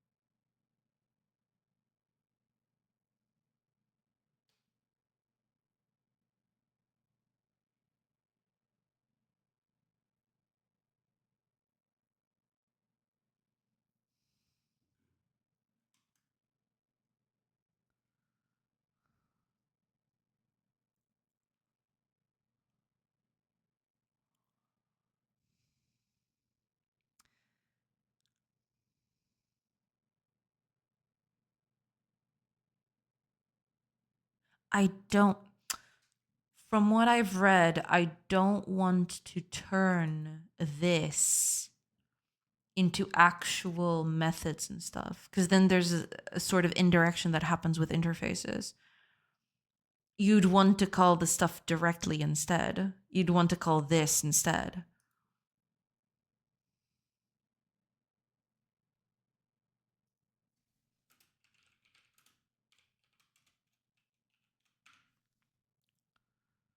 Not sure if this is necessary, but might as well.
Lana! Hi!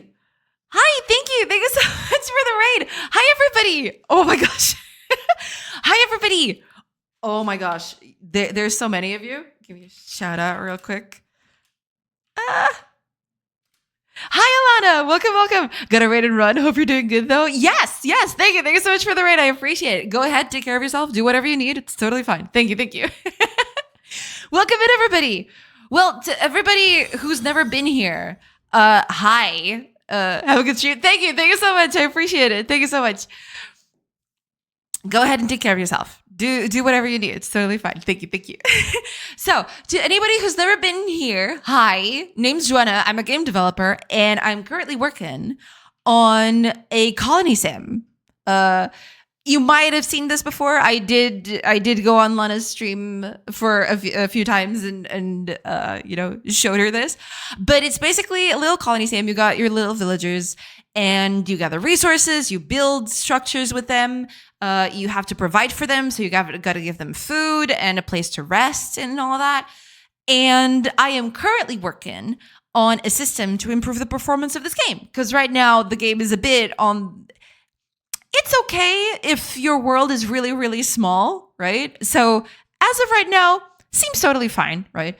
You can pass time up here, and yeah, it all works as it should, and you can build stuff. Let's say, for example, let's build a little house right here, right? So you can do whatever you want. You can build things and have your villagers gather resources and all that.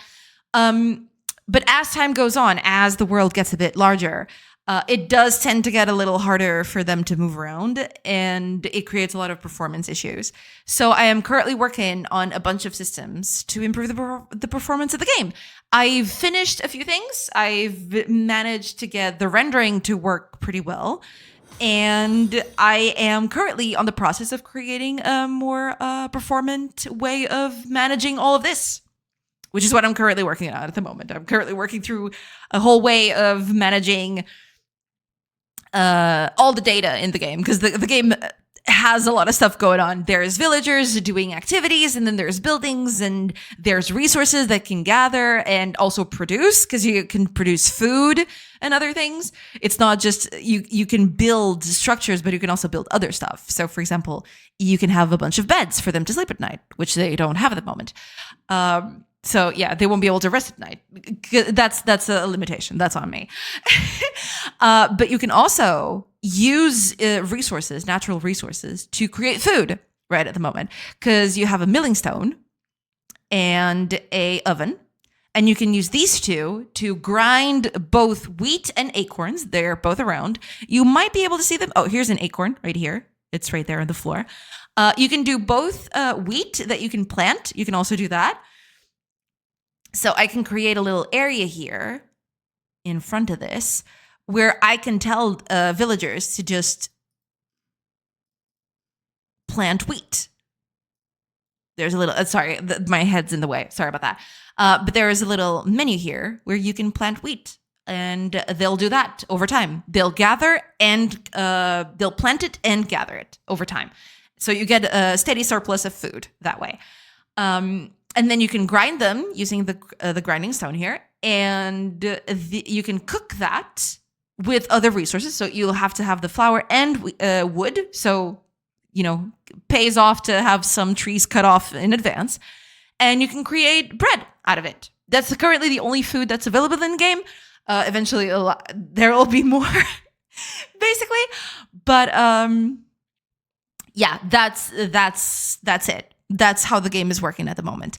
And, there's a lot going on already. So if I pass time, you can see that they're planting crops and building things. There's a bunch going on at the moment.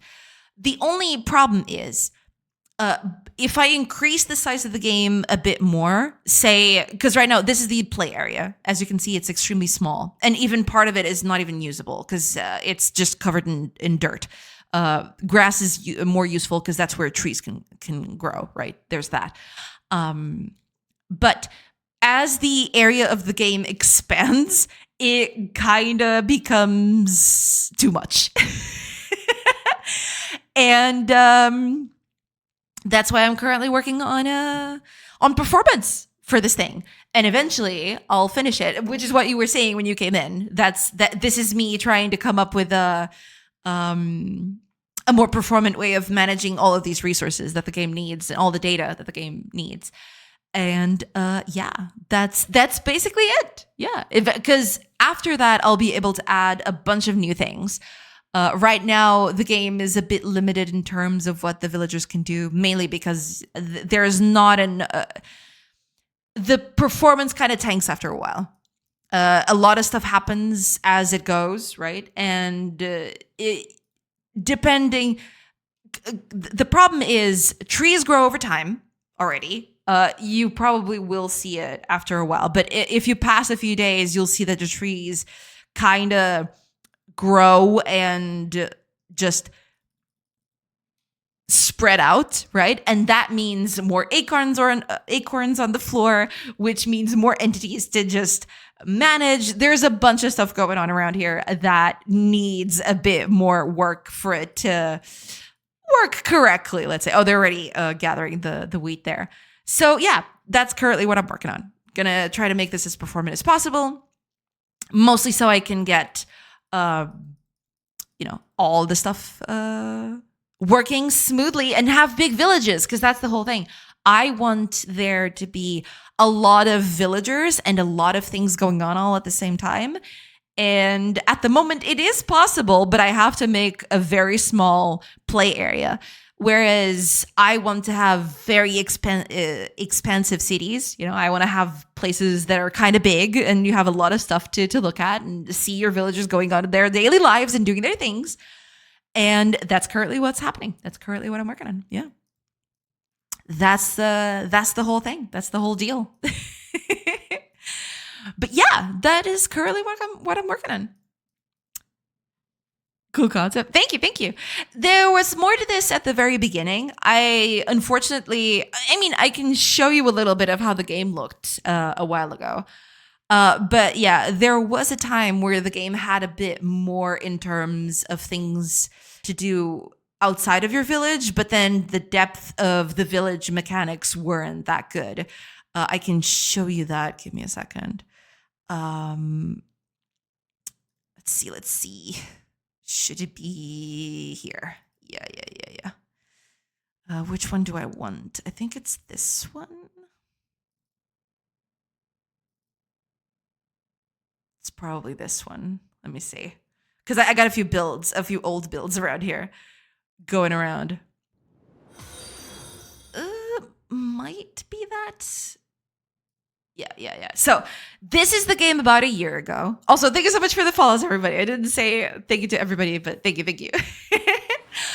And thank you so much for the hydrate. Thank you so much. Hiya, freestyle coder. Thank you. Cheers. So the idea of the game, eventually, right? What you're seeing right now, this thing that you're seeing right here, is basically this. It's this thing that you see right here. Kind of looks the same, but it's vastly different. Over here, you couldn't tell your villagers to gather resources. They do that on their own, right? You had less control over what was happening. And buildings weren't like this. Because right now, you can build whatever you want. You've got these pre-built things that I give you, right?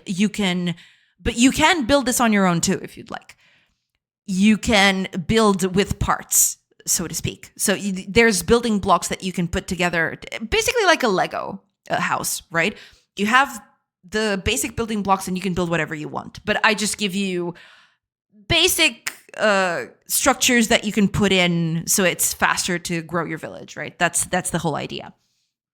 But over here in this part of the prototype, houses and all buildings were just fixed. They were all set in stone, which I changed over time. And also, if I remember correctly, I don't think trees spread out in this thing. They just grow, and that's it. They grow to max age, and that's it. And because I wanted to add more depth to this whole village managing mechanic, I decided to let go of all the other things I had planned for, which I think it's the other one before this. Give me a second. I think it's this one. Because I had other stuff. So this is a year and a few months back. Yeah. So this is the game, I'd say a year and 4 months ago, possibly, where you've got the whole setup. It's still the same thing. But the art is kind of different because this was around the time where I changed the art to be like this. And you can still see part of it here. You know, it's still part of that art is still here. It's kind of different. The colors have changed a little bit, but it's kind of samey in that regard.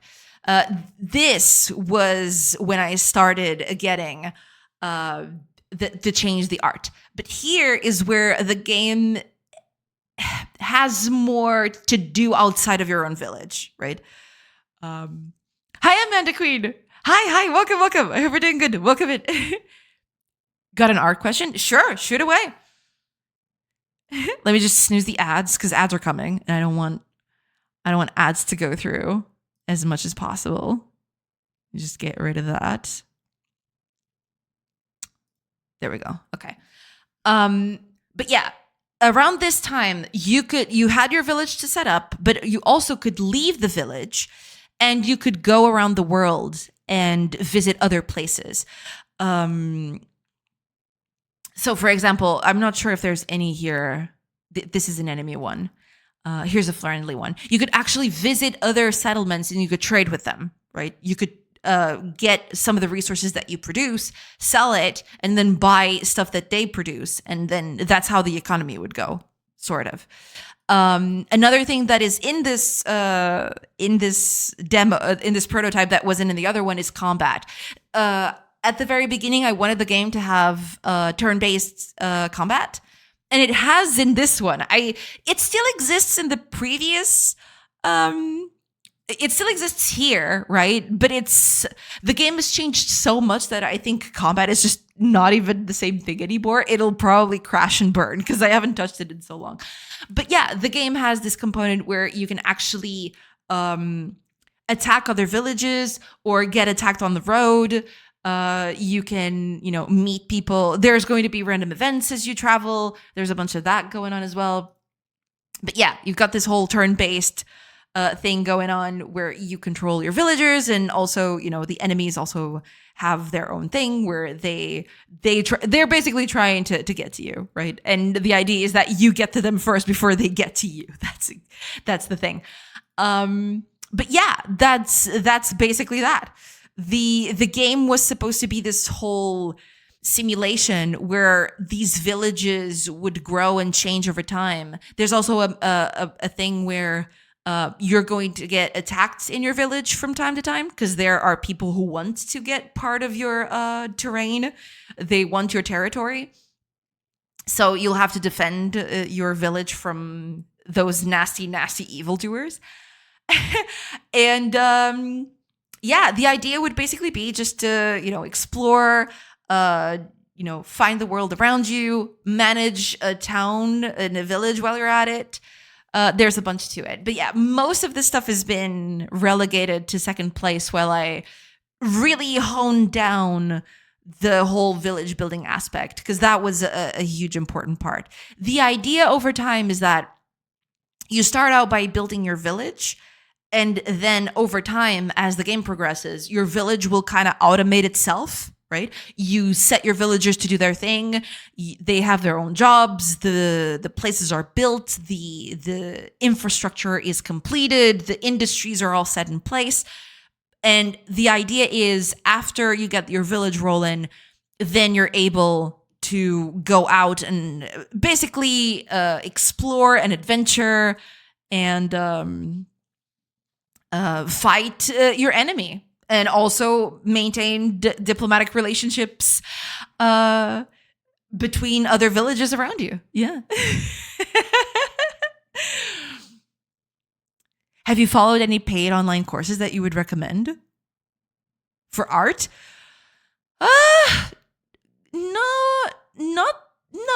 No, I never did. I saw a few.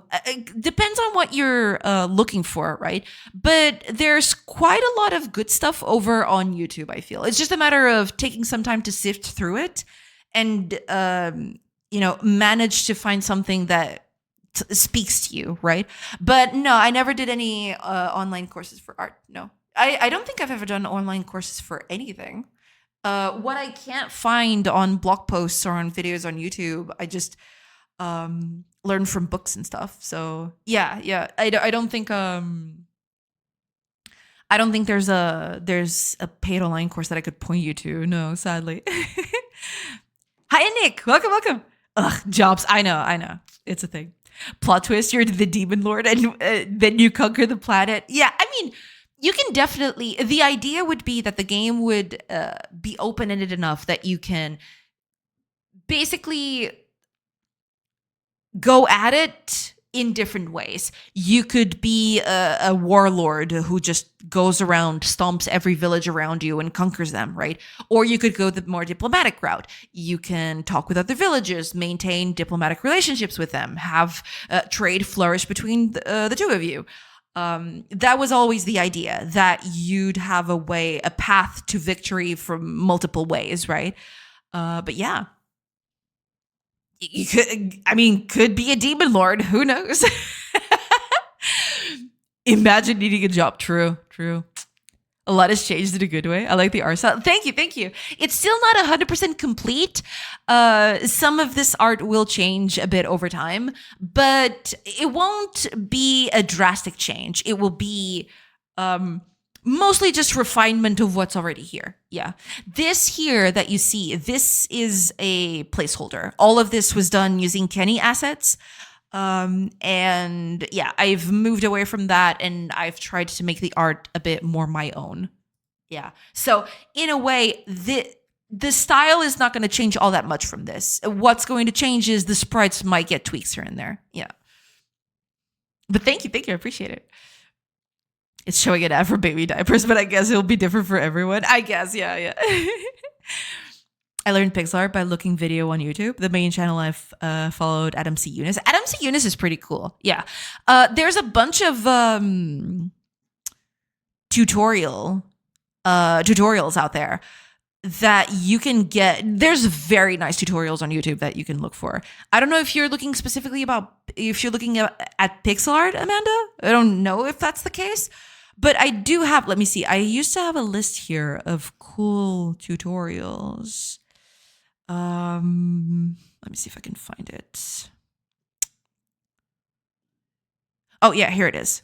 I have a few channels which are pretty good, and I can give you links if you're looking for that specific kind of art style. If not, then yeah, you'll just have to look because I don't know any off the top of my head.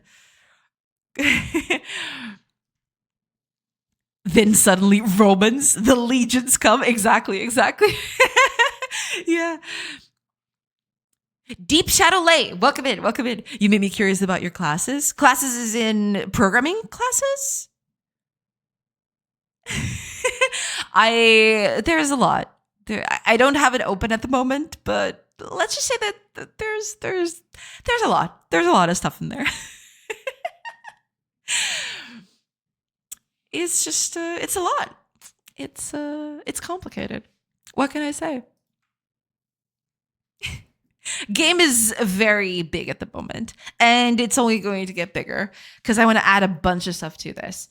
Villagers can do a bunch of different tasks, different jobs. Those different jobs will produce different resources, which will in turn do different things. They will provide happiness for your villagers, but also satiate them in other ways. You'll be able to build with them. You'll be able to trade them. There's a lot that could go. There's a lot that could go with it. Yeah.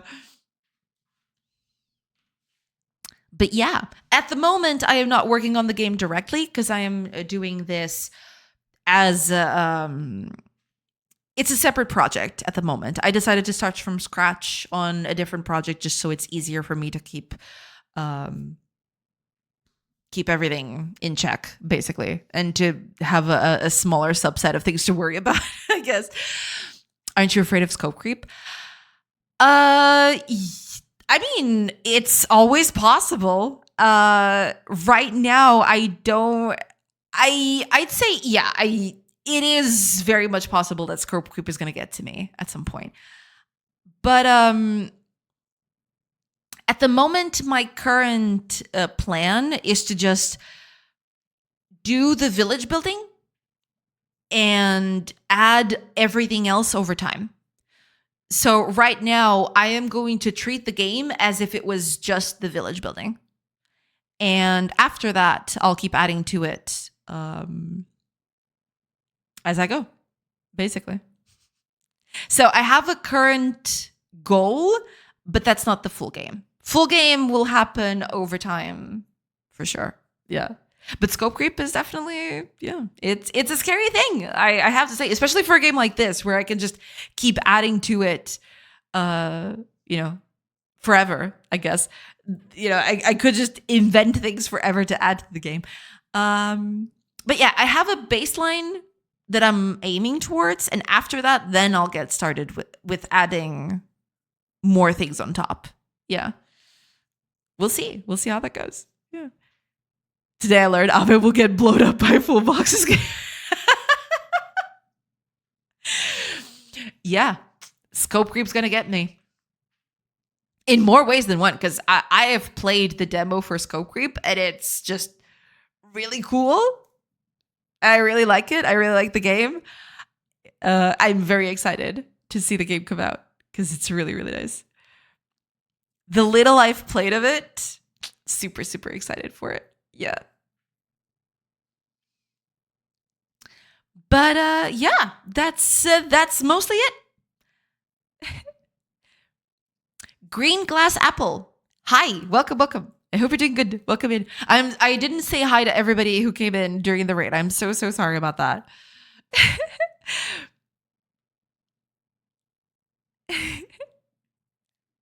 But hello, everybody. Thank you so much for sticking around. I appreciate it. Yeah. I've only played the jam version. I should try the demo. You should. The demo is really, really nice. Yeah. For sure. I highly recommend it. It's really good. I've played the demo plays very differently from the gem version, I feel. That was one of the first things that actually jumped out to me, was that it was so different. The demo, I'd say the mechanics change a little drastically, but it's good. Yeah, it's you see that there's it's an evolution, right? It's not exactly the same game, but it's an evolution of what was already there. Yeah. I'm good. Hope you are too. Yeah. Just getting stuff done like I usually am. I've been at this for a bit, and I will for the foreseeable future if everything allows. Yeah. That's the idea anyway. Been working on this thing for a while now, and hopefully I'll get to work more on it as time allows. Yeah. But yeah, that's the whole thing. The game as it is right now does need a bit of extra work. There's a lot that I need to work through. But at the moment, the biggest problem is that the performance as the game grows is going to be a big problem. So I'm trying to nip that in the bud immediately. And that's why I decided to take a little bit of a break from actually developing stuff for, as in, I'm still developing for the game. I'm just not developing content for the game. I'm improving the systems that allow it to exist. That's basically it. Yeah. That's the way to look at it, I guess. But yeah.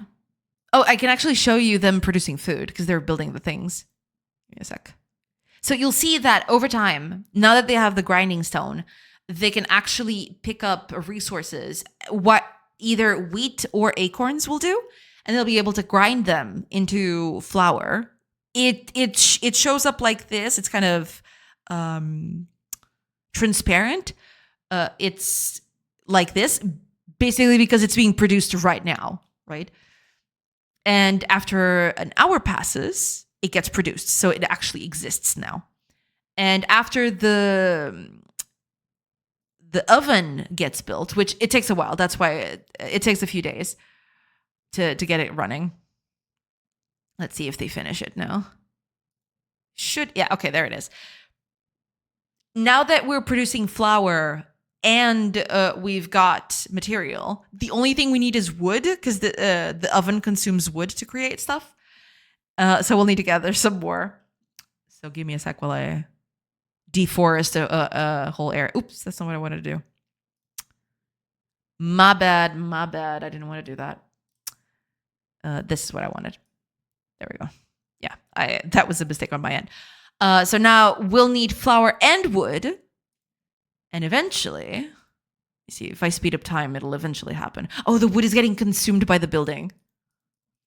They're delivering the wood to the building, so none of it is getting to be used on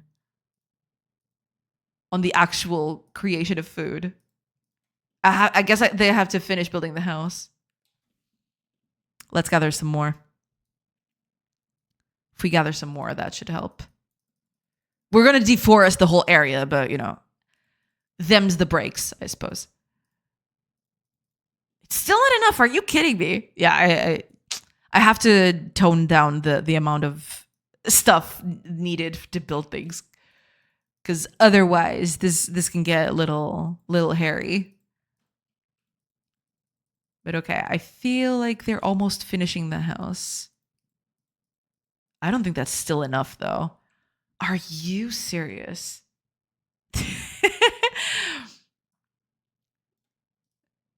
Are you actually serious right now? Okay, let's cut these trees, too. I mean, every tree will be cut at this point. Okay, we've got some extra wood here. How much is it? Okay, that should be enough to at least produce a batch of bread if they manage to get enough flour for it. That's the thing, because I don't think there's enough flour to do that at the moment. Oh, there is. Maybe people are not. Okay, there we go. Yeah. I guess it was a matter of some villagers needed to have time to do that. But yeah, you see they're gathering the flour and the wood. They're going to carry it over here to the oven and they're going to start baking some bread. There you go. And after an hour, we've got some bread. And they all just jump from their beds because they're probably super hungry. So they're all trying to eat the bread now. Yeah. Super cool stuff you're doing. Thank you so much. I appreciate it. But yeah, that's the whole thing. The game, I feel like the game will be able to have a lot more with very little, right? The systems are already there. I just need to improve their performance. But adding stuff to the game itself, now that all the systems are in place, should be fairly easy. Right? Because everything else has been has been done. I'm just taking this small pause because I'm very, very concerned for performance. I really want this to run smoothly on big villages and also have a big play space. Having a big play space is important. Do you think you'll do the whole balance by yourself or you'll ask for QA? I don't know, actually. I guess it'll be a mix of both. I'll try to balance it over time, but as people play test the game and give me feedback, I'll just tweak some of the values here and there. It'll probably be a mix of both. Yeah. I'll do my best to to balance it, but it's never going to be truly balanced. I don't think it'll just be over time. Yeah. But yeah, that's it. That's the game as it is right now. Yeah. Eventually it'll have even more stuff. That's going to be exciting. No game is perfect. Yeah, no game is perfect. True. But yeah, that's the whole thing. That's the whole game. All right, with that said, it is getting a little late. I usually stop at around this hour. So unfortunately, I'll have to find someone to raid into. I got so many raids today. It was kind of crazy. Let's see who we're going to raid so we can get this whole bunch of people into someone. Who is that someone going to be? I don't know. We're going to find out.